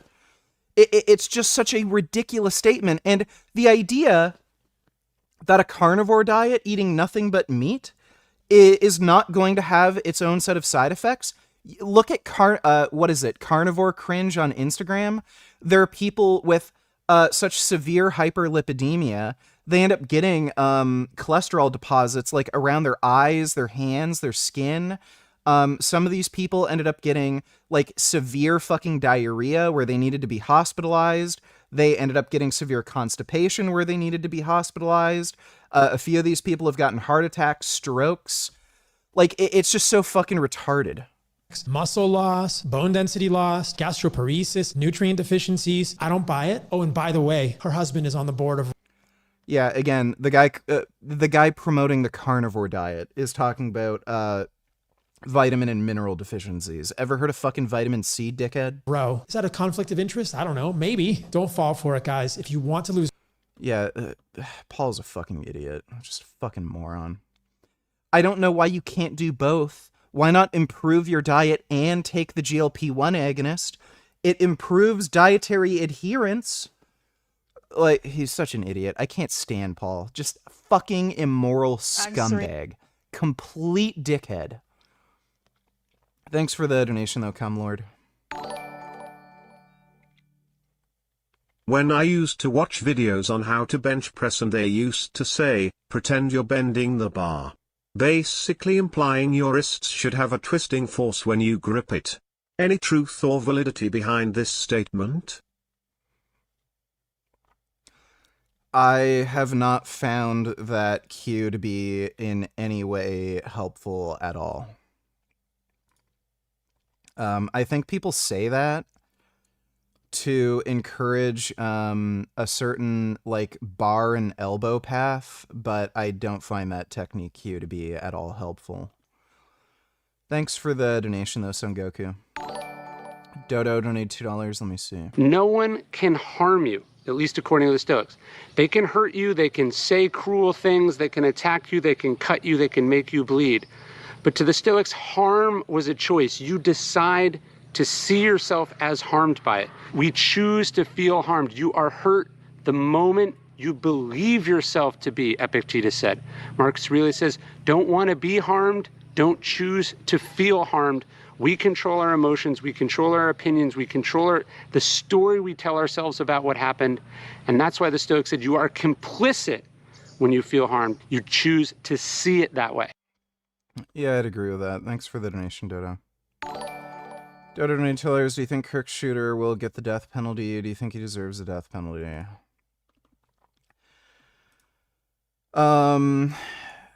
It sounds like they are pushing for the death penalty, and yeah, I think there's very high likelihood that he is actually going to get the death penalty, considering how politicized this is, how involved Trump and the Republican Party are involved in the whole thing.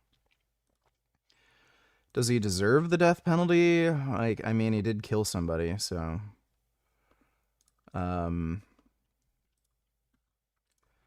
it entirely entirely depends on the facts around the case. Like, if this is a mentally deranged individual and he has like autism or something, then I think a sensible person would probably see him as somewhat of a victim, and probably not. He probably doesn't deserve the death penalty. Thanks for the donation, though, Dodo. I am about to start eating tofu. I got super firm tofu from the store but never ate it before. Do I add spices or eat it with anything? What do you eat it with, if at all? I just, I pan fry it and I add whatever sauce I like. I like Korean barbecue sauce, so I pan fry it. Then I turn the heat to low. I add on the Korean barbecue sauce, flip it around, have the sauce kind of caramelize a little bit on the tofu. You can have it with rice or potatoes, and I have it with broccoli and Brussels sprouts. Thanks for the donation, Tofu Experiment.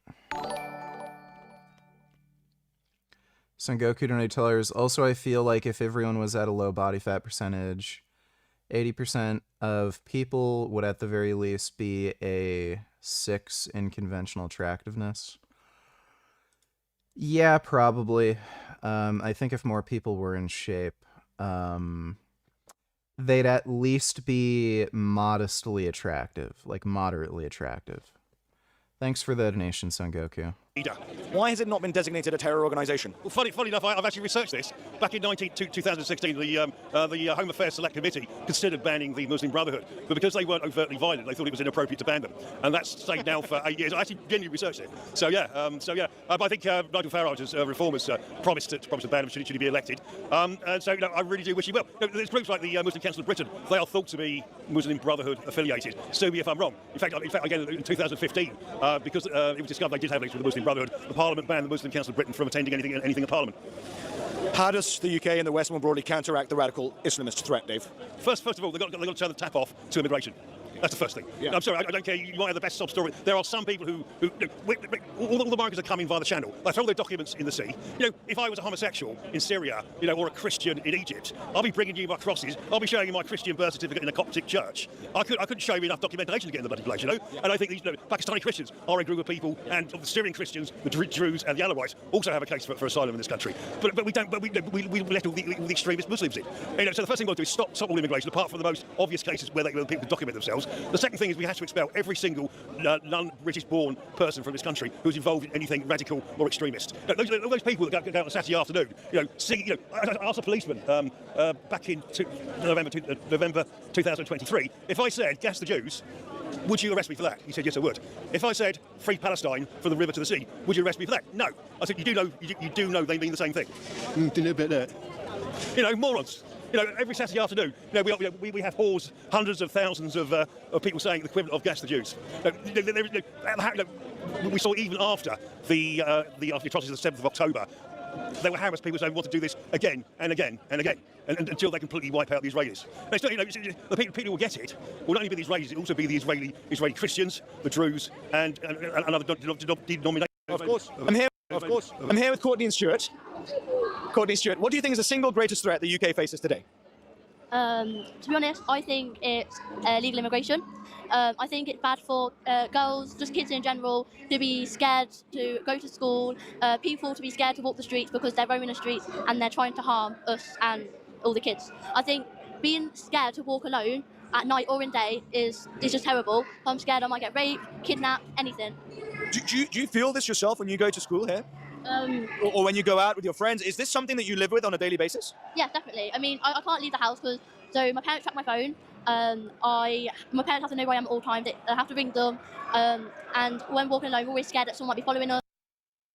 Eggs are not nature's multivitamin. How about you look at the nutrition facts on an egg? They're not particularly nutritious. And even if you eat a lot of eggs, guess what? You're gonna have like fucking diarrhea and shit a lot of that out.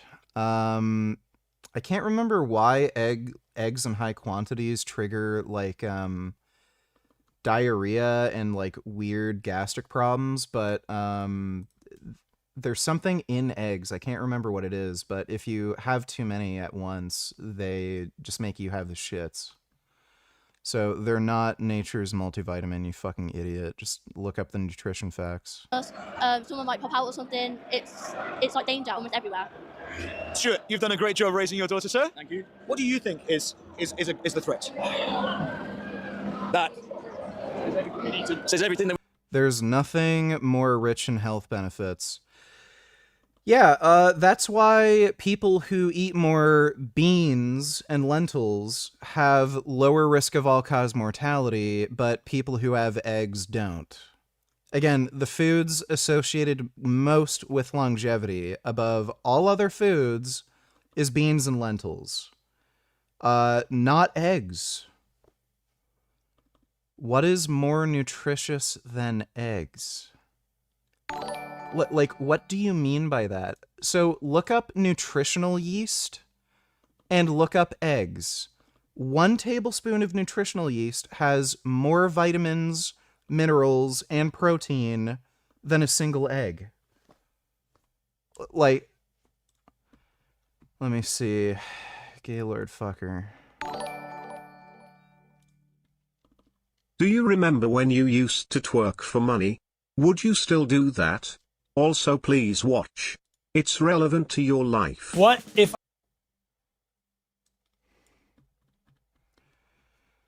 I'm not gonna bother watching this. He's just talking about creatine.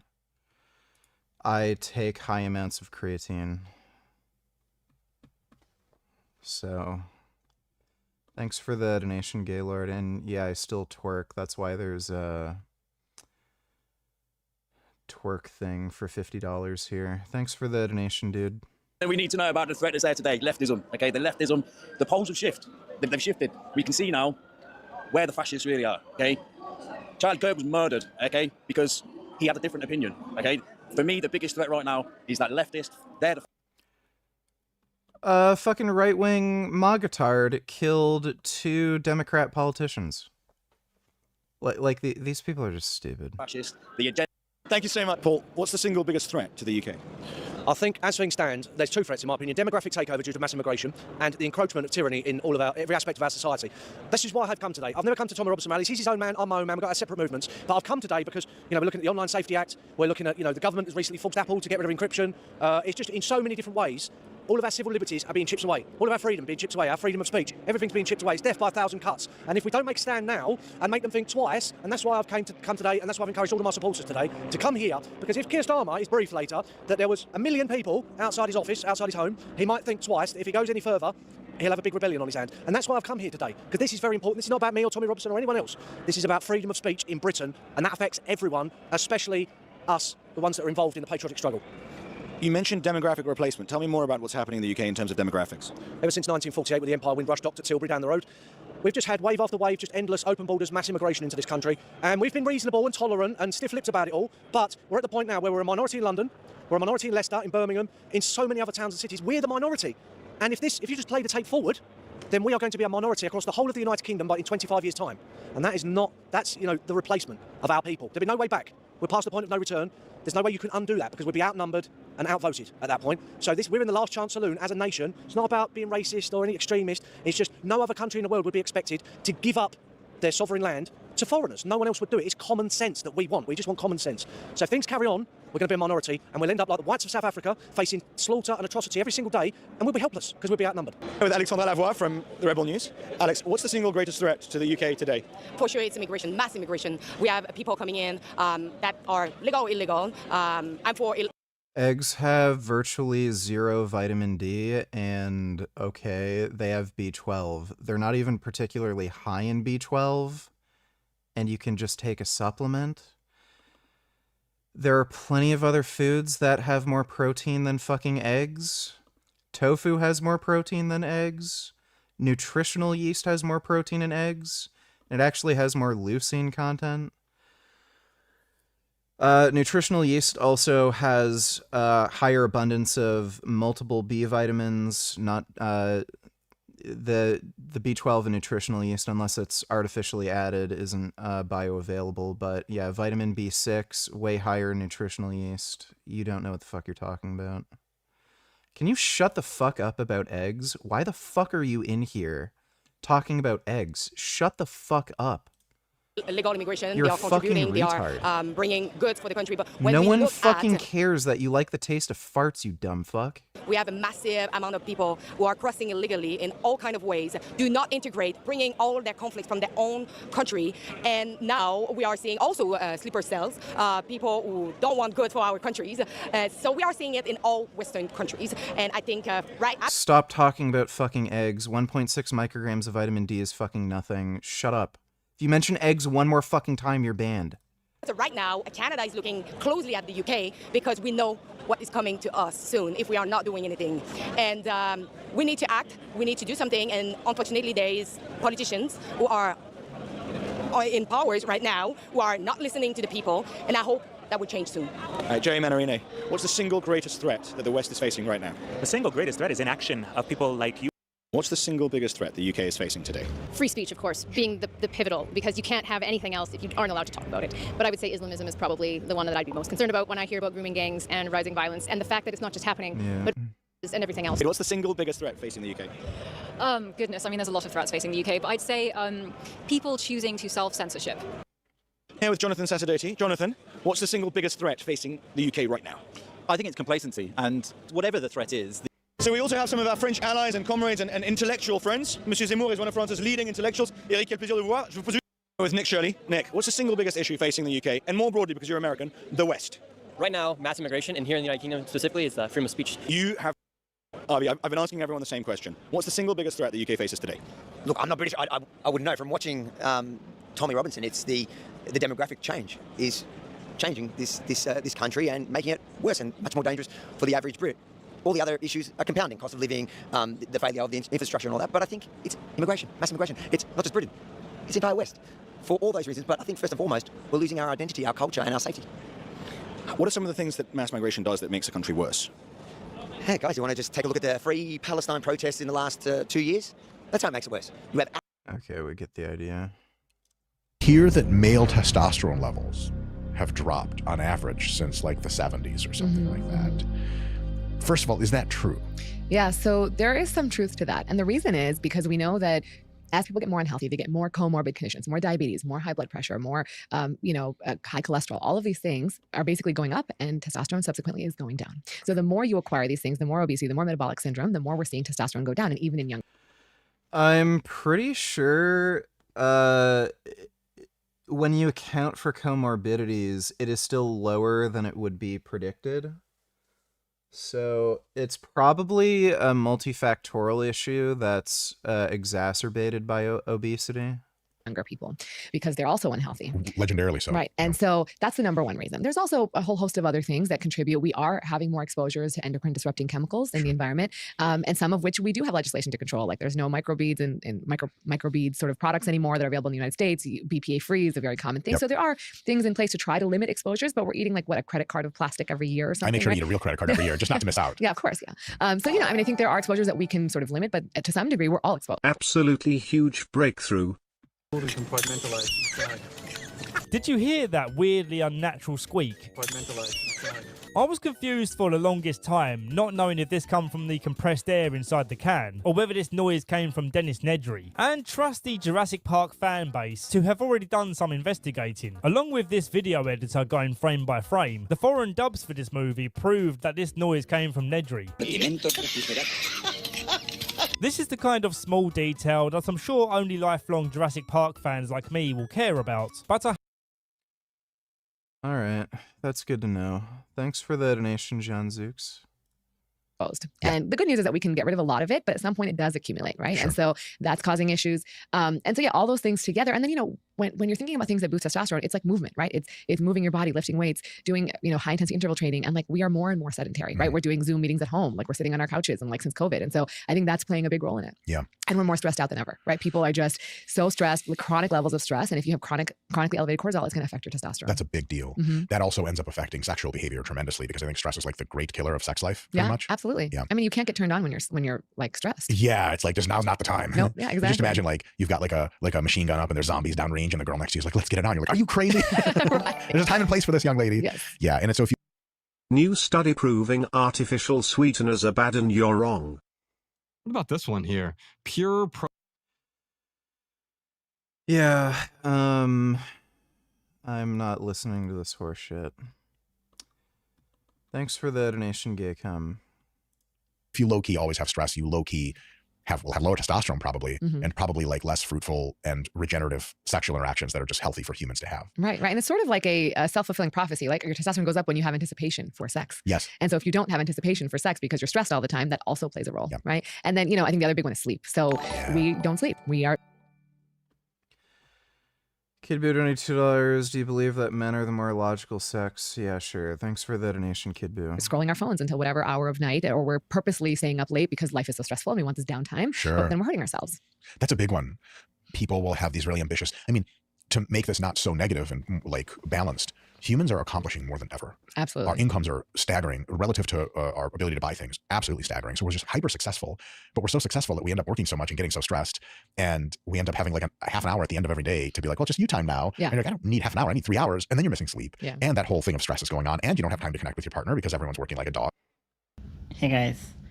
I just wanted to jump on here really quick. This isn't going to be like a full video or anything, but I wanted to express my frustration with one of the major problems I see with the industry, and that is the promotion of SARMs.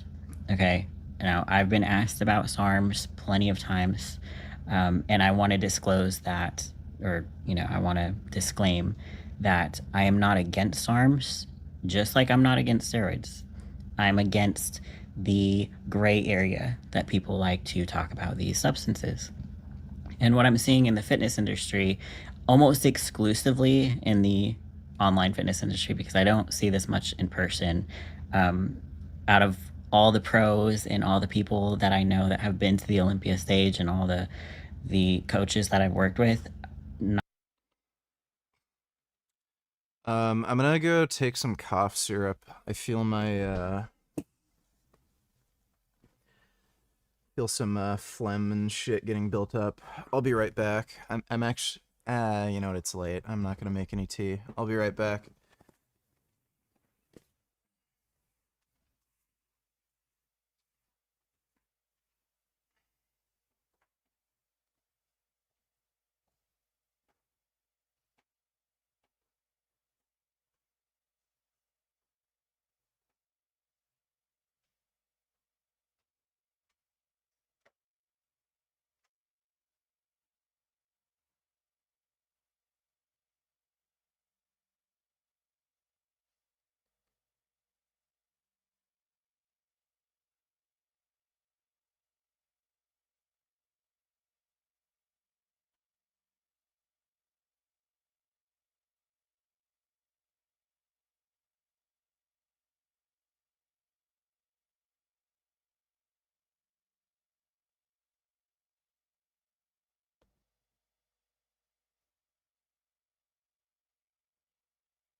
Nigga, answer my questions with some conviction, bitch ass nigga.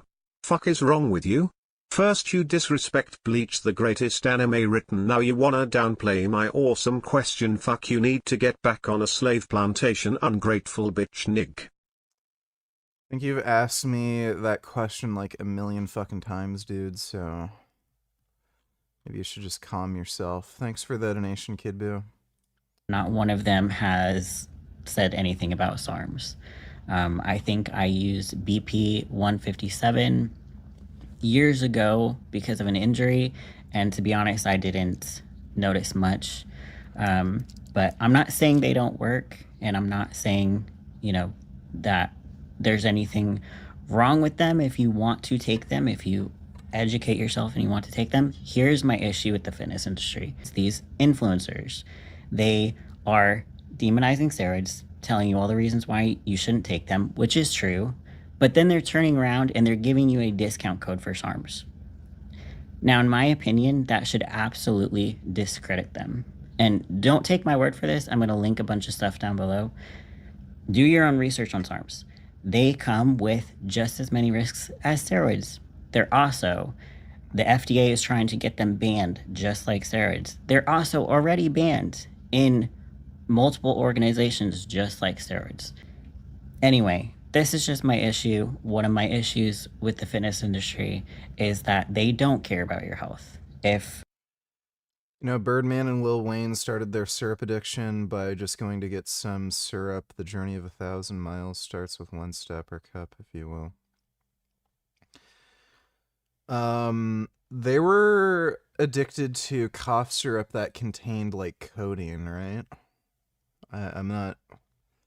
They don't put codeine in cough syrup in Canada. these influencers are getting clout from talking about steroids and the controversy of talking about steroids to get views and then to sell you SARMs, okay? They're not worried about your health. This is my opinion. This is what I've seen in the fitness industry as I continue this YouTube journey and I see more and more what the culture of the industry is like, at least the online fitness industry is like. It seems like such a money grab. And it sucks because it's almost like the gray area is created on purpose. I'll go so far to say it's absolutely created on purpose. So you guys stay confused. You don't know what's true and what's not. And influencers like it that way because then you'll have to trust their word. And the more you trust their word, the more you'll buy their stuff, right? Anyway, I could be thinking too much into this, but in my opinion, if you take anything away from this video is if you're considering SARMs, look at the links that I linked down below for the safety of SARMs. Do your own research. And if there's an influencer that is doing the clickbait kind of stuff with steroids and stuff, and they're turning around and telling you, if you don't want all the side effects of steroids, take these SARMs. That should automatically discredit them. Are just as unregulated as steroids are. There is no reputable source for SARMs, just like there is no reputable source for steroids. So if you're seeing influencers promote and, you know, sharing their code for these SARMs, there's a lot of underground labs that are actually better at producing steroids than a lot of compounding pharmacies. There's a fucking like steroid coach, basically. One of these like pro bodybuilders that does consulting. He had a client that was getting testosterone through a TRT clinic, and they were getting their testosterone supply through a compounding pharmacy. So legal route to get these drugs. They were giving him fucking testosterone that was 50% what it should be. They literally dosed the drug 50% below what it should have been. So if you're getting your steroids through a legal, reputable source, there's actually a good chance that it's garbage and it's worse than getting it through a good underground lab. So It's just fucking ridiculous. Don't believe that just because you're getting steroids through a TRT clinic that it's any better than getting it through a good underground lab. It's not necessarily the case. SARMs, the SARM companies, this stuff is not being tested. If and when you buy from these companies, it'll say on the bottle, not for human use. Okay, that ought to tell you. I guarantee in the next couple of years, at least the next 10 years, SARMs are going to be in the same category as steroids as far as legality wise. So you guys, just so you know, and then for the people that have been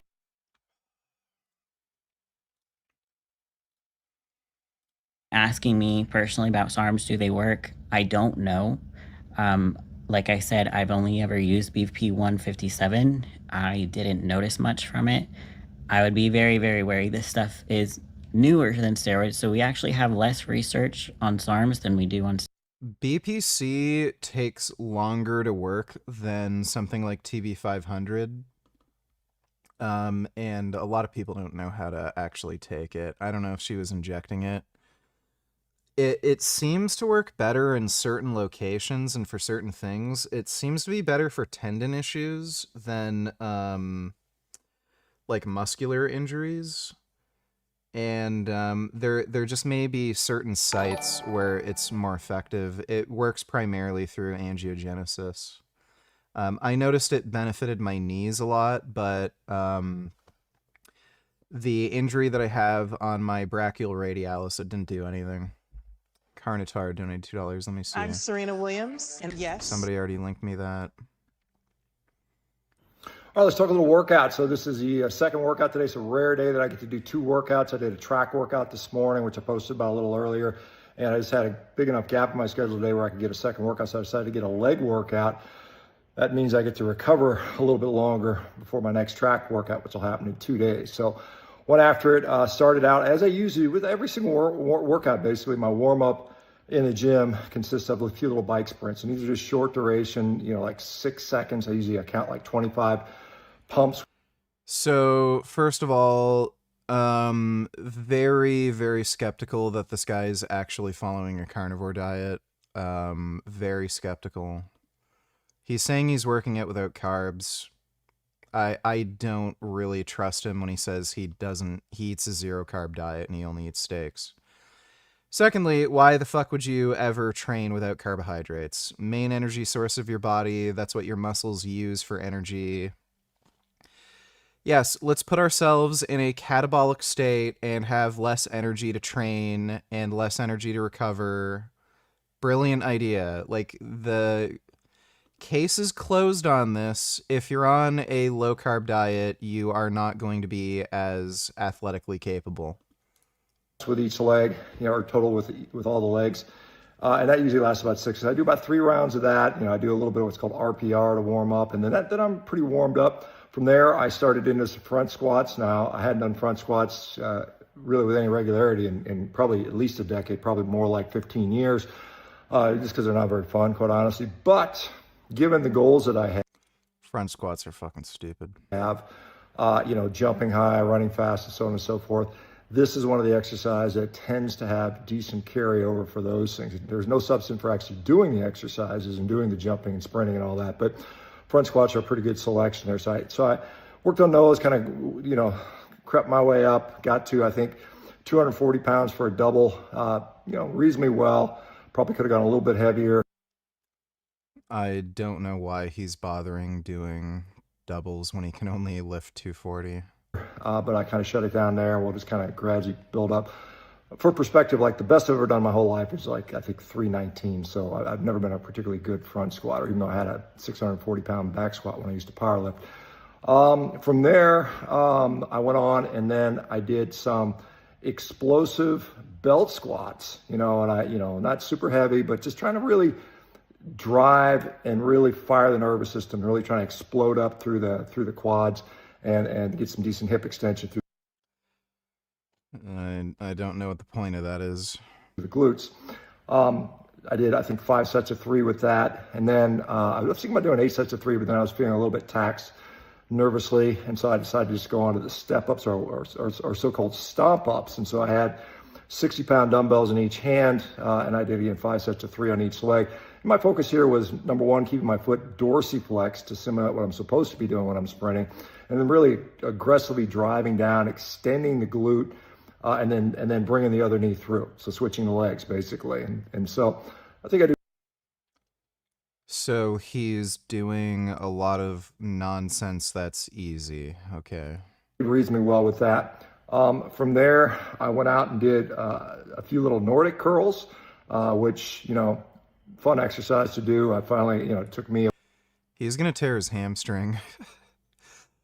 Oh, geez. about, I think, 3 months of practice before I could finally do my first one. Now I can do them fairly. He's gonna tear his hamstring or rip his ACL. I can guarantee you.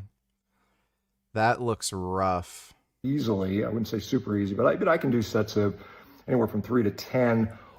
Dude, not only is he older while doing this, but if he's like actually, if he's actually following this zero carb diet, he's also dehydrated. No amount of electrolytes are going to like make you actually properly hydrated.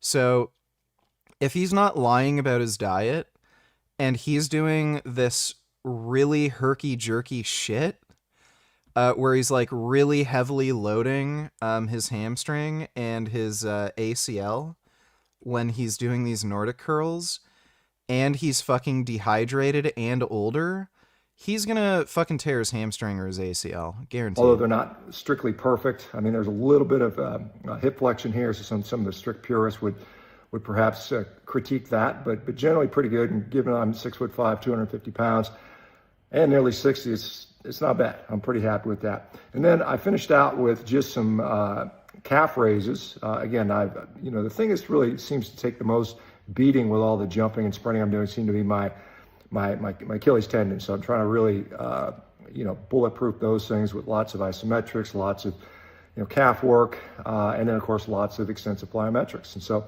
that is a leg workout number 2 today. This was all fueled by steak. No carbohydrates needed to get me through 2 workouts. So, for those. Your workouts are fucking stupid. That claim you have to have carbs to work out hard, I would disagree. And grant. Like most of the exercises he's doing are fucking stupid. And again, like assuming we're taking his word for it, he's eating a zero carb diet and all this. What benefit does that have to you? Like, the type of training you're doing is very carbohydrate intensive.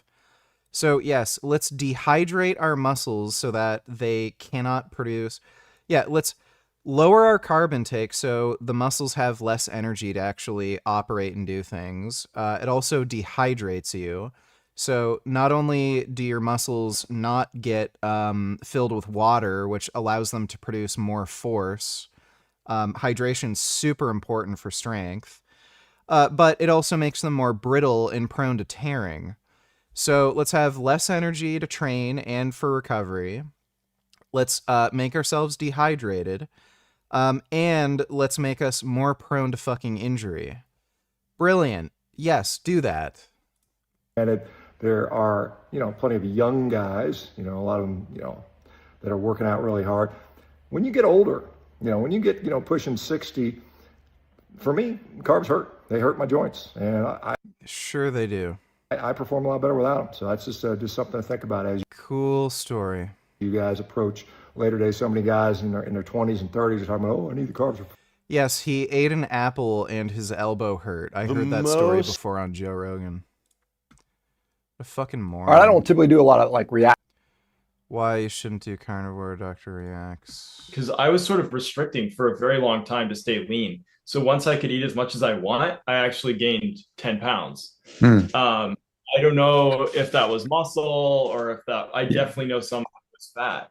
But the thing is, around 6 months in, it just started falling off again. And now I'm like even leaner than I was, being kind of hungry all the time, like a lot leaner. And I stopped running. I barely work out now. Like I do absolutely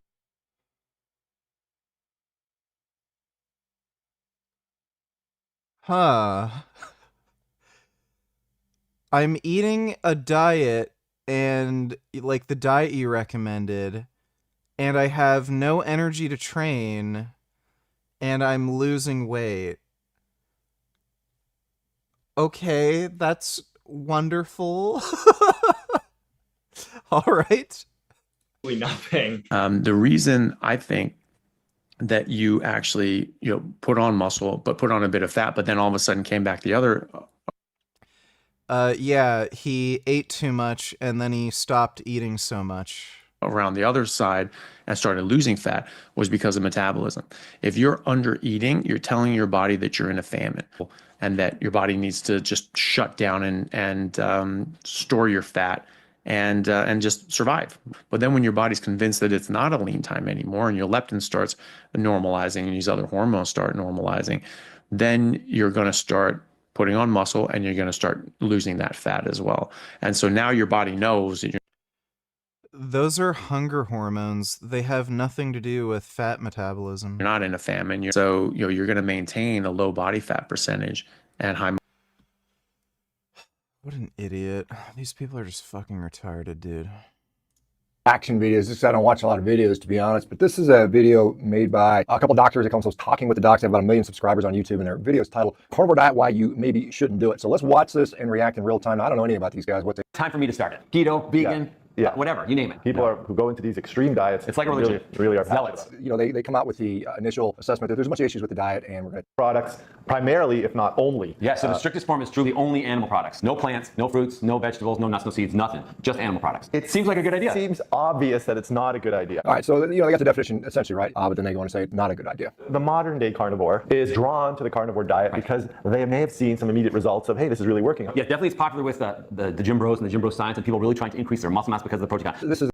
It's not popular with gym bros. It's popular among unathletic fucktards. The misconception. He says it's popular with the gym bros, the guys are trying to put them up. That's actually not true. In fact, most of the gym bros don't want to do the carnivore diet because they feel that carbohydrates are essential for their performance and so on and so forth. The people that it's most popular with are the sick people, the people that are suffering with diseases, the older folks that are inflamed and irritated, have gut issues, the people that these doctors should actually be helping. Yeah, a lot of bodybuilders eat meat, but they're not doing a carnivore diet. So you're eliminating anything from a box. So highly processed foods. You're eliminating highly refined grains. You're eliminating sugary snacks as well as drinks. It's going to ease your gut. And some people say that things like leaky gut and your gut microbiome can improve when you do this initially. Yes, you're eliminating ultra-processed food and sugar and crap, and that's a good thing. And again, no one disagrees with that. In the experience of a clinician who actually...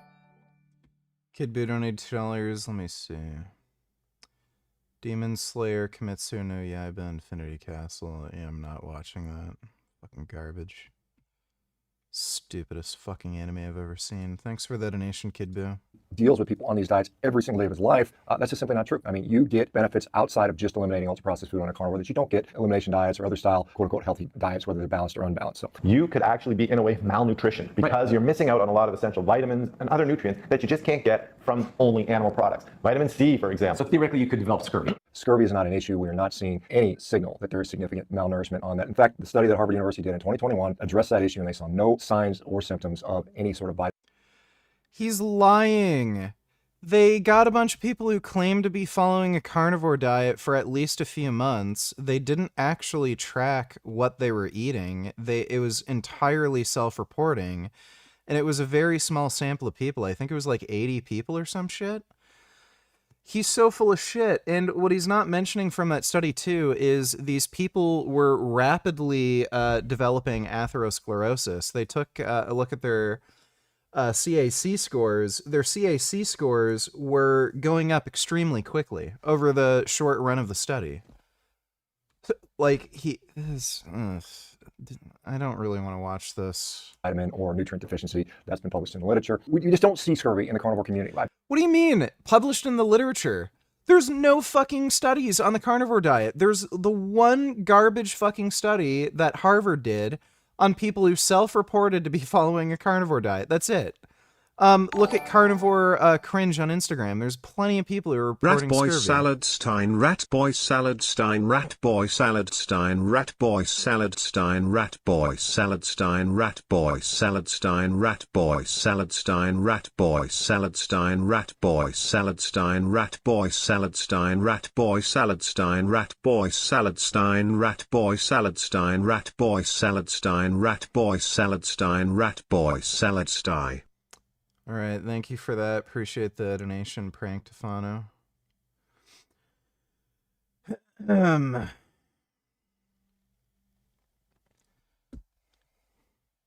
I've been doing this for years. I've never seen a legitimate case of scurvy. If you have existing kidney disease, that protein load can be very dangerous for you. Obviously, most people do not have kidney disease, but if you have borderline kidney function or kidney damage, Actually, see control trials done by Adrian cohort was whatever. This is boring.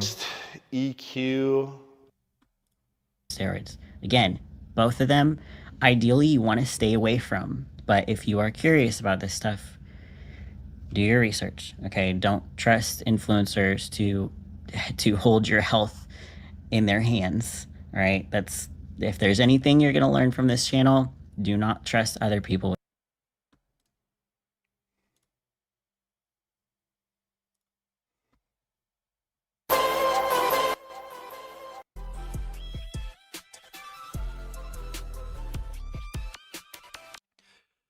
Holy fuck. 200 milligrams of Primaball in a week. And 20 milligrams of Anavar a day, 50 milligrams. Mastron every third day. That's fucking massive doses for a female. I like her bum, though.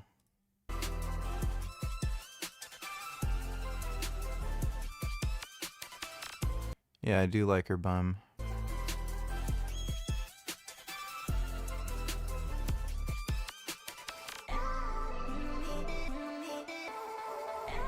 Oh, jeez, the music.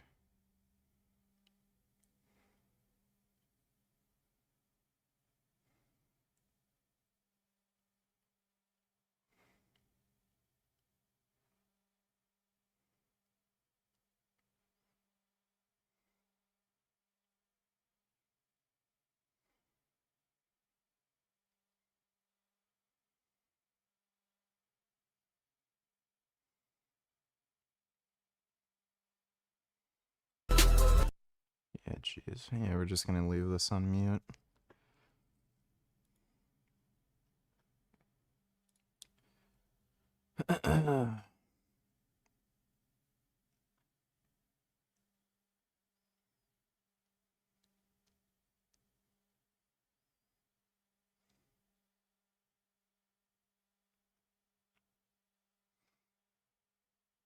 Holy fuck, another 10 milligrams of Winstrol a day.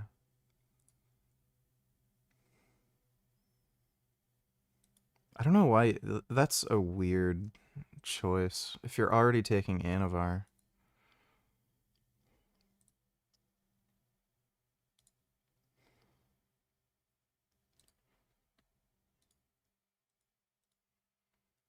Added Arimidex and Nolvadex? What the fuck?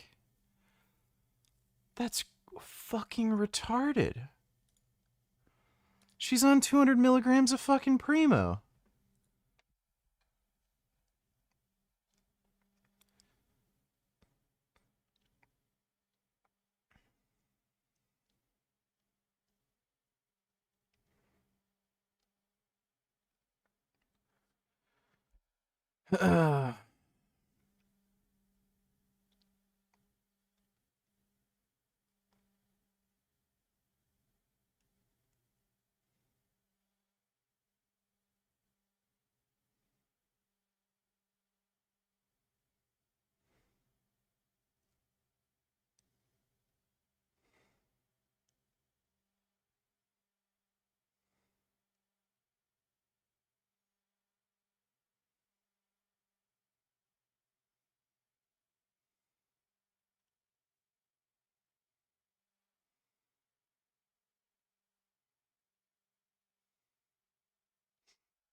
So they dropped the doses. Mastron and NPP, 30 milligrams per week.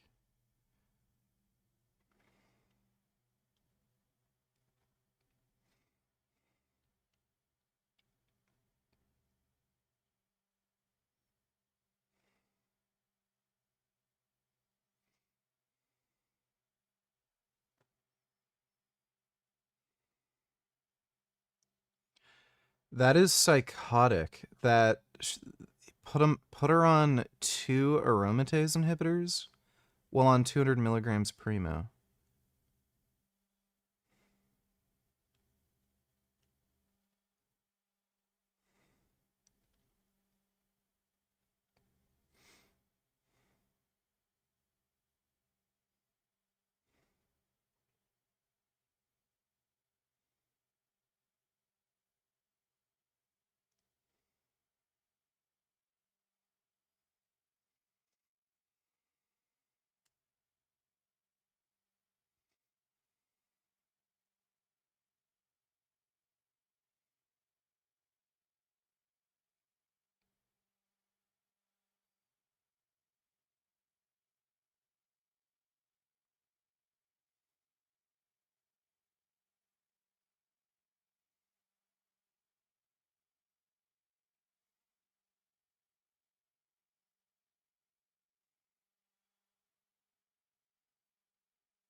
It's a very low calorie intake.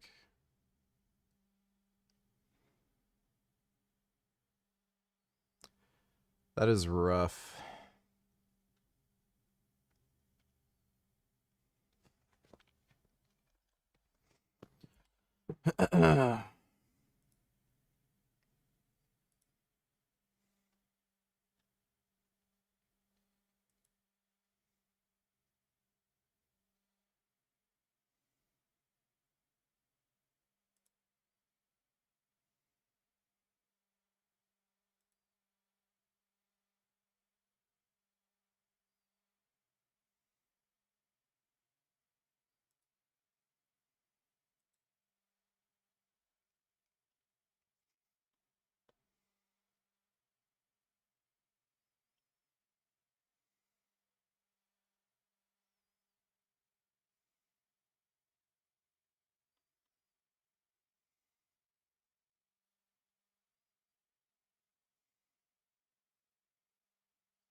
Interstitial cystitis. What is that?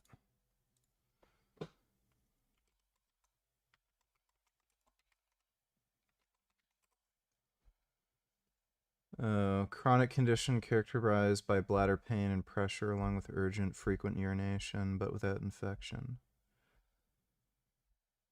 So it's painful bladder syndrome. I see.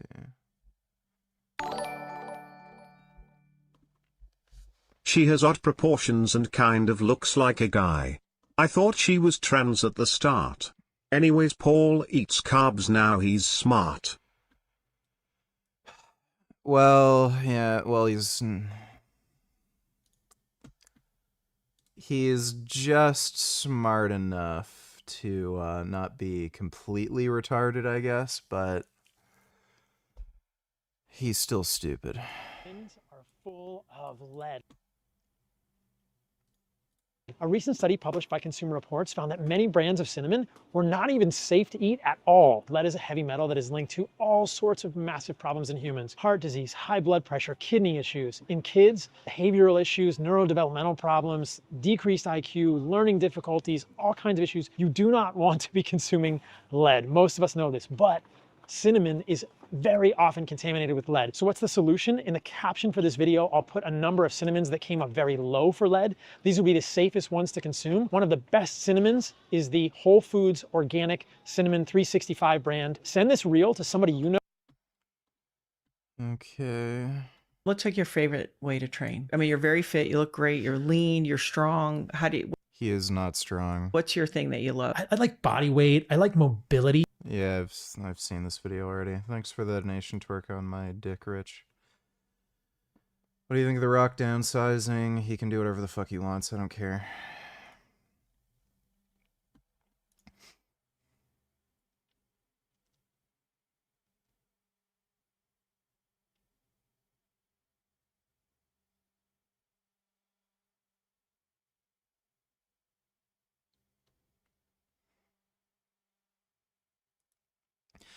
I don't know if this is a side effect of steroids, because she was on Primobolan and at pretty high doses, which acts as an aromatase inhibitor, and then on top of that, she was also taking aromatase inhibitors. 2 different ones, including Arimidex, which is extraordinarily potent. It kills at least 80% of estrogen. I think it's actually higher. It's closer to 90. I don't know if it was from the PEDs she was taking necessarily. I think it has more to do with aromatase inhibition and just driving her estrogen down insanely low.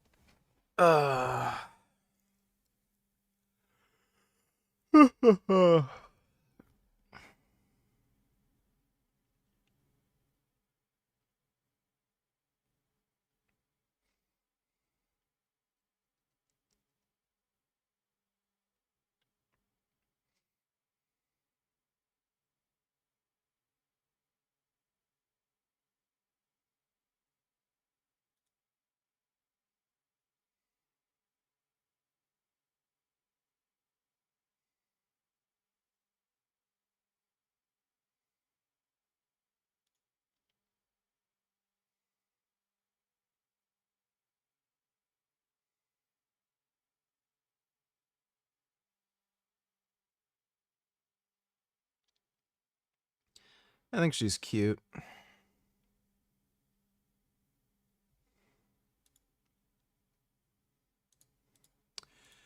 I kind of like her voice.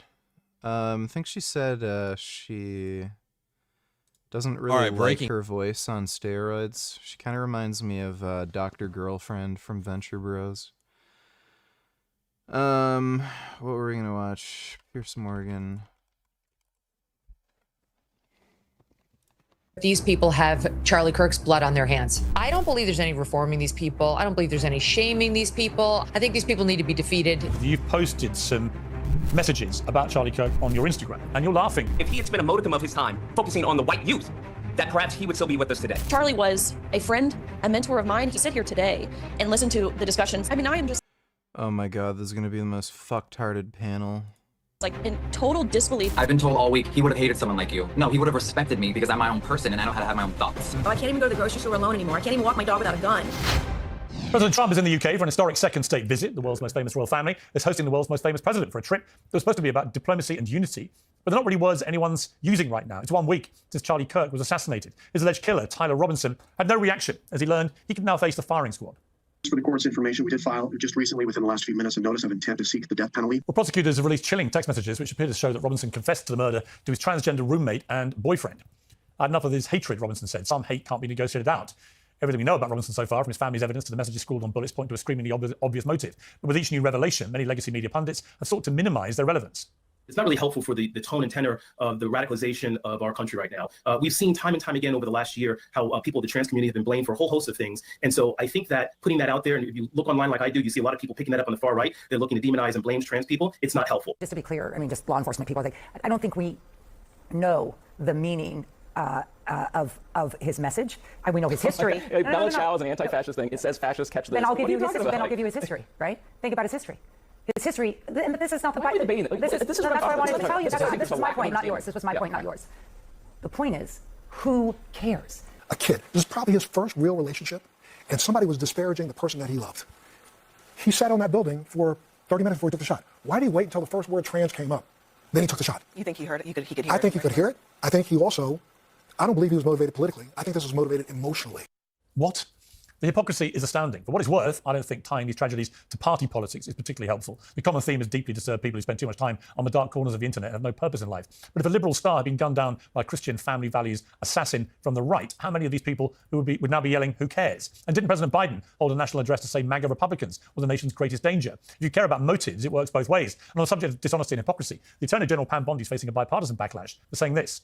There's free speech and then there's hate speech. And there is no place, especially now, especially after what happened to Charlie, in our society.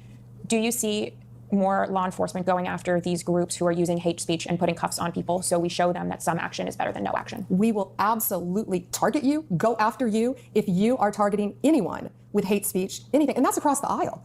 There is no First Amendment. Why am I telling this to the American Attorney General? There is no First Amendment exception for hate speech, as many guests have reminded me on the show since we launched. You can and should be repulsed by the people mocking Charlie Kirk and his grieving family. But the organised witch hunt, searching for reasons to hound them out of their jobs, feels a little bit too close to the cancel culture that the right, quite rightly, have always tried to resist. Let's not forget that Charlie Kirk died fighting that kind of culture. Well, joining me now is the host of the Megyn Kelly Show. Megyn Kelly. Megyn, great to have you on our show. I just want to start by saying how sorry I am to you on a personal level for the loss of Charlie Kirk, because I watched you on the day it happened. I saw how emotional you were. I saw how much this had personally affected you. And it really moved me. And so just on a human level, I'm really sorry for you and your loss at losing your friend. Just turning to the reaction, though, so many parts of this really concern me. Obviously, the killing itself, horrific, that someone should be shot dead for their opinions.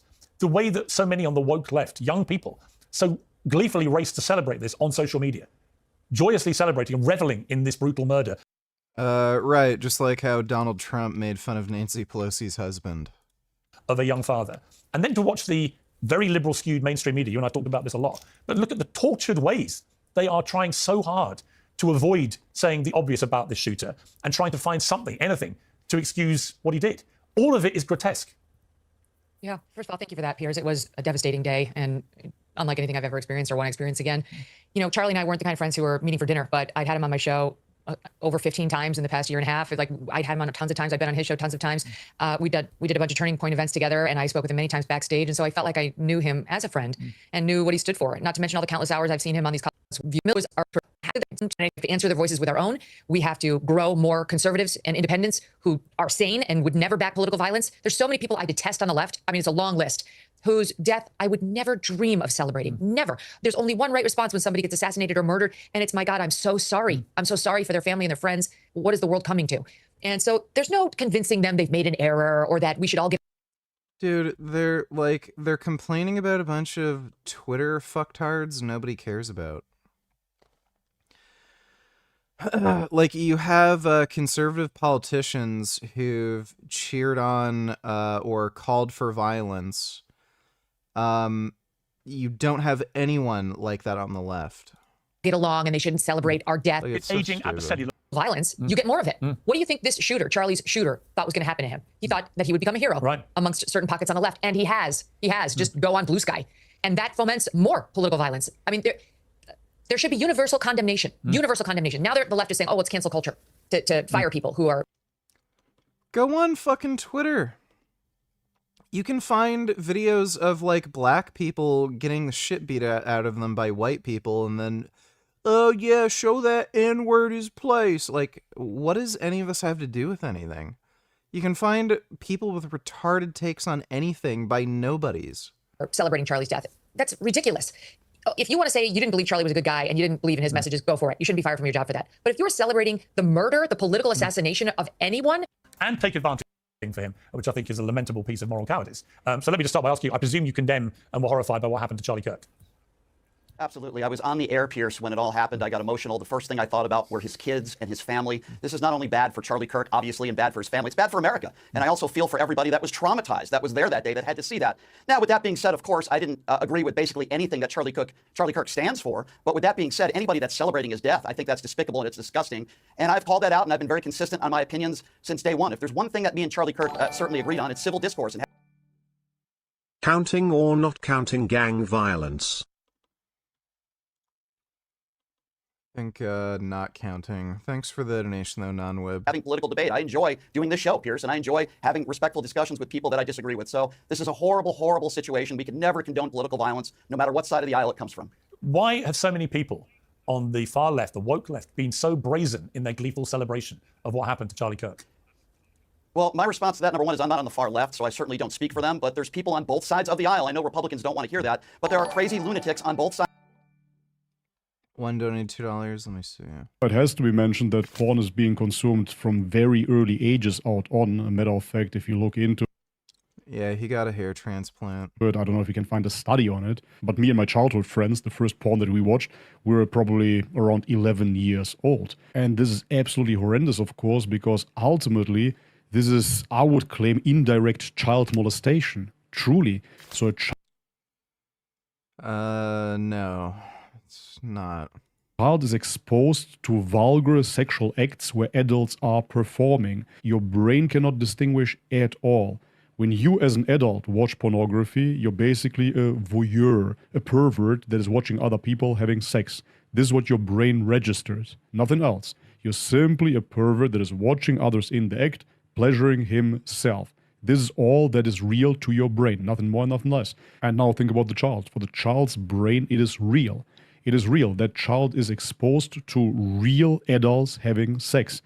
And I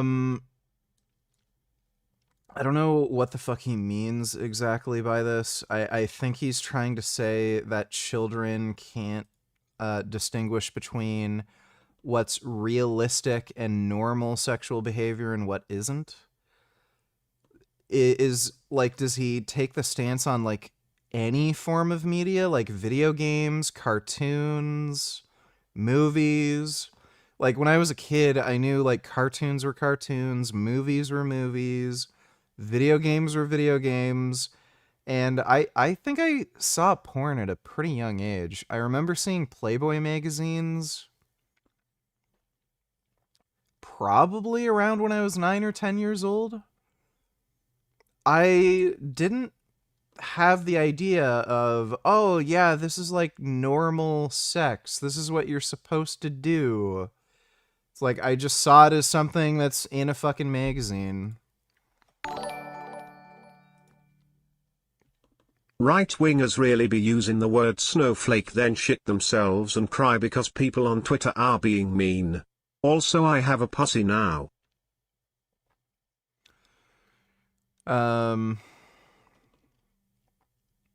Yeah. They're the biggest snowflakes. Every accusation is an admission with them. Also, congratulations on your new pussy. Thanks for the donation, non-wib. In fact, just because we label it as not real because it's a bunch of pixels on a screen, it is still real people that perform those acts. So this truly happened, and the child truly saw it, and the brain thinks that it's seeing it directly in front of it. No, I don't know how he figures that. Alright, well, Bobby's still retarded. Thanks for the donation, one. Dodo donated $2. Just thinking about this over the last few nights. Have to say, I do want President Trump to be the dictator the left thinks he is, and I want the right to be as devoted to locking up, silencing our violent political enemies as they pretend we are. I've had enough. Yeah. What a crazy thing to say. That's Laura Loomer. Sinclair Broadcast Group, who owns 24 ABC stations in major American cities, announces they'll be filling Jimmy Kimmel's time slot with a tribute to Charlie Kirk. Oh my god. He didn't even fucking make fun of Charlie Kirk's death. He criticized the president for clearly not giving a shit. Fiji, let's not forget that it was a right-wing nut job who shot up the CDC building and killed a cop a month ago. Yeah, I know. It's fucking insane. On the morning of August 25th, Secretary Kennedy demanded two things of me that were inconsistent with my oath of office and the ethics required of a public official. He directed me to commit in advance to approving every ACIP recommendation, regardless of the scientific evidence.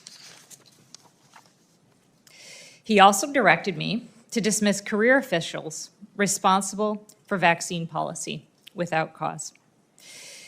He said if I was unwilling to do both, I should resign. On the morning of August 25th. Well, again, they have no fucking morals and they're just fascists, so. Thanks for the donation, Dodo. Sides of the aisle that celebrate really horrible things that happen to people in America. Any more Andrei Smayev ments? There might be, I don't know.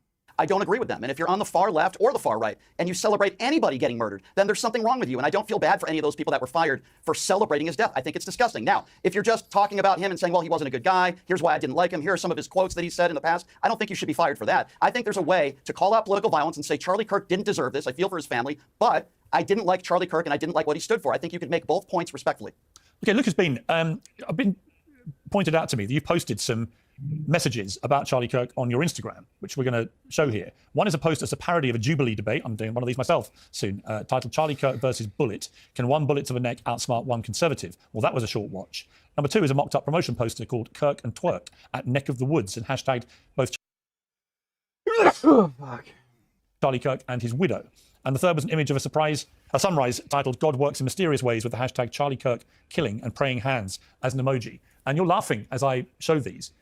Why do you find this funny?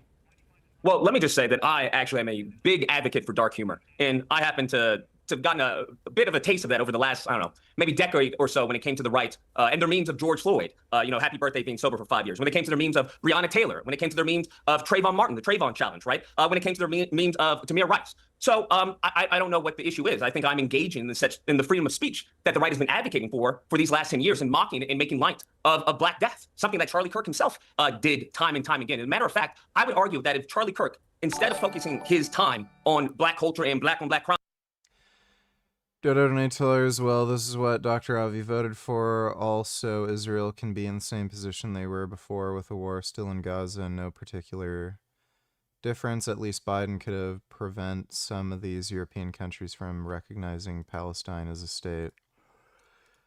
Yeah, Biden might have actually tried to do something about that. Thanks for the donation, though, Dodo. if he had spent a modicum of his time focusing on the white youth, that perhaps he would still be with us today. Are you pleased he's dead? No, absolutely not. So how did you feel about his murder? I don't think. How did you feel about his murder? How do I feel about his murder? Yeah. Well, I think a quote by a great author sums up the sentiment of millions of Americans around the world, and that is, some cause happiness wherever they go, others when they go. And I think that's a sentiment that is palpable amongst many Americans around the world due to the hate and vitriol and bile that Charlie Kirk sowed. So I think there was a just to be clear, unless I misheard you, then you are happy he died. No, I don't. Gerald Donatillers, what are the odds Trump dies before his term ends? Very high. I'd say more likely than not. Thanks for the donation, Gerald. DD3 Donatillers, why so many retired doctors on YouTube? I'm going to tell you what never to eat when you come to these places, right? Rotisserie chicken, here's why. First of all, they sell it on no preservatives, no artificial flavors, no artificial colors.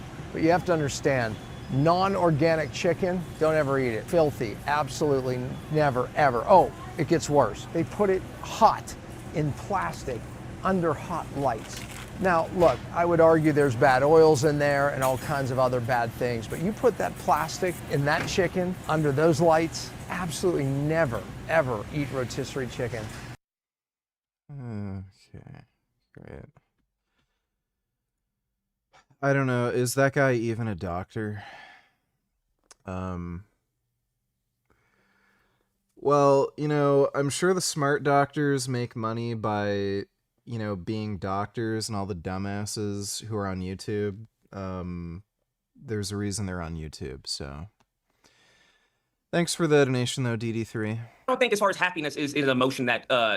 you literally just read me a quote, which implies you're happy. You talked about some people's death bring happiness. The purpose of the quote was to say that there are some people who have caused harm and death and turmoil to other groups of people, such as Charlie Kirk, whether it's black people, whether it's, you know, trans people. No, I heard the quote. The list just to be goes clear, you said that the quote ends in that their death brings happiness, but you've denied that you were happy. And when you tell me a quote I don't disagree. when you tell me a quote like that, I presume from that quote you're implying that actually you are happy he died because he deserved it. He had it coming. No, not at all. I don't think those are ever words that I've ever mentioned verbatim ever. I think there is a sentiment that when someone who lives their life in evil and wickedness, according to the scripture, the power of life and death is in your tongue. And the hate and the vile and the venom that he spewed, I don't know what to tell you. As the scripture says, as he professed, you live by the sword, you die by the sword. I think his focus should have been on a community that, you know, clearly is in problem. I find it interesting that there's more scrutiny on people who may make memes that they've done of George Floyd and other black victims than on the white male youth that did this tragedy, as some would call it. Why would you be offended about the memes to people like George Floyd, which I found contemptible at the time, if they're the same ones that you're talking about? Why would you profess to be offended by those if you're quite happy to do the same kind of thing yourself? I think the point that I'm making by the memes that I'm putting out, which clearly has caused outrage and triggering, I find it a bit hypocritical that the people for years who said fuck your feelings are now overwhelmed with feelings at the moment. But the point that I was making was to point out the hypocrisy that the right has on a variety and myriad of issues. Yeah, fair enough. He's making sense. Right-wingers, I don't care if you're on the left or the right, you shouldn't be laughing at anyone dying. Right-wingers, when someone left-wing dies, yeah,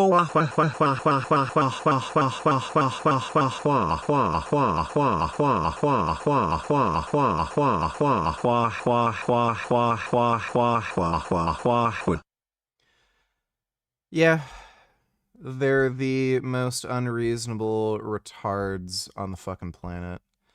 Thanks for the donation on Wib. As we just saw with Pam Bondi on the freedom of speech. I think the issue is that they have scapegoated people like Pam Bondi for what is the crime of Donald Trump. The same thing they did with Anthony Fauci. We saw this when it came to the Second Amendment. They banned bump stock ban. They had a bump stock ban under Donald Trump while they were fear-mongering about Biden taking away your guns. But as we saw, there was no outrage, there was no protest, and we come to find out that it was unconstitutional. So I think this hypocrisy is ubiquitous within the right, and I think my memes expose that hypocrisy. And what about your own personal humanity? I mean, hashtagging his widow in a mocked-up promotion poster of Kirk and Twerk at Neck of the Woods. How do you... Yeah, just more pussy-ass moralizing from Pierce. Justify targeting... Oh, hang on. How do you justify targeting his widow? I think that's a bit disingenuous to use such hyperbolic language as targeting. I think it's more of a strategic plan of attack to get the message out to more people. When we saw Erica Kirk, she had a moment to speak for unity within the country, left and right, and she chose to fundraise. She then chose to use the scripture and talk, very nicely of her, past husband. And I understand that. But by that same token, there are people who were absolutely harmed by the rhetoric that Charlie Kirk put out, and that rhetoric actually codified in many cases in many states. So I think it's abhorrent and actually perverse to expect people who are harmed by his rhetoric, harmed by someone who had anti-black, anyone who wasn't white and Christian in his perspective. I think it's perverse to try and criticize those people or try and make them seem as if they're the bad guys when that's but see, funny enough, I can look at what you've done and I can see somebody who is. Is this a real woman or is this a trans person? Her jaw looks very large. Abhorrent and despicable and actually evil. Actually, the stuff when you target someone's widow as she grieves. Once again, I disagree with the word targeting. I'm talking about me. I'm talking about me personally. My view of what you've done. I don't care about your motivation in terms of other people's inappropriate memes, many of which I may well agree with you about. But that doesn't mean that I then go and do it myself or worse, because that makes me even more inhuman and abhorrent. And by your definition, I disagree. I think I know you disagree. I'm just telling you. I'm just telling you. I'm just telling you. I know. Hang on. I'll let you have your say. I'll let you have your say. I'll let you have your say. I'm telling you. They should actually detour. I'm using your own justification to tell you what I think of you and what you've done. Right? That's my free speech at work. Let me bring in Gillian Michaels. I mean, Gillian, look. you know, I saw Brian there nodding to some of what he was hearing there, not all, to be clear, but nodding to some of it about the hypocrisy which Lucas claims he is exposing with this stuff. What is your view of what he's said? It's not just how the news is told, but it's inside funded.com. News. You talk about how hurt you were and how... Yeah, this guy is kind of dunking on them right now, like just proving they're all hypocrites. offended you were by such despicable things, and then you became the thing that you found the most repulsive. Yeah, there we go. They can't even intellectually engage. You're offending me now. Okay. Which is alarming, and as I mentioned, deeply saddening. I would be more than happy to litigate some of Charlie's positions for you. I abjectly... I don't think I need on any its litigation face- from a woman who tried to downplay slavery, who tried to all lives matter slavery after wanna she discuss purchased that? a black child. That's what I would Purchased a argue. black child. I don't think you need to as far as Would you like to anything. discuss it? Okay. Because the reality of the situation is that what I gave you, whether you... Like, it's so hilarious. Charlie Kirk, she's a lesbian woman, by the way. She, she literally is of a class of people that Charlie would want to ban from ever being able to be married, ever being able to have children, ever being able to adopt. And then she's like whining and crying about him pointing out hypocrisy from the right wing. Like, it's so...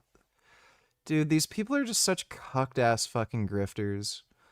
Like, oh my god, it's pathetic, dude. You like it or not, is a fact from the 1860 census. And It the point literally is is not not to a fact. downplay It is slavery. actually a It bastardization is. of actual history. You're what you wrong. We cited can was discuss it. inaccurate. You can actually look it up. I don't know if you did. I I actually doubt you did do your look due it up. diligence. You clearly did not, Would you because like to in that discuss study it? that you're citing, in the study that I'm discussing it right now, in the study that you're citing, it takes into account not only the slaves, it takes into account the northern states and the southern states. So to try and implement or to say this all lives matter when it comes to slavery, which is abhorrent and in extreme contradiction to American history, especially in this country as chattel slavery as Black Americans, is abhorrent and perverse. Well, especially you, who is the mother especially me. of a Black child, who she purchased. Right. Other Is it people my turn adopt. to talk? You purchased. Is it? By all means. How did I? Okay, well, I'm not quite sure what you mean by purchase. She's adopted, and it is illegal Did you to pay? purchase a child. Did you pay to get that child? No, I paid the adoption agency It was to do my absolutely hope free. study.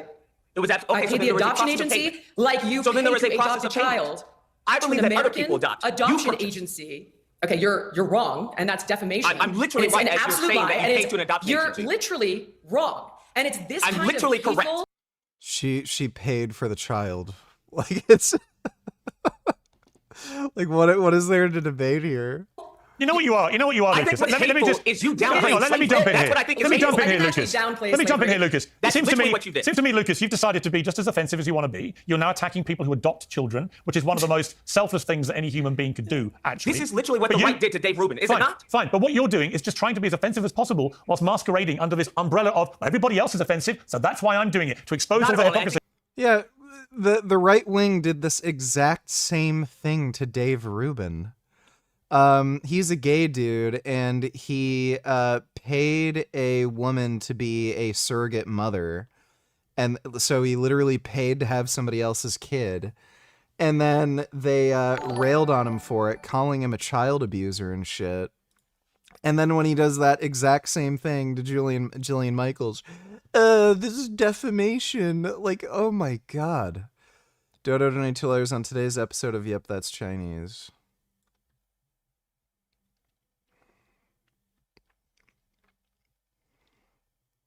I'm pretty sure that's like fake and a meme. This looks like it is real.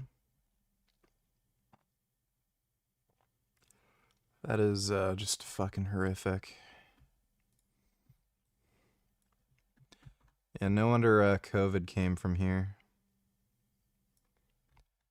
Yeah, I would never eat food from China. Jeez. Yeah, I've already seen that.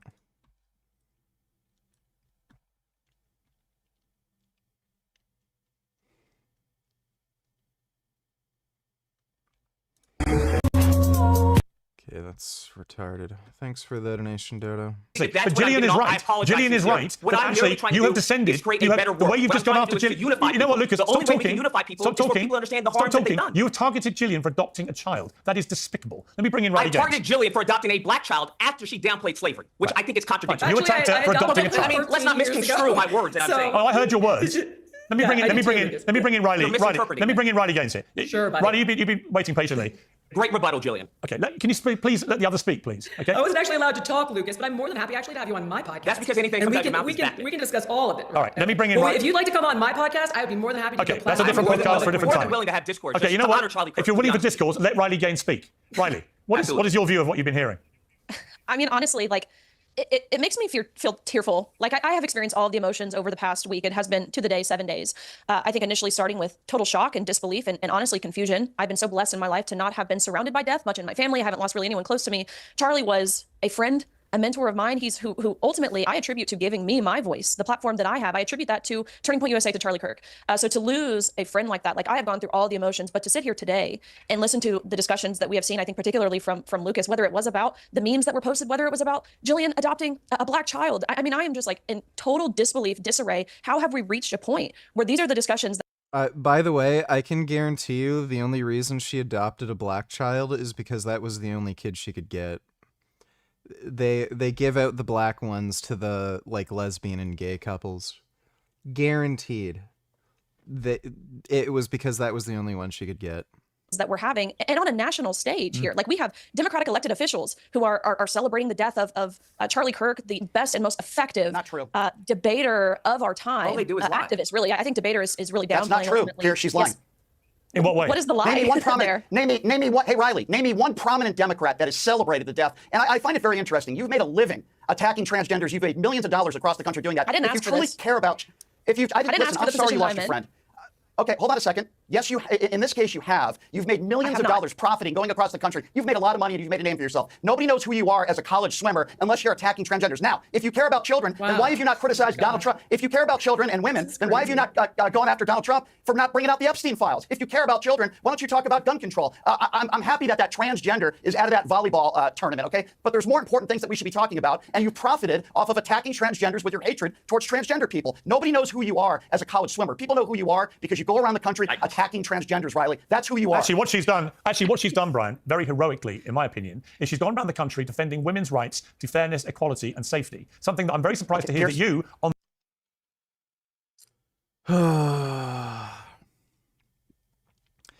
Yeah, we've all heard the story. I was in a locker room, and I heard a deep voice, and then a really girly man pulled down his swimsuit, and I saw a penis, and I didn't feel safe. Yeah, very brave. On the left, do not wholeheartedly endorse and agree with. Pierce, let me respond to what you just said. Sure. If in fact Riley Gaines, by the way, Pierce, I've had this conversation on your show about transgenders. Yep. I don't think transgender women should be competing with women on the playing field. So you agree with her? However, I do, but here's my problem with Riley. What are you she talking doesn't about? talk about the. Let me explain. She doesn't talk about the non-release of the Epstein files and real victims of sexual abuse. She doesn't criticize Donald Trump. She doesn't talk about how flags weren't at half-mast after children are massacred in schools. Do you talk about? Okay, let me ask you. Transgenders. Let me ask you. Do you talk It's so funny because hang on. I'm talking. Hang on, Riley. Everything that I've ever said on any hang on, topic Riley. ever. Hang on, Riley. So, Brian, your position is that unless you talk out publicly about every single issue that is important in the world, like, calling this heroic, by the way, is the most ridiculous shit. Like, it has to be one of the most politically popular opinions, not just in the United States, but like worldwide, to hate on trans people and to have the position of banning trans women from women's sports. That is the most unanimously agreed upon and socially acceptable position in the entire fucking world. Calling her brave for doing this is just so ridiculous, and we all know it's a huge money-making grift, too. Like, it's so stupid. then it disqualifies you from talking about the issue that you not only care about most because it happened to you, but you are passionate about because it protects women's rights. Is that your position? Pierce, here's my position. You don't have to talk about every single issue, but when the second leading cause of death in children is gun violence, you probably should bring that up. When we talk about MAGA Republicans who have talked about the Epstein files and horrible abuse, Maxwell was one of the largest sex traffickers in the world. And the Donald Trump administration have sent her to a club. Why does Riley Gaines have to do all that? Why does Riley Gaines? Because she says she cares. No, Riley Gaines cares about. Riley Gaines cares because a very, very tall, muscular, powerful male called Leah Thomas said suddenly, I agree. who was a very moderate, unsuccessful male swimmer, suddenly said, I'm a woman, and then began destroying women in the women's pool. It was clearly grotesquely unfair, unequal, and actually dangerous. And we saw the same thing happen in a boxing ring in Paris I in the would like Olympics. to be able to And for speak for Riley, myself, to be actually. condemned by you, That'd be super cool. Dude, like, this whole discussion about... You have Chris Cyborg in women's UFC. She is -2. Like, dude, if somebody didn't know any better... Like, if you were to just tell some random person, oh, you know, there's this trans woman fighting in the UFC... Like, they'd believe you, even though it's not true. Chris Cyborg's a biological woman. It's like, okay. And who's that other fucking massive freak, Gabby Garcia?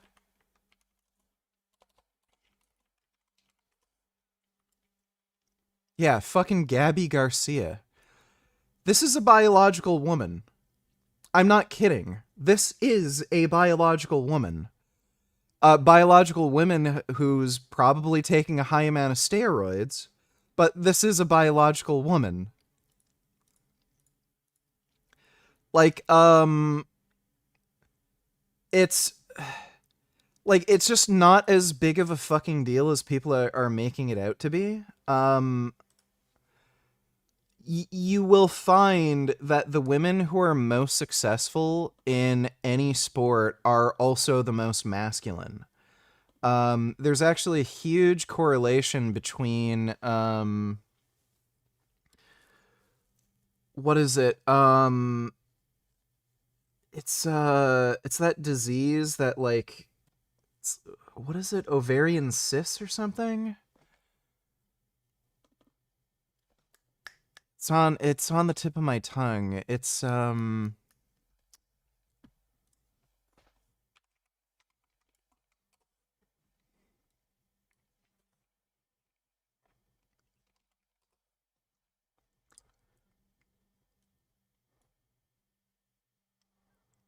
yeah, it's some like it's some condition. Yeah, PCOS.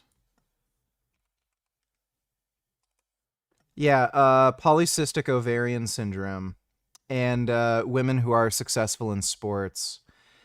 It affects it causes an excess of male hormones to be produced. So women who have PCOS have a higher likelihood of being successful in sports. There's also a few polymorphisms that affect aromatase activity in women, and there's women who have extremely low aromatase activity and they end up overproducing testosterone. And there was a huge fucking controversy because there were a bunch of track and field athletes that ended up getting banned from women's competition because of it. And what made it a bigger controversy too is that a lot of African women actually tend to have it. So they're basically banning cis women. So these are women, they're not trans or anything. And they were predominantly black from Africa, and they're getting banned from women's competition because they weren't female enough, even though they are literally biological women. So it's like, what is women's sports exactly? Like, they're freaking out about some random trans fucking athlete, but like the same fucking people, like women who are the most successful in their sports they literally are the fucking same anyway. So they either have PCOS or they have some like weird polymorphism that makes them not aromatized, and they are very, very masculine, and they have way more fucking testosterone than normal. So it's like, okay, only women who are shit at sports should be able to compete in women's sports. Like, it's like it's just so fucking overblown. Like, yeah, that fucking swimmer shouldn't be competing, Leah Thomas, but it's like, give me a fucking break, okay? like, if it's not Leah Thomas, they end up complaining about women with PCOS or some weird genetic abnormality that makes them more masculine. Like, it's always something.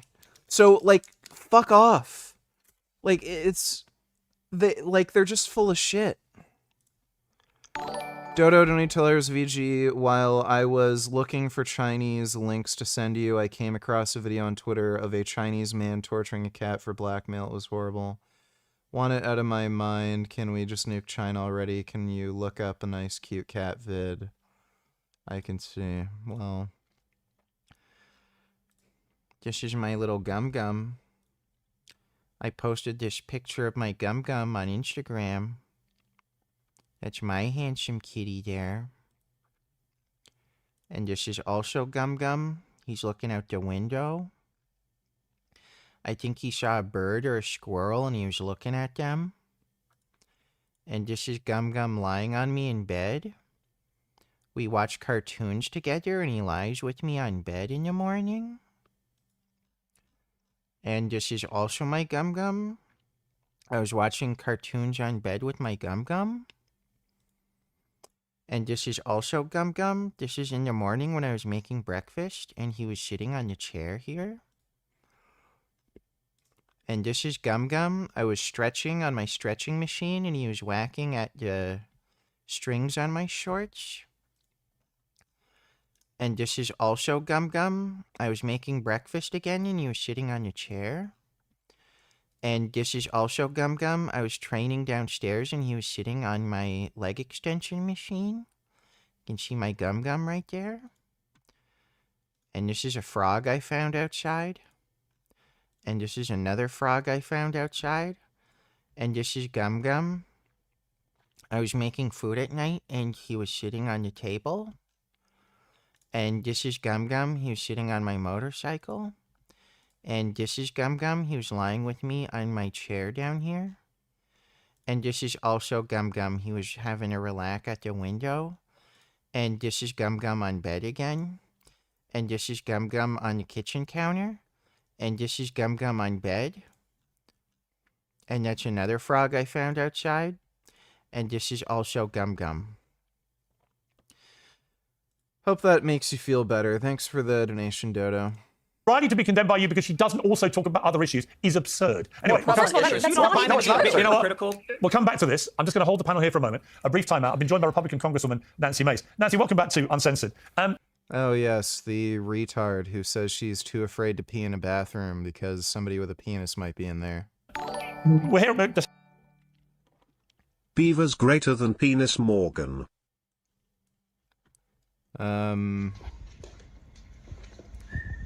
Yes, I would say beavers are greater than Pierce Morgan. I would much rather be friends with a beaver than Pierce Morgan. Beavers are pretty awesome.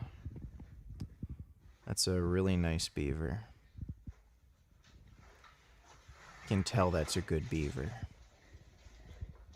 Yes, he's damming things up. He's making sure that no water can flow through that hallway. He's doing a good job damming things up. If there's ever a flood in the house, that beaver has it covered. It's a really good beaver. Look at him. He's damming things good. Thanks for the donation, Non-Wib. Just having a kind of slightly insane debate, in my opinion. But there's a lot of insanity flying around at the moment. One of which is the utterly appalling spectacle of so many on the left openly, brazenly, proudly celebrating the murder of Charlie Kirk. How have we got here as a society? Well, it's insane. You can just see in the previous debate, you saw two grown men, Democrat men, screaming, yelling on your program at two women. Riley Gaines is one of the brightest, smartest, youngest minds fighting for what she believes in, and we want to encourage that, not discourage it. I don't want to discourage anyone out there. Oh, men should not be allowed to criticize women because women are fucking stupid, apparently. Okay, gotcha. To prevent them from speaking up by getting yelled at. I was yelled out yesterday in front of Don Lemon at the steps of the Capitol, and all we want to do, I'm a rape survivor. All I want. Here we go. Yes, I got raped, so trans people shouldn't be allowed to do things. As a rape victim is to ensure that men aren't in my bathroom or Riley's bathroom or in the shower next to us. You know, she keeps bringing this up. I'm a rape survivor. Where were you raped? Were you raped in a bathroom? Is that why you're so fucking obsessed with trans women in bathrooms? I'm just genuinely fucking curious if that's why it's... I'm guessing she wasn't raped in a fucking public bathroom, and that's why she won't mention that she was raped in a public bathroom, because it never happened there. I have no idea where she was raped, or what the circumstances around it was. It clearly had nothing to do with a fucking public bathroom, because if it did, you would never hear the fucking end of it. She would mention, I was raped in a public bathroom by a man, and that's why men don't belong in women's bathrooms, because I was raped in a public bathroom, and if trans women are allowed to use my bathroom, then I'm just going to be raped again. You'd hear that story. So she is so full of fucking shit. She's just trying to weaponize this fucking thing that happened to her that had nothing to do with a fucking public bathroom to just ban trans women from using fucking public bathrooms because she's a bigot.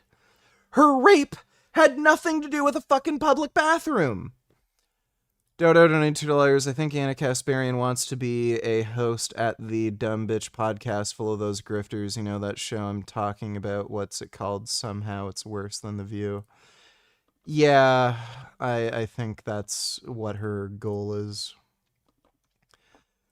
She's a shameless grifter. Thanks for the donation, though, Dodo. That is dangerous and it's uncalled for. But to see those men on your program yelling at the women who are just talking freely, talking in a sane and normal manner, trying to have a colloquy, trying to have a national conversation, and they're being screamed at. That's how we got here. And until the left and until the Democrat Party acknowledges their role in this, it's not going to get better. And I have to tell you, it's terrifying right now to be a conservative. I am carrying my 6-hour P365 everywhere I go. I have armed guards everywhere I go. I can't even go to the grocery store alone anymore. I can't even walk my dog without a gun. This is so fucking retarded. You can look at the amount of political killings that were committed by lefties versus righties. It is so disproportionately the right wing that is committing political killings. Like, I hate this woman. She's just such a fucking liar. Because I have so many on the left, Democrats, a lot of transgenders who are emailing, calling, trying to show up at my office, threatening to kill me, my children, my family, my elderly parents, the father of my children. And I'm not going to live in fear. I'm not going to be terrified. And I'm going to figuratively fight back, figuratively push back and protect my safety. Today, I'm going to lead a floor debate against Ilhan Omar. Lucas was asking about a prominent Democrat celebrating the murder of Charlie Kirk. They're everywhere. But let's start with Ilhan Omar. Oh my God. Most rape survivors are hesitant to bring up the topic because it caused them tremendous trauma.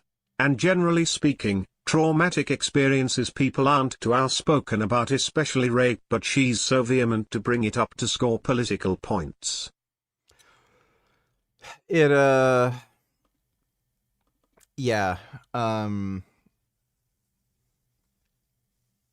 It's very...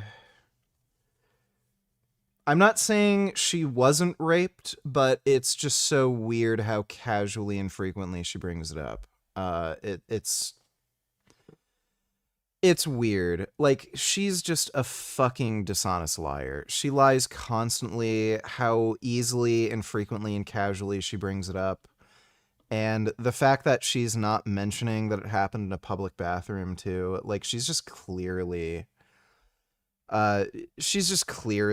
using it to promote anti-trans bigotry.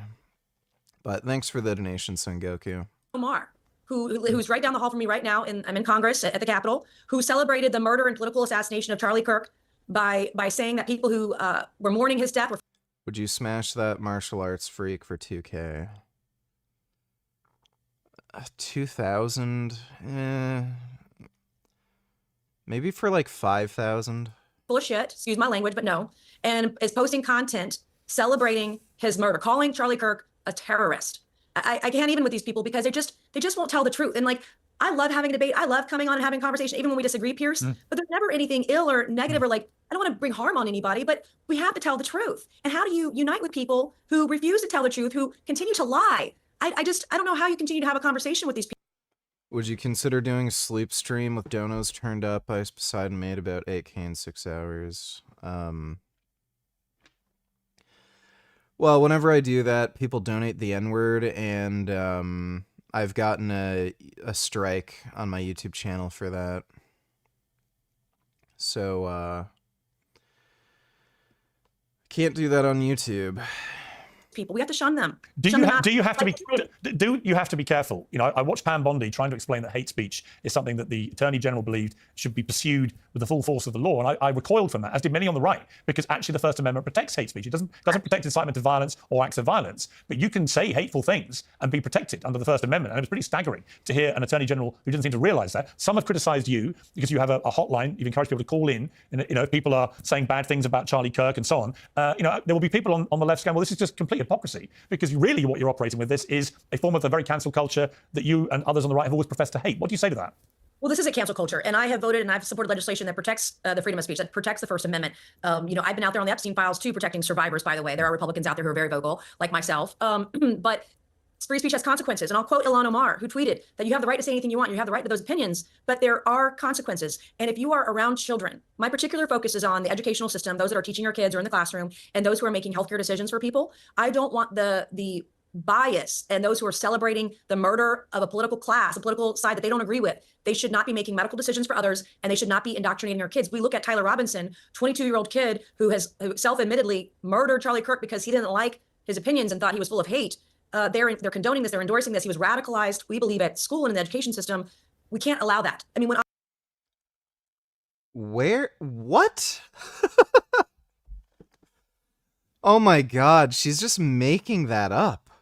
Where in the fuck is the evidence that a teacher at his school told him to kill Charlie Kirk because trans people? I was growing up, teachers were just normal. You had no idea what their politics were. And now kids are forced to say, what are your pronouns? And can you define 100 genders? And, you know, they're being influenced and inspired and radicalized. And that is such absolute fucking horseshit.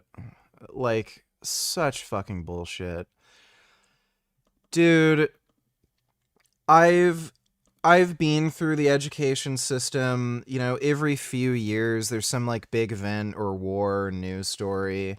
You're fucking telling me throughout history you'd never figure out if your teacher was an American isolationist if you were going to school during World War II. You're telling me you would never find out whether or not your teacher either supported or was against the Vietnam War. She has a wiener. I don't know who has the wiener, but thanks for the donation, non-wib.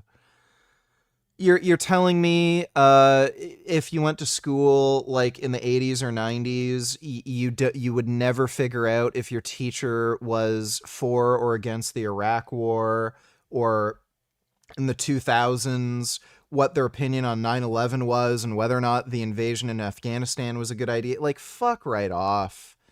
Like, she's so full of shit. this can't be happening. This is how we got here. And we have to admit that this is the truth and that we're going to work together to end it. And they don't want to. They don't want to. And I don't know what else to do. I want to defund the schools that allow teachers that celebrate murder to stay there and stay employed. I want to defund them. And I want to shame these teachers out of existence. I don't want them anywhere near my kids. No. Or yours. Nancy Mace, thank you very much indeed for joining me. Now, she mentioned Ilhan Omar. If that's true about Ilhan Omar and she made those statements, I totally disavow that. But I don't think anybody could name me 3 Democrats that are celebrating Charlie Kirk's death that are elected officials. Number 2, every Democrat out there is saying this is wrong for the most part, political violence, we should never celebrate it. And all the right is doing is blaming it on the radical left, including Donald Trump. Nancy Mace wants to say to bring people together. Donald Trump has divided us by blaming the radical left for what took place here. You would be blaming. Okay, but Brian, be honest. If it was the other way around, and the investigators said publicly, as they have, as has the governor of Utah, that all the evidence pointed to this person being radicalized by the far right, you would not hesitate to say this was a far right assassination, and you would go on a massive rant about it. So there's a double standard there. No, right? You're wrong. You're wrong. I don't do that, Pierce. You could look at my social media. No, you're wrong. Here's what I do. I call out political... Like, Donald Trump has supported political violence. That's the fucking difference. Violence on both sides. If you recall, Pierce, that wasn't my point. Right, I'm not disputing that. Yeah. I'm just saying if he was a radical right, if he'd been radicalized by the right, I don't think you would be saying people shouldn't be talking about the radicalization. The reason why, Pierce, I ever bring up the radical right is because the right never takes responsibility, literally, for anything. nor is the They left. blamed Donald. Yeah, they never took responsibility for January 6th. There were a bunch of political attacks and assassinations. Again, that fucking bitch he just had on, she didn't take responsibility for the Democrat politicians that the MAGA crazy fucking assassinated. Donald Trump openly made fun of Nancy Pelosi's husband. Like, they promote political violence and they make fun of it whenever it happens to the left. Nor is the left. Listen, the left, having I'm said not this one for of- years, now is doing exactly the same thing. I saw Jimmy Kimmel literally Pierce, going I saw Jimmy Kimmel go on a rant saying this guy was a MAGA guy, the shooter. Complete lie. Pierce, I'm always consistent on this issue. It doesn't matter whether it comes from the right or the left. It's wrong. We need to call out political violence on both sides of the aisle. But we should And I also think be that's what most unafraid Democrats in office yeah, do. but Brian, you're missing my point. We should also be unafraid to call out radicalization when we see it as a primary motivation for these assassinations. So do you think the shooter was a radical leftist? I think this person was, as the And investigators the are rhetoric saying, that he used. I'll come to you in a moment, Lucas, as the investigators are saying, and as the governor is saying, the governor has hit a very, in my view, sensible tone throughout. If you want a good laugh, you should watch the Asian Andy and Ice ones. They uploaded the VOD. You could also sit in your tub and stream. Where's Pugman these days? I don't know what Pugman's doing. I've seen him on other random channels where he's modding. He's kind of a weird guy, and I don't know who Asian Andy is. All this, as they've all been saying. Oh yeah. All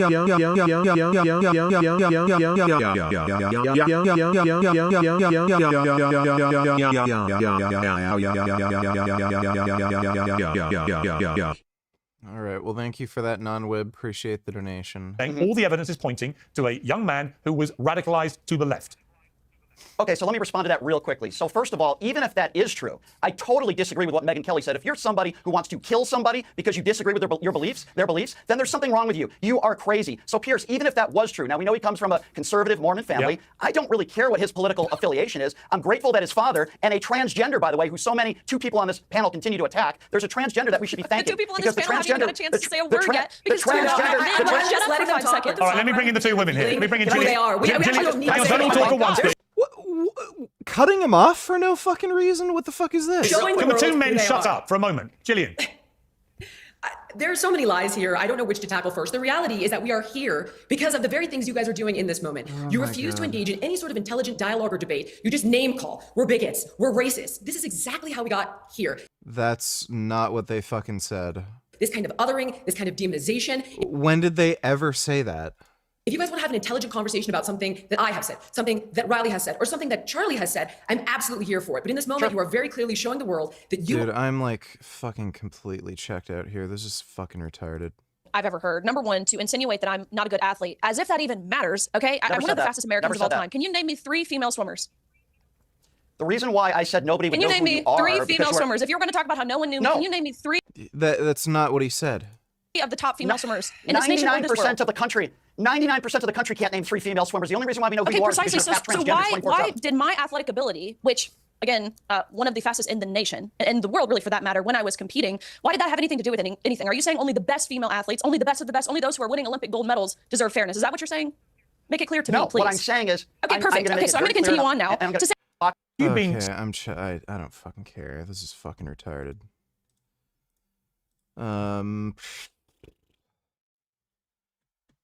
Alright, I'm gonna go to bed now. My sinuses are kind of getting stuffed up again, and I don't want to get more sick again, so I'm just gonna head to bed real quick. But I don't have to train tomorrow, so I'll probably do some more streaming. Tomorrow, I do have to fucking call around to a bunch of pharmacies to see if I can get some more bacteriostatic water. So I might have to go out and do some of that bullshit, but I should be able to do some more streaming tomorrow. Hope you all had fun, though. Big thanks to everybody who donated in Streamlabs. Really appreciate it. Keep making those vegan and steroid gains, and I will see you all tomorrow. Sweet dreams.